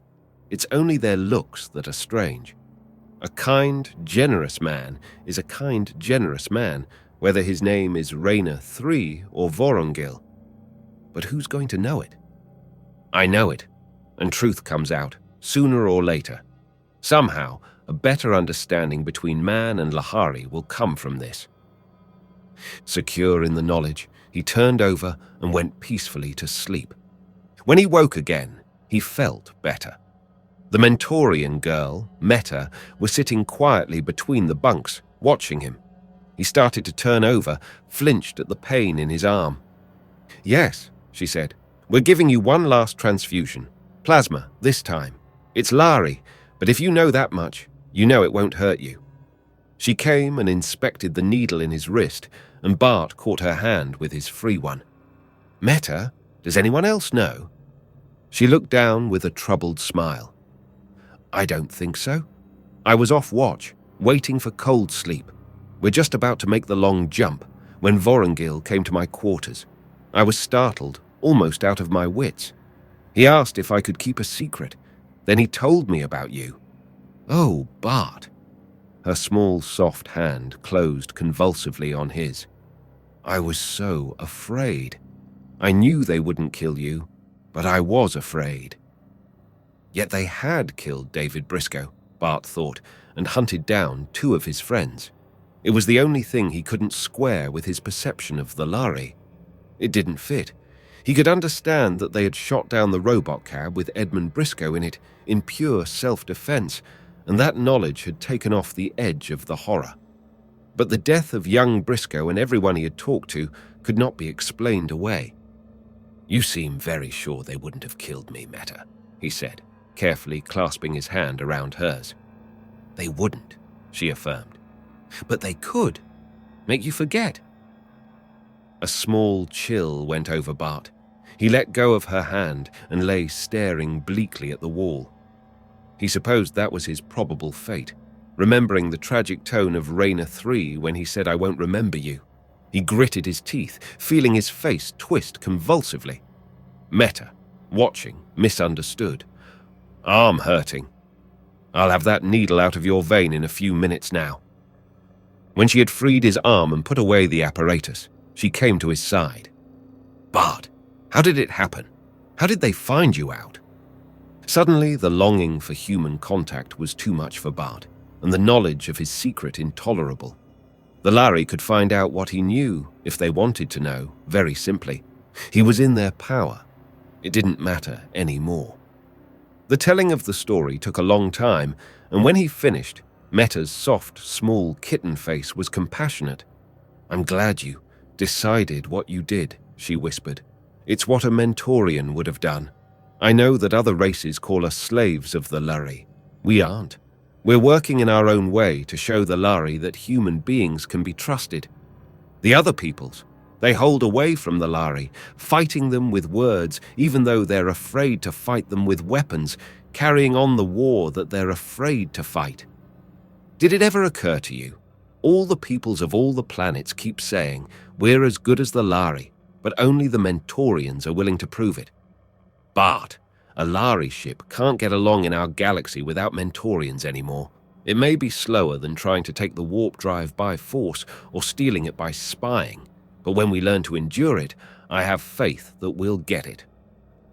Bart, although moved by Meta's philosophy, couldn't quite share it. It still seemed to him that the Mentorians were lacking in something, independence, maybe, or drive. "I wasn't thinking about anything like that," he said honestly. "It was simply that I couldn't let them die. After all," he was speaking more to himself than to the girl, "it's their star drive. They found it, and they've given us star trade and star travel cheaply and with profit to both sides. I hope we'll get the star drive someday. But if we got it by mass murder, it would sow the seeds of a hatred between men and Lhari that would never end. It wouldn't be worth it, Meta. Nothing would be worth that. We've got enough hate already." Bart was still in his bunk, but beginning to fret at staying there, when the familiar trembling of Acceleration 2 started to run through the ship. It was, by now, so familiar to him that he hardly gave it a second thought, but Meta panicked. "What's happening? Bart, what is it? Why are we under acceleration again?" "Shift to warp," he said without thinking, and her face went deathly white. "So that's it," she whispered. "Vorongil. No wonder he wasn't worried about what I would find out from you or what you knew." She drew herself together in her chair, a miserable, shrunken, terrified little figure, bravely trying to control her terror. Then she held out her hands to Bart. I'm ashamed," she whispered. "When you've been so brave, I shouldn't be afraid to die." "Meta, what's the matter? What are you afraid of?" It suddenly swept over Bart what she meant and what she feared. "But don't you understand, Meta?" he exclaimed. "Humans can live through the warp drive. No drugs, no cold sleep. Meta, I've done it dozens of times." "But you're a Lhari!" It burst from her, uncontrollable. She stopped, looked at him in consternation. He smiled bitterly. "No, Meta, they didn't do a thing to my internal organs, to my brain, to the tissues of my body. Just a little plastic surgery on my hands, my feet, and my face. Meta, there's nothing to be afraid of. Nothing," he repeated. She twisted her small hands together. "I'm trying to believe that," she whispered. "But all my life I've known." The screaming whine in the ship gripped them with the strange, clawing lassitude and discomfort. Bart, gasping under it, heard the girl moan, saw her slump lax in her chair, half fainting. Her face was so deathly white that he began seriously to be afraid she would die of her fear. Fighting his own agonizing weakness, he pulled himself upright. He reached the girl, dug his claws cruelly into her. "Girl, get hold of yourself! Fight it! Fight it! The more scared you are, the worse it's going to be." She was rigid, trembling in a trance of terror. "You rotten little coward," he yelled at her. "Snap out of it! Or are all you Mentorians so gutless that you believe any half-baked folk tale the Lhari pass off on you? You and your fine talk about earning the star drive. What would you do with it after you got it, if you die of fear when you try?" "Oh, you—" She flung her head back, her eyes blazing with rage. "Anything you can do, I can do too." He saw life flowing back into her face, and the trembling now was with fury, not fear. She was fighting the pain, the crawling itch in her nerve ends, the terrible sense of draining disorganization. Bart felt his hold on himself breaking. He whispered hoarsely, "That's the girl. Don't be scared if I black out for a minute." He held on to consciousness with his last courage, afraid if he fainted, the girl would collapse again. She reached for him, and Bart, starved for some human touch, drew her into his arms. They clung together, and he felt her wet face against his own, the softness of her trembling hands. She was still crying a little. Then the blackness closed on him, as if endless, and the grey blur of Warp Drive Peak blotted his brain into nothingness. He came out of it to feel her cheek soft against his, her head trustfully on his shoulder. He said huskily, "All right, Meta." "I'm fine," she murmured, shakily. He tightened his hands a little, realizing that for the first time in months he had physically forgotten his Lhari disguise, that Meta had given him this priceless reassurance that he was human. But, as if suddenly aware of it again, she looked up at him and drew hesitantly away. "Don't, Meta. Am I so horrible to you then? So repulsive? No, it's only," she bit her lip, "it's just that the Lhari are, I can't quite explain it." "Different," Bart finished for her. "At first I was repelled, physically repelled by myself and by them. It was like living among weird animals and being one of the animals.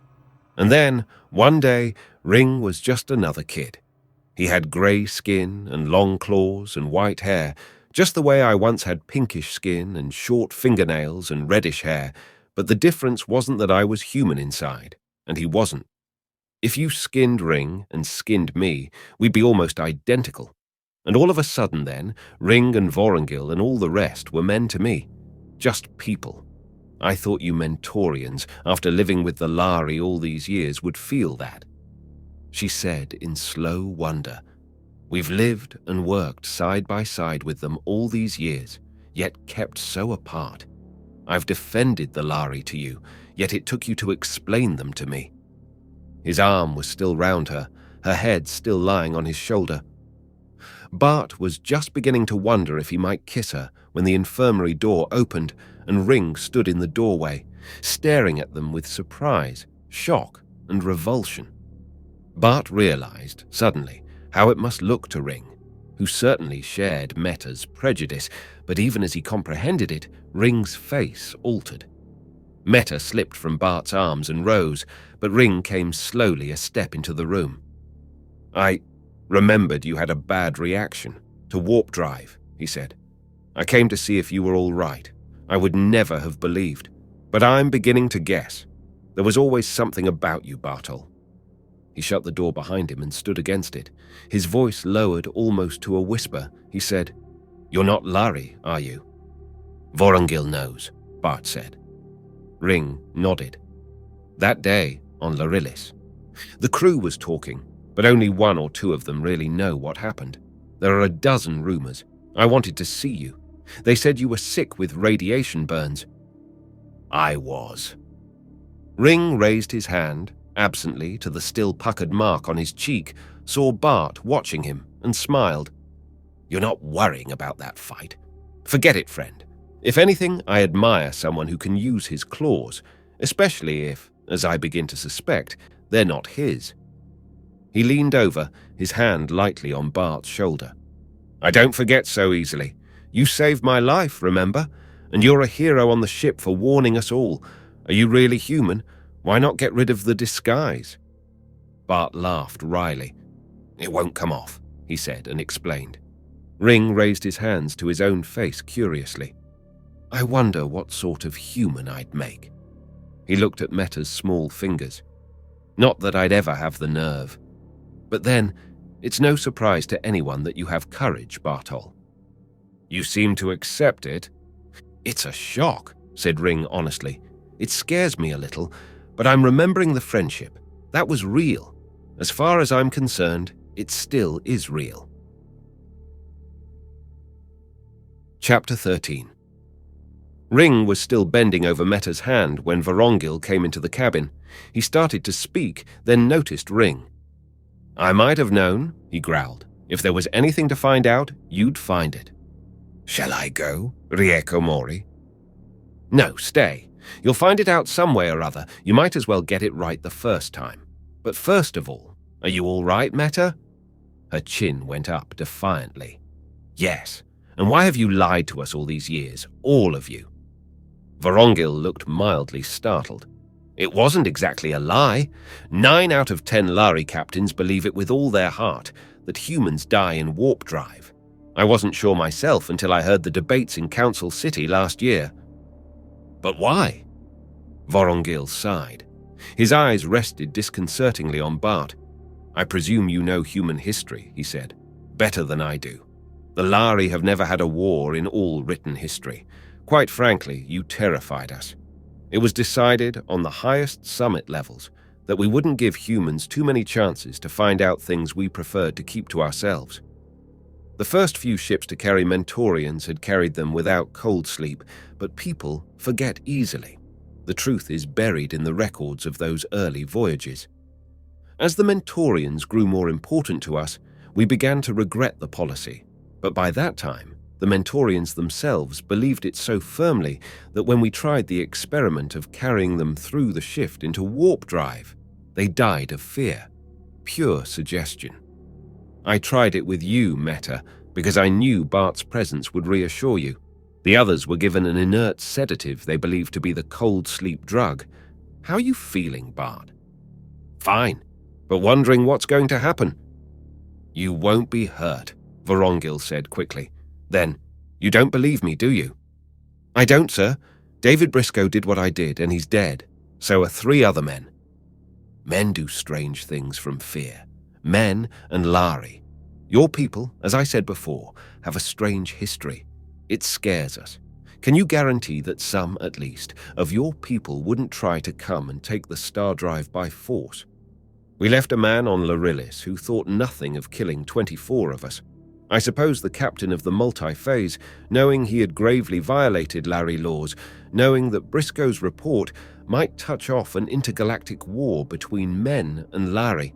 Well, I suppose he felt that 6 deaths were better than 500,000. I'm not defending him, just explaining maybe why he did what he did. Bart lowered his eyes.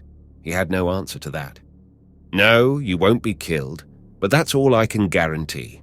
My personal feelings have nothing to do with it. You'll have to go to Council Planet with us, and you'll have to be psych-checked there. That is Lhari law, and by treaty with your Federation, it is human law too. If you know anything dangerous to us, we have a legal right to eliminate those memories before you can be released. Meta smiled at him, encouragingly, but Bart shivered. That was almost worse than the thought of death.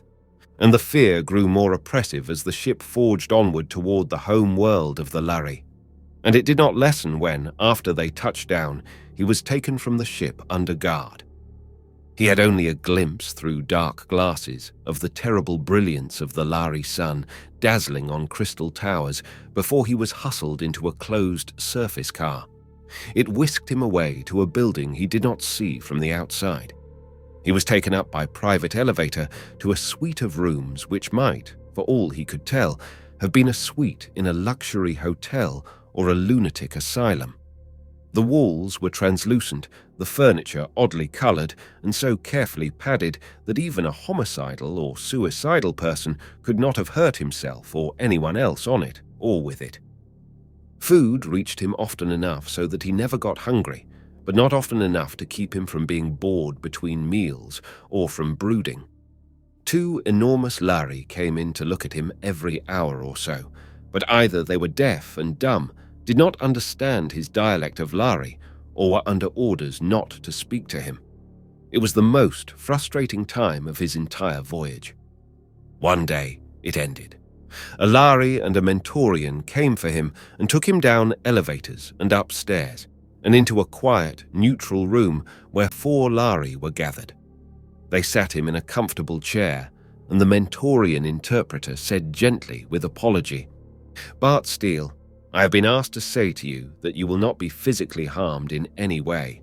This will be much simpler and will have much less injurious effect on your mind if you cooperate with us.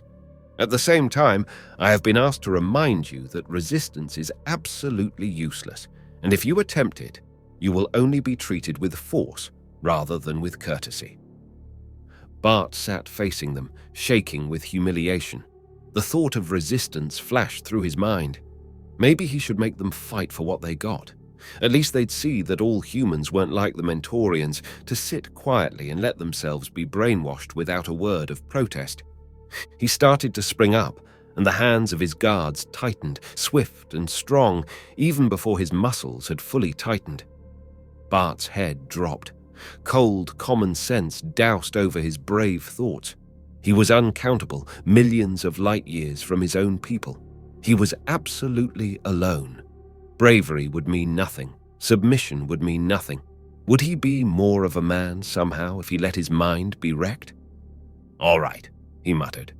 "I won't fight." "You show your good sense," the Mentorian said quietly. "Give me your left arm, please. Or if you are left-handed, your right. As you prefer."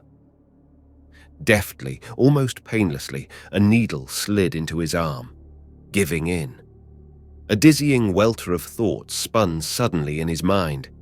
Briscoe, Raina 1 and Raina 3, the net between the stars. Ring, Vorongil, Meta, his father. Consciousness slid away. Years later, he never knew whether it was memory or imagination. It seemed to him that he could reach into that patch of grey and dreamless time and fish out questions and answers whole, the faces of Lhari swelling up suddenly in his eyes and shrinking back into interstellar distance, the sting smell of drugs, the sound of unexpected voices, odd reflex pains, cobwebs of patchy memories that fitted nowhere else into his life, so that he supposed they must go here. He only knew that there was a time he did not remember, and then a time when he began to think there was such a thing as memory, and then a time when he floated without a body, and then another time when the path of every separate nerve in his body seemed to be outlined, a shimmering web in the grey murk. There was a mirror and a face.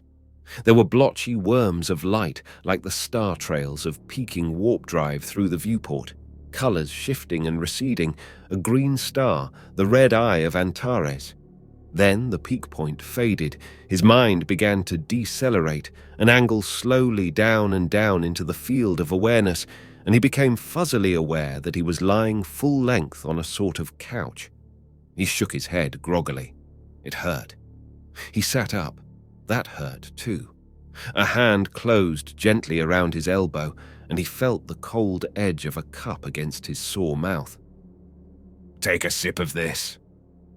The liquid felt cool on his tongue, evaporating almost before he could swallow. The fumes seemed to mount inside the root of his nose, expanding tremendously inside his head and brain.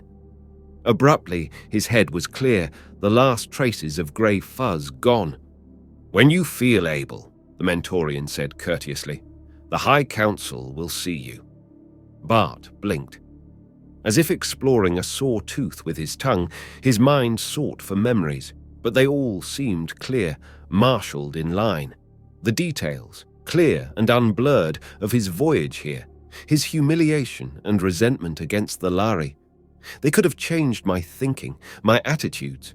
They could have made me admire or be loyal to the Lhari. They didn't. I'm still me. I'm ready now. He got up, reeled, and had to lean on the Mentorian. His feet did not seem to touch the ground in quite the right way. After a minute, he could walk steadily and followed the Mentorian along a corridor. The Mentorian said into a small grill, "The vegan Bartol, alias Bart Steele," and after a moment, a doorway opened. Inside, a room rose, high, domed, vaulted above his head, whitish, opalescent, washed with green. For a moment, while his eyes adjusted to the light, he wondered how the Lhari saw it. Beyond an expanse of black, glassy floor, he saw a low, semicircular table, behind which sat 8 Lhari.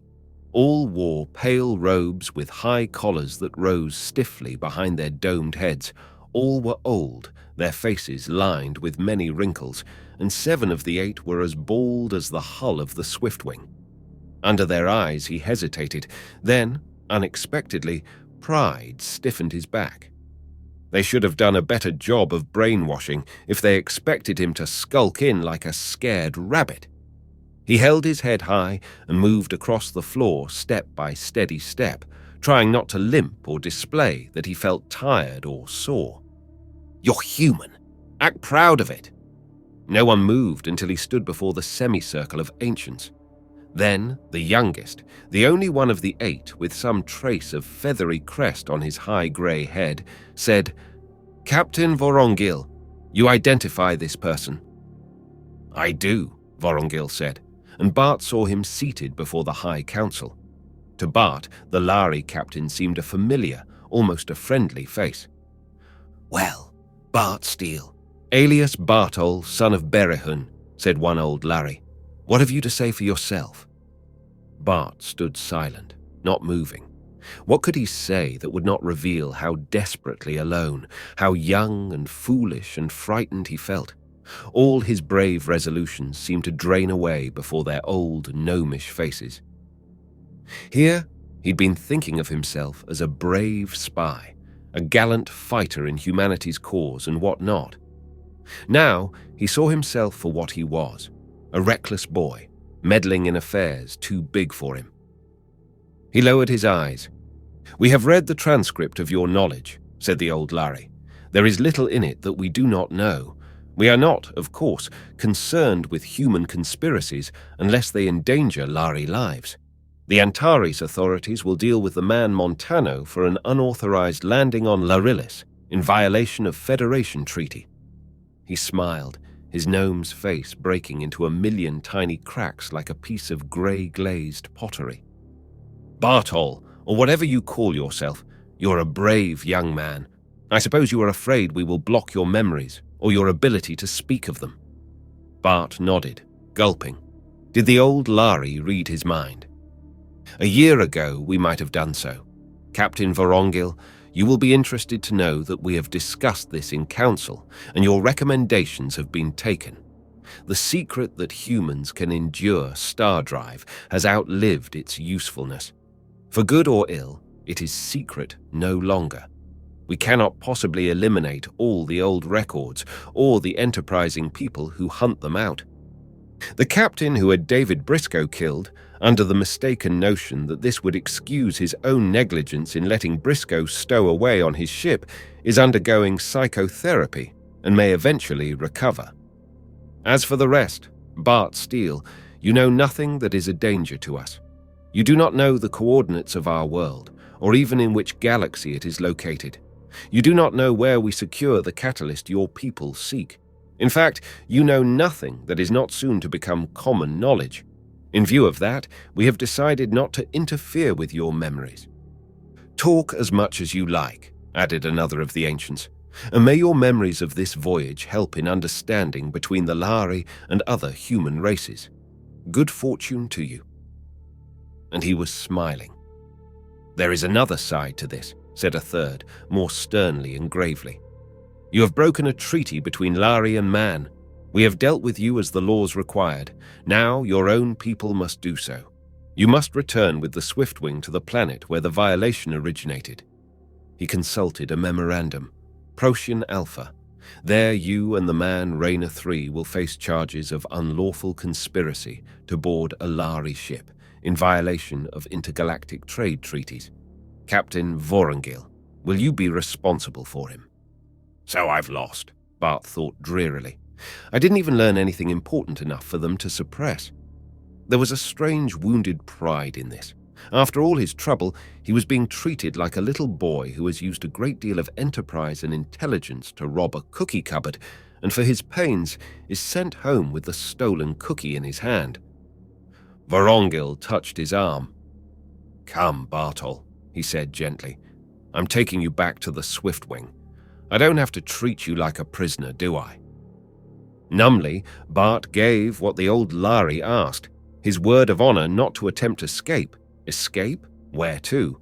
Or to attempt to enter the drive chamber of the Swiftwing while they were still among the Lhari worlds. As they left the council hall, Bart, in a gesture of despair, covered his face with his hands. As he brought them down, he found himself staring at them, transfixed. The fingers looked longer and thinner than he remembered them, but they were his own hands again. The nails seemed faintly thick and ridged, and there was still a faint greyish tinge through the pale flesh colour, but they were human hands, unmistakably. He felt of his nose and ears with fumbling fingers, raised his hand and touched the very short, crisp hair growing on his newly shaven skull. "You fool," said Vorongil to the Mentorian in disgust. "Why didn't you tell him what the medics had done for him? Easy, Bartol." The old Lhari's arm tightened around his shoulder. "I thought they'd told you. Somebody come here and give the youngster a hand."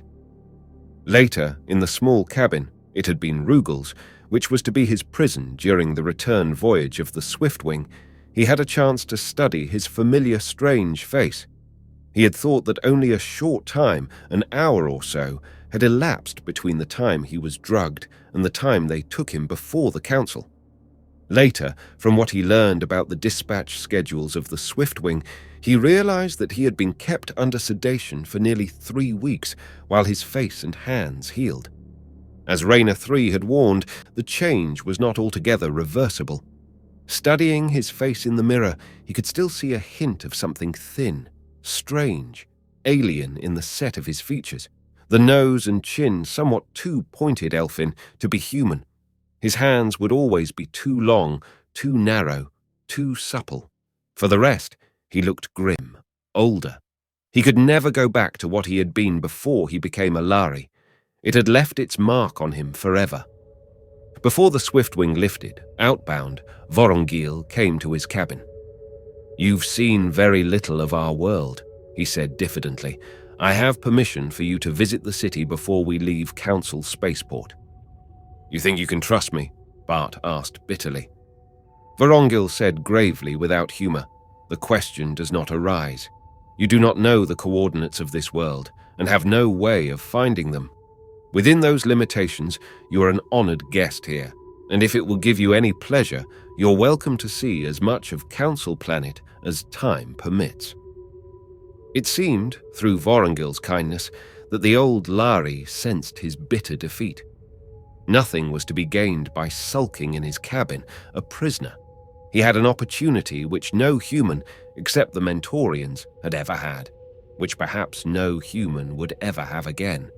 He might as well take advantage of it. Ring and Meta both seemed startled at his new appearance, but Meta instantly held out her hands, clasping his quickly and warmly. "Bart, I wondered what your real face looked like, but I think I'd have known you anyhow." Ring surveyed him wonderingly, shaking his head. "Say something," he implored, "so I'll know you're Bartol." Bart held out his arm, less grey by the day as the drug wore out of his system. The thin line of the scar was still on it. He raised his forefinger lightly to the fine line on Ring's cheek. "I couldn't return that now, so let's not get into any more fights." Ring laughed and gave him a rough, affectionate shove. "You're Bartol, all right." Even his sense of defeat vanished in wonder as they came out into the great spaceport. He saw now that the Larry spaceports in human worlds were built to create, for the spacemen so far from their native worlds, some feeling of home. But everything here was so vast as to stagger the imagination. There were miles and miles of the great ships, lying strewn like pebbles on this monster beachhead into space, bearing the strangeness of 1,000,000 far-flung stars. He gaped like a child. Above them, the burning brilliance of a star gave strange glow and color to the crystal pylons. What color was the star? He turned to Meta, irritated at his inability to be sure. Meta, what color is this sun? I've been all around the spectrum, and it's not red, blue, green, orange, violet. He broke off, realizing what he had said and what he had seen. An 8th color, he finished, anticlimactically. You and your talk of colors, Ring grumbled. I wish I knew what you Mentorians see. It's like trying to imagine seeing a smell or hearing light. Meta laughed. As far as I know, no one's named it. Sometimes we Mentorians call it catalyst color. I think only Mentorians can see it as separate color. So what? Ring said impatiently. What are we going to do? Chatter about light waves or see the city? Bart acquiesced, trying to sound eager, but a wild excitement was gusting up in him. He dutifully pretended fascination with the towers, the many-leveled roads, the giant dams and pylons, but his thoughts were racing. The 8th color. There can't be too many suns of this color, or they'd have named it and known it. And telescopes can find it. Could success be salvaged, then, at the very edge of failure? Maybe he need not go empty-handed, empty-eyed from the Lhari worlds. They had dismissed him, scornfully, stolen cookie in hand. But maybe it would be a bigger cookie than they dreamed. The exhilaration lasted through the tour of the port, through the heavy surge of acceleration which brought them up, out, and away from Council Planet. Bart, confined in Rugel's cabin, hardly felt like a prisoner, his mind busy with schemes. I'll study star maps and spectroscope reports. It lasted almost 2 days of ship time, and they were readying for acceleration too before he came, figuratively, down to Earth. To pick one star out of trillions, and not even in his own galaxy? It would take a lifetime, and he didn't even know which of the 4 or 5 spiral nebulae in the skies of the human worlds was the Lhari galaxy. A lifetime? 100 lifetimes wouldn't do it. He might have known. If there had been one chance in the odd billion of his making any such discovery, the Lhari would never have given Vorongil permission for the intruder to visit the planet at all. He would have been returned to the Swiftwing as he had been taken from it by closed car and imprisoned, maybe even drugged, until he was safely back in the human worlds again. He was under parole not to enter the drive chamber, and sure he would be stopped if he attempted it anyhow. But when Acceleration 1 was completed, he went to the viewport in the recreation lounge, and nobody threw him out. He stood long, looking at the unfamiliar galaxy of the Lhari stars, the unknown, forever unknowable constellations with their strange shapes. Stars green, gold, topaz, burning blue, sullen red, and the great, strangely colored receding sun of the Lhari people, known to them by the melodious name of the Ki Liro, which meant simply the sun. It was their first home. Where had he seen that color? In that stolen glimpse of the Lhari ship landing, long ago. Of all the colors of space, this one he would never know. He turned away from the unsolvable riddle of the strange constellations and went to his cabin to dream of the green star Meristem, where he had first plotted known coordinates for a previously unknown world, and to wander in baffling nightmares where he fed jagged, star-colored pieces of hail into the ship's computer and watched them come out as tiny paper doll spaceships with the letterhead of 8 colors printed neatly across their sides. After the warp drive shift, Vorongil came to his cabin, this time crisp and businesslike. "We're back in your galaxy," he said. "Among the stars, you know. We have no passenger space on the Swiftwing. We had to ship out without replacing Rugel, which means we're short 2 men. I've no authority to ask this of you, but would you like your old job back for the rest of the voyage? Bart glanced at his human hands. Vorongil shrugged. "We've carried Mentorians as full-ranking astrogators. There don't happen to be any on the Swiftwing, but there's no law about it." Bart looked the old Lhari in the eye. "I won't accept Mentorian terms, Vorongil." "I wouldn't ask it. You worked your way outward on this run, and the High Council didn't see fit to erase those memories or inhibit them. Why should I? Do you want it or not?" Did he want it? Until this moment, Bart had not identified the worst of his pain and defeat, to travel as a passenger, a supercargo, when he had once been part of the Swiftwing. Literally, he ached to be back with it again. "I do, Rieko Mori."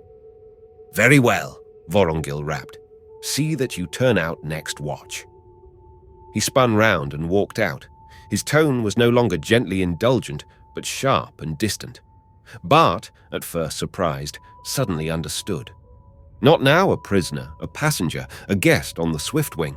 He was part of the crew again, and Vorongil was his captain. The Lhari crew were oddly constrained at first, but Ring was the same as always, and before long they were almost on the old terms. With every watch, it seemed, he was building a bridge between man and Lhari. They accepted him. But for what? Something might come, in the far future, of his acceptance, but he wouldn't get the benefit of it. This would be his only voyage. After this, he'd be chained again, crawling from planet to planet of a single sun. And as warp shift followed warp shift, the Swiftwing retracing the path of her outward cruise star by star, Bart said farewell to them. One day, at last, he stood at the viewport, watching Procyon Alpha nearing.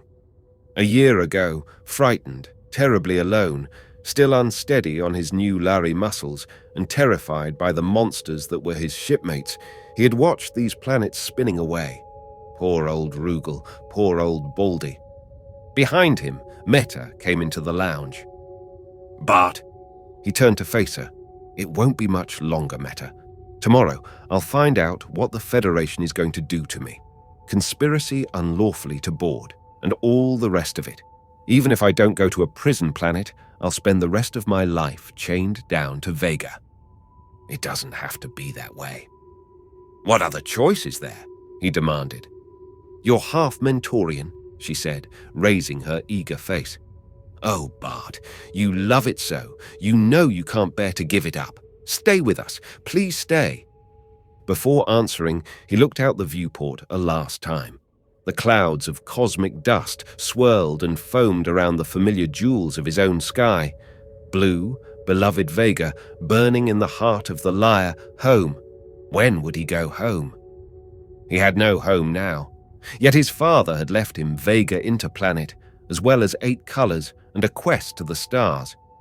He searched for the topaz of Sol, where he had learned astrogation, Procyon, where he had become a Lhari, the ruby of Aldebaran, hail and farewell, David Briscoe, the bloodstone of Antares, where he had learned fear and the shape of integrity, the colors, the unknowable colors of space, and others, nameless stars where he and his Lhari shipmates had worked and played, and stars he had never seen and would never see, all the endless worlds beyond worlds and stars beyond stars. He took a last, longing look at the colors of space, then turned his back on them, deliberately giving them up. He could not pay the price the Mentorians paid. "No, Meta," he said huskily. "The Mentorian way is one way, but I've had a taste of being one of the masters of space. It's more than most men ever have. Maybe it's more than I deserve.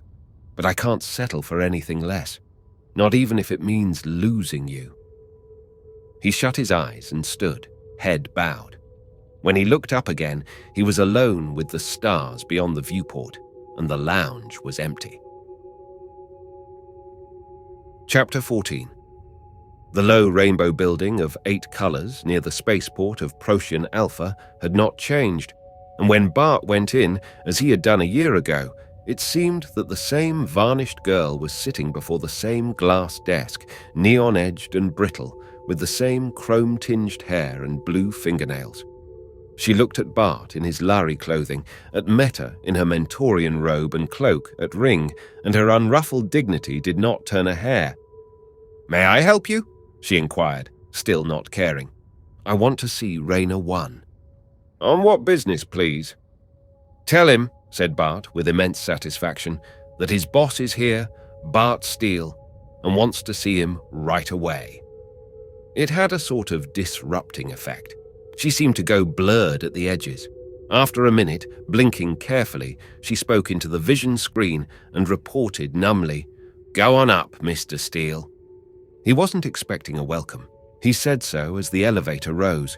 After all, if I'd never come back, he'd doubtless have inherited the whole 8 colors line, unencumbered. I don't expect he'll be happy to see me, but he's the only one I can turn to. The elevator stopped, opened. They stepped out, and a man stepped nervously toward them. For a moment, expecting Rayner 1, Bart was deceived.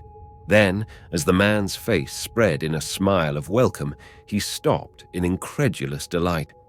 "Rayner 3! In overflowing gladness, Bart hugged him. It was like a meeting with the dead. He felt as if he had really come home.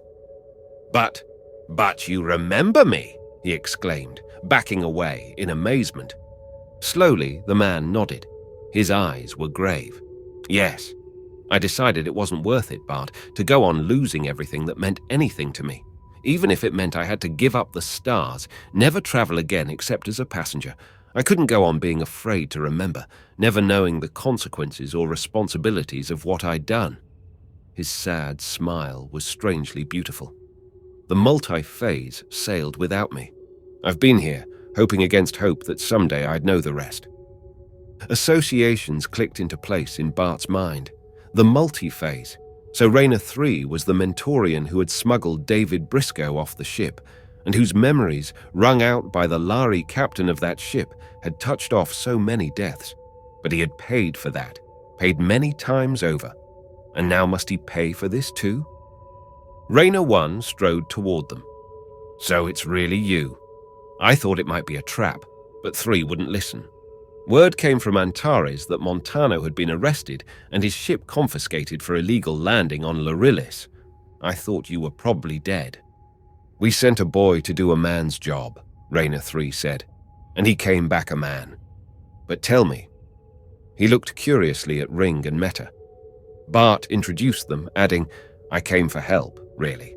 I'm facing charges, and I'm afraid you are too."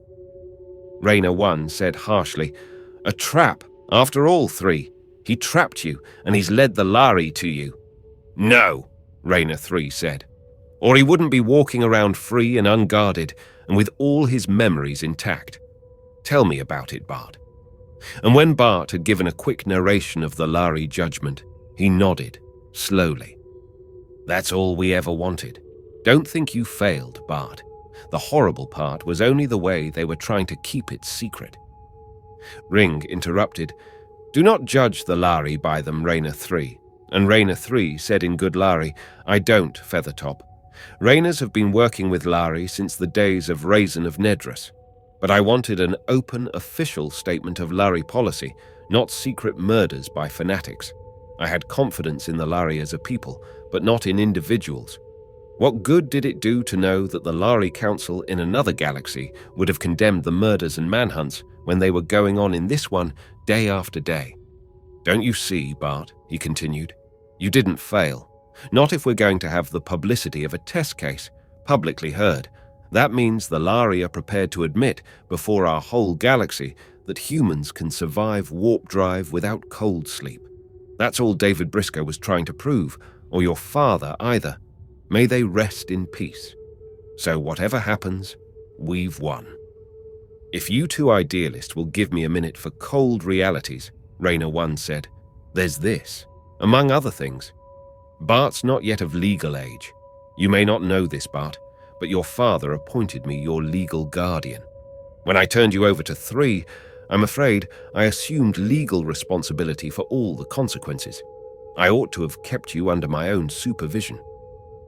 Bart smiled at Rayner 1's stern face.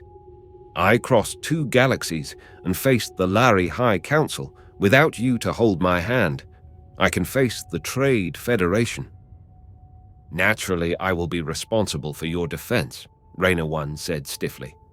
But I don't need a defense, Bart said, turning to Raynor 3 and meeting his eyes. I'm going to tell the truth and let it stand. Don't worry. I'll make sure they don't hold you responsible for my actions. Another thing.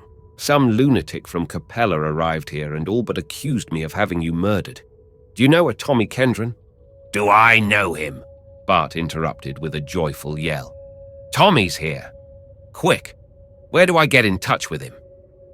An hour later, they were all gathered at Raynor 3's country house. The talk went on far into the night. Tommy wanted to know everything, and both Raynors wanted to know every detail of Bart's year among the Lhari, while Meta and Ring were both curious about how it had begun. Bart tried to forget that the next day might bring trouble, even imprisonment. The Lhari Council had told him to talk as much as he liked about his voyage, and this might be his only chance. When he had finished, Tommy leaned forward and gripped Bart's hand tightly. You make them sound like pretty decent people, he said, looking at Ring. A year ago, if you'd told me I'd be here with a Larry spaceman and a bunch of Mentorians, I'd never have believed it. Nor I, that I would be his friend under a human roof, Ring replied. But a friend to Bart is my friend also.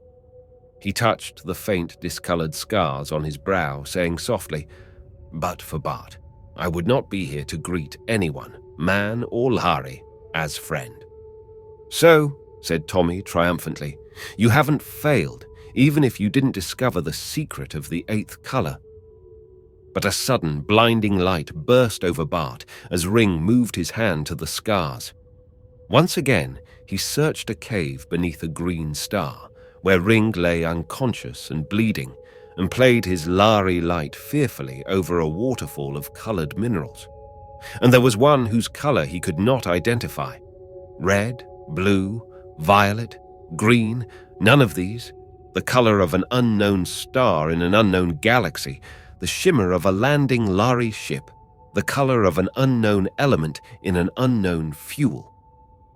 The secret of the 8th color, he said, and stood up, his hands literally shaking in excitement. I'm an idiot.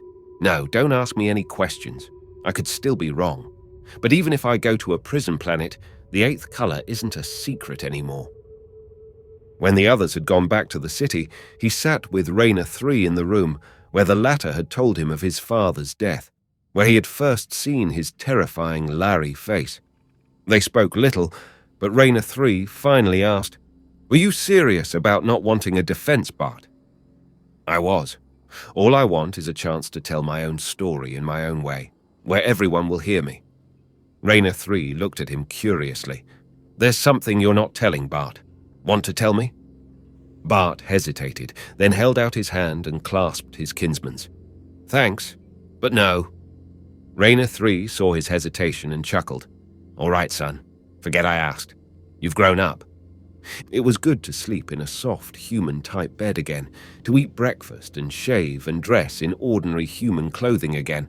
But Bart folded his Larry tights and the cloak tenderly, with regret.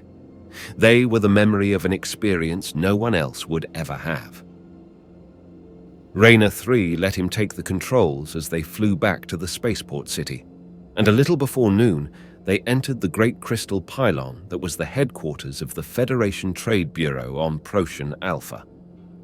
Men and Lhari were moving in the lobby. Among them, Bart saw Vorongil, Meta, at his side. He smiled at her, received a wan smile in return. Would Vorongil feel that Bart had deceived him, betrayed him when he heard Bart today?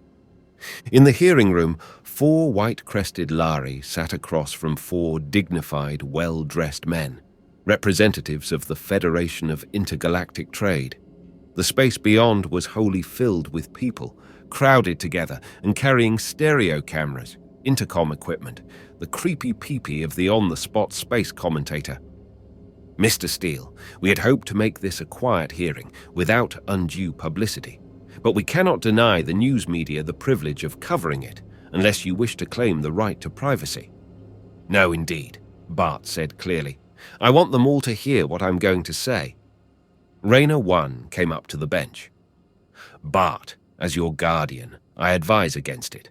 Some people will call this a publicity stunt. It won't do 8 Colors any good to admit that men have been spying on the Lhari. I want press coverage, Bart repeated stubbornly, and as many star systems on the relay as possible. All right, but I wash my hands of it, Raynor 1 said angrily. Bart told his story simply. His meeting with the elder Briscoe, his meeting with Raynor 1, carefully not implicating Raynor 1 in the plot, Raynor 3's work in altering his appearance to that of a Lhari, and the major events of his cruise on the Swiftwing. When he came to the account of the shift into warp drive, he saw the faces of the press reporters and realized that for them this was the story of the year or century humans can endure star drive. But he went on, not soft-peddling Montano's attempted murder, his own choice, the trip to the Lhari world. One of the board representatives interrupted testily, "What is the point of this lengthy narrative? You can give the story to the newsman without our official sanction if you want to make it a heroic epic, young Steele. We have heard sufficient to prove your guilt and that of Raynor in the violation of treaty." "Nevertheless, I want this official," Bart said. "I don't want to be mobbed when they hear that I have the secret of the star drive." The effect was electric. The 4 Lhari sat up, their white crests twitched. Vorongil stared, his grey eyes darkening with fear. One of the Lhari leaned forward, shooting the question at him harshly. "You did not discover the coordinates of the council planet of K-Liro. You did not discover—" "I did not," Bart said quietly. "I don't know them, and I have no intention of trying to find them. We don't need to go to the Lhari galaxy to find the mineral that generates the warp frequencies that they call Catalyst A and that the Mentorians call the 8th color. There is a green star called Meristem, and a spectroscopic analysis of that star, I'm sure, will reveal what unknown elements it contains, and perhaps locate other stars with that element. There must be others in our galaxy, but the coordinates of the star Meristem are known to me." Vorongil was staring at him, his mouth open. He leaped up and cried out, shaking, "But they assured us that among your memories there was nothing of danger to us." Compassionately, gently, Bart said, "There wasn't. Not that they knew about Vorongil. I didn't realize it myself. I might never have remembered seeing a mineral that was of a color not found in the spectrum. Certainly, a memory like that meant nothing to the Lhari medics, who emptied out my mind and turned over all my thoughts. You Lhari can't see color at all." "So no one but I saw the color of the mineral in the cave. You Lhari yourselves don't know that your fuel looks unlike anything else in the universe. You never cared to find out how your world looked to your Mentorians. So your medics never questioned my memories of an 8th color. To you, it's just another shade of gray, but under a light strong enough to blind any but Mentorian eyes, it takes on a special color." The conference broke up in disorder, the 4 Lhari clustering together in a furious babble, then hastily leaving the room. Bart stood waiting, feeling empty and cold. Vorongil's stare baffled him with unreadable emotion.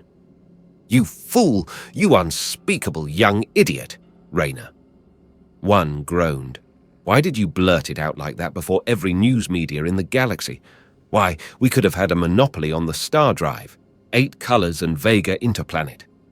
As he saw the men of the press approaching with their microphones, lights, cameras, and TV equipment, he gripped Bart urgently by the arm.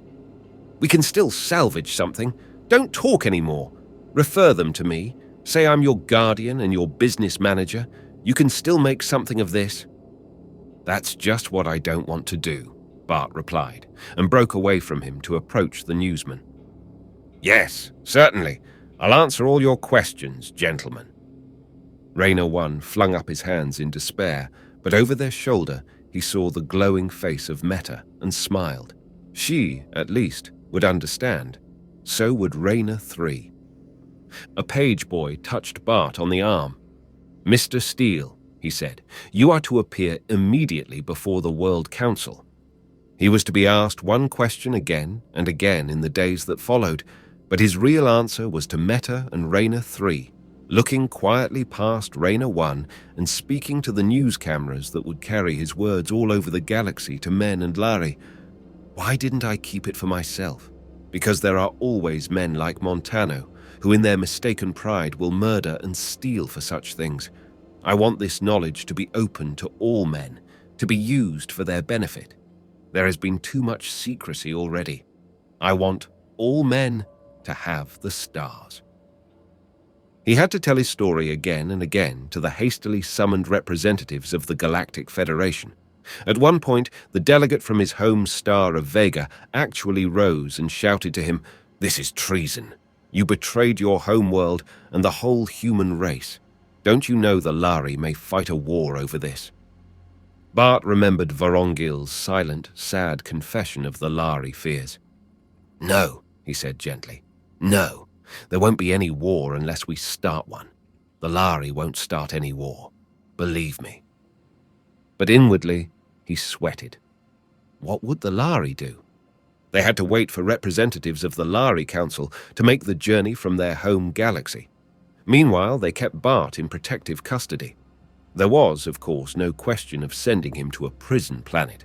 Public opinion would have crucified any government that suggested punishment for the man who had discovered a human world with deposits of Catalyst A. Bart could claim an explorer's share, and Raina 1 had lost no time in filing that claim on his behalf. But he was lonely and anxious. They had confined him to a set of rooms high in the building overlooking the spaceport. From the balcony, he could see the ships landing and departing. Life went on. Ships came and went, and out there in the vast night of space, the suns and colors flamed and rolled, heedless of the little atoms that traveled and intrigued between them. A night came when the buzzer sounded, and he opened the door to Raina 1 and Raina 3. "Better turn on your vision screen, Bart. The elder of the Lhari Council has arrived with their official decision, and he's going to announce it." Bart waited, anxiously pacing the room, while on the TV screen various dignitaries presented the elder. "We are the first race to travel the stars." A bald head, an ancient Lhari face seamed like glazed pottery, looked at Bart from the screen, and Bart remembered when he had stood before that face, sick with defeat. But now he need not pretend to hold his head erect. "We have had a long and triumphant time as masters of the stars," the Lhari said. "But triumph and power will sicken and stagnate the race which holds them too long unchallenged. We reached this point once before. Then a Lhari captain, Raisin of Nedron, abandoned the safe ways of caution, and out of his blind leap in the blind dark came many good things. Trade with the human race, our Mentorian allies, a system of mathematics to take the hazards from our star travel. Yet once again, the Lhari had grown cautious and fearful, and a young man named Bartol took a blind leap into unknown darkness, all alone. "Not alone," Bart said as if to himself. "It took 2 men called Briscoe, and my father, and a couple of Rainers, and even a man called Montano, because without that, I'd never have decided." Like Razon of Nedron, like all pioneers, this young man has been cursed by his own people, the very ones who will one day benefit from his daring. He has found his people a firm footing among the stars. It is too late for the Lhari to regret that we did not sooner extend you the hand of welcome there. You have climbed unaided to join us. For good or ill, we must make room for you. But there is room for all. Competition is the lifeblood of trade, and we face the future without fear, knowing that life still holds many surprises for the living. I say to you, welcome to the stars. Even while Bart stood speechless with the knowledge of success, the door opened again, and Bart, turning, cried out in amazement, "Tommy! Ring! Meta!" "Sure," Tommy exclaimed. "We've got to celebrate." But Bart stopped, looking past them. "Captain Vorongil," he said, and went to greet the old Lhari. "I thought you'd hate me, Rieko Mori." The term of respect fell naturally from his lips.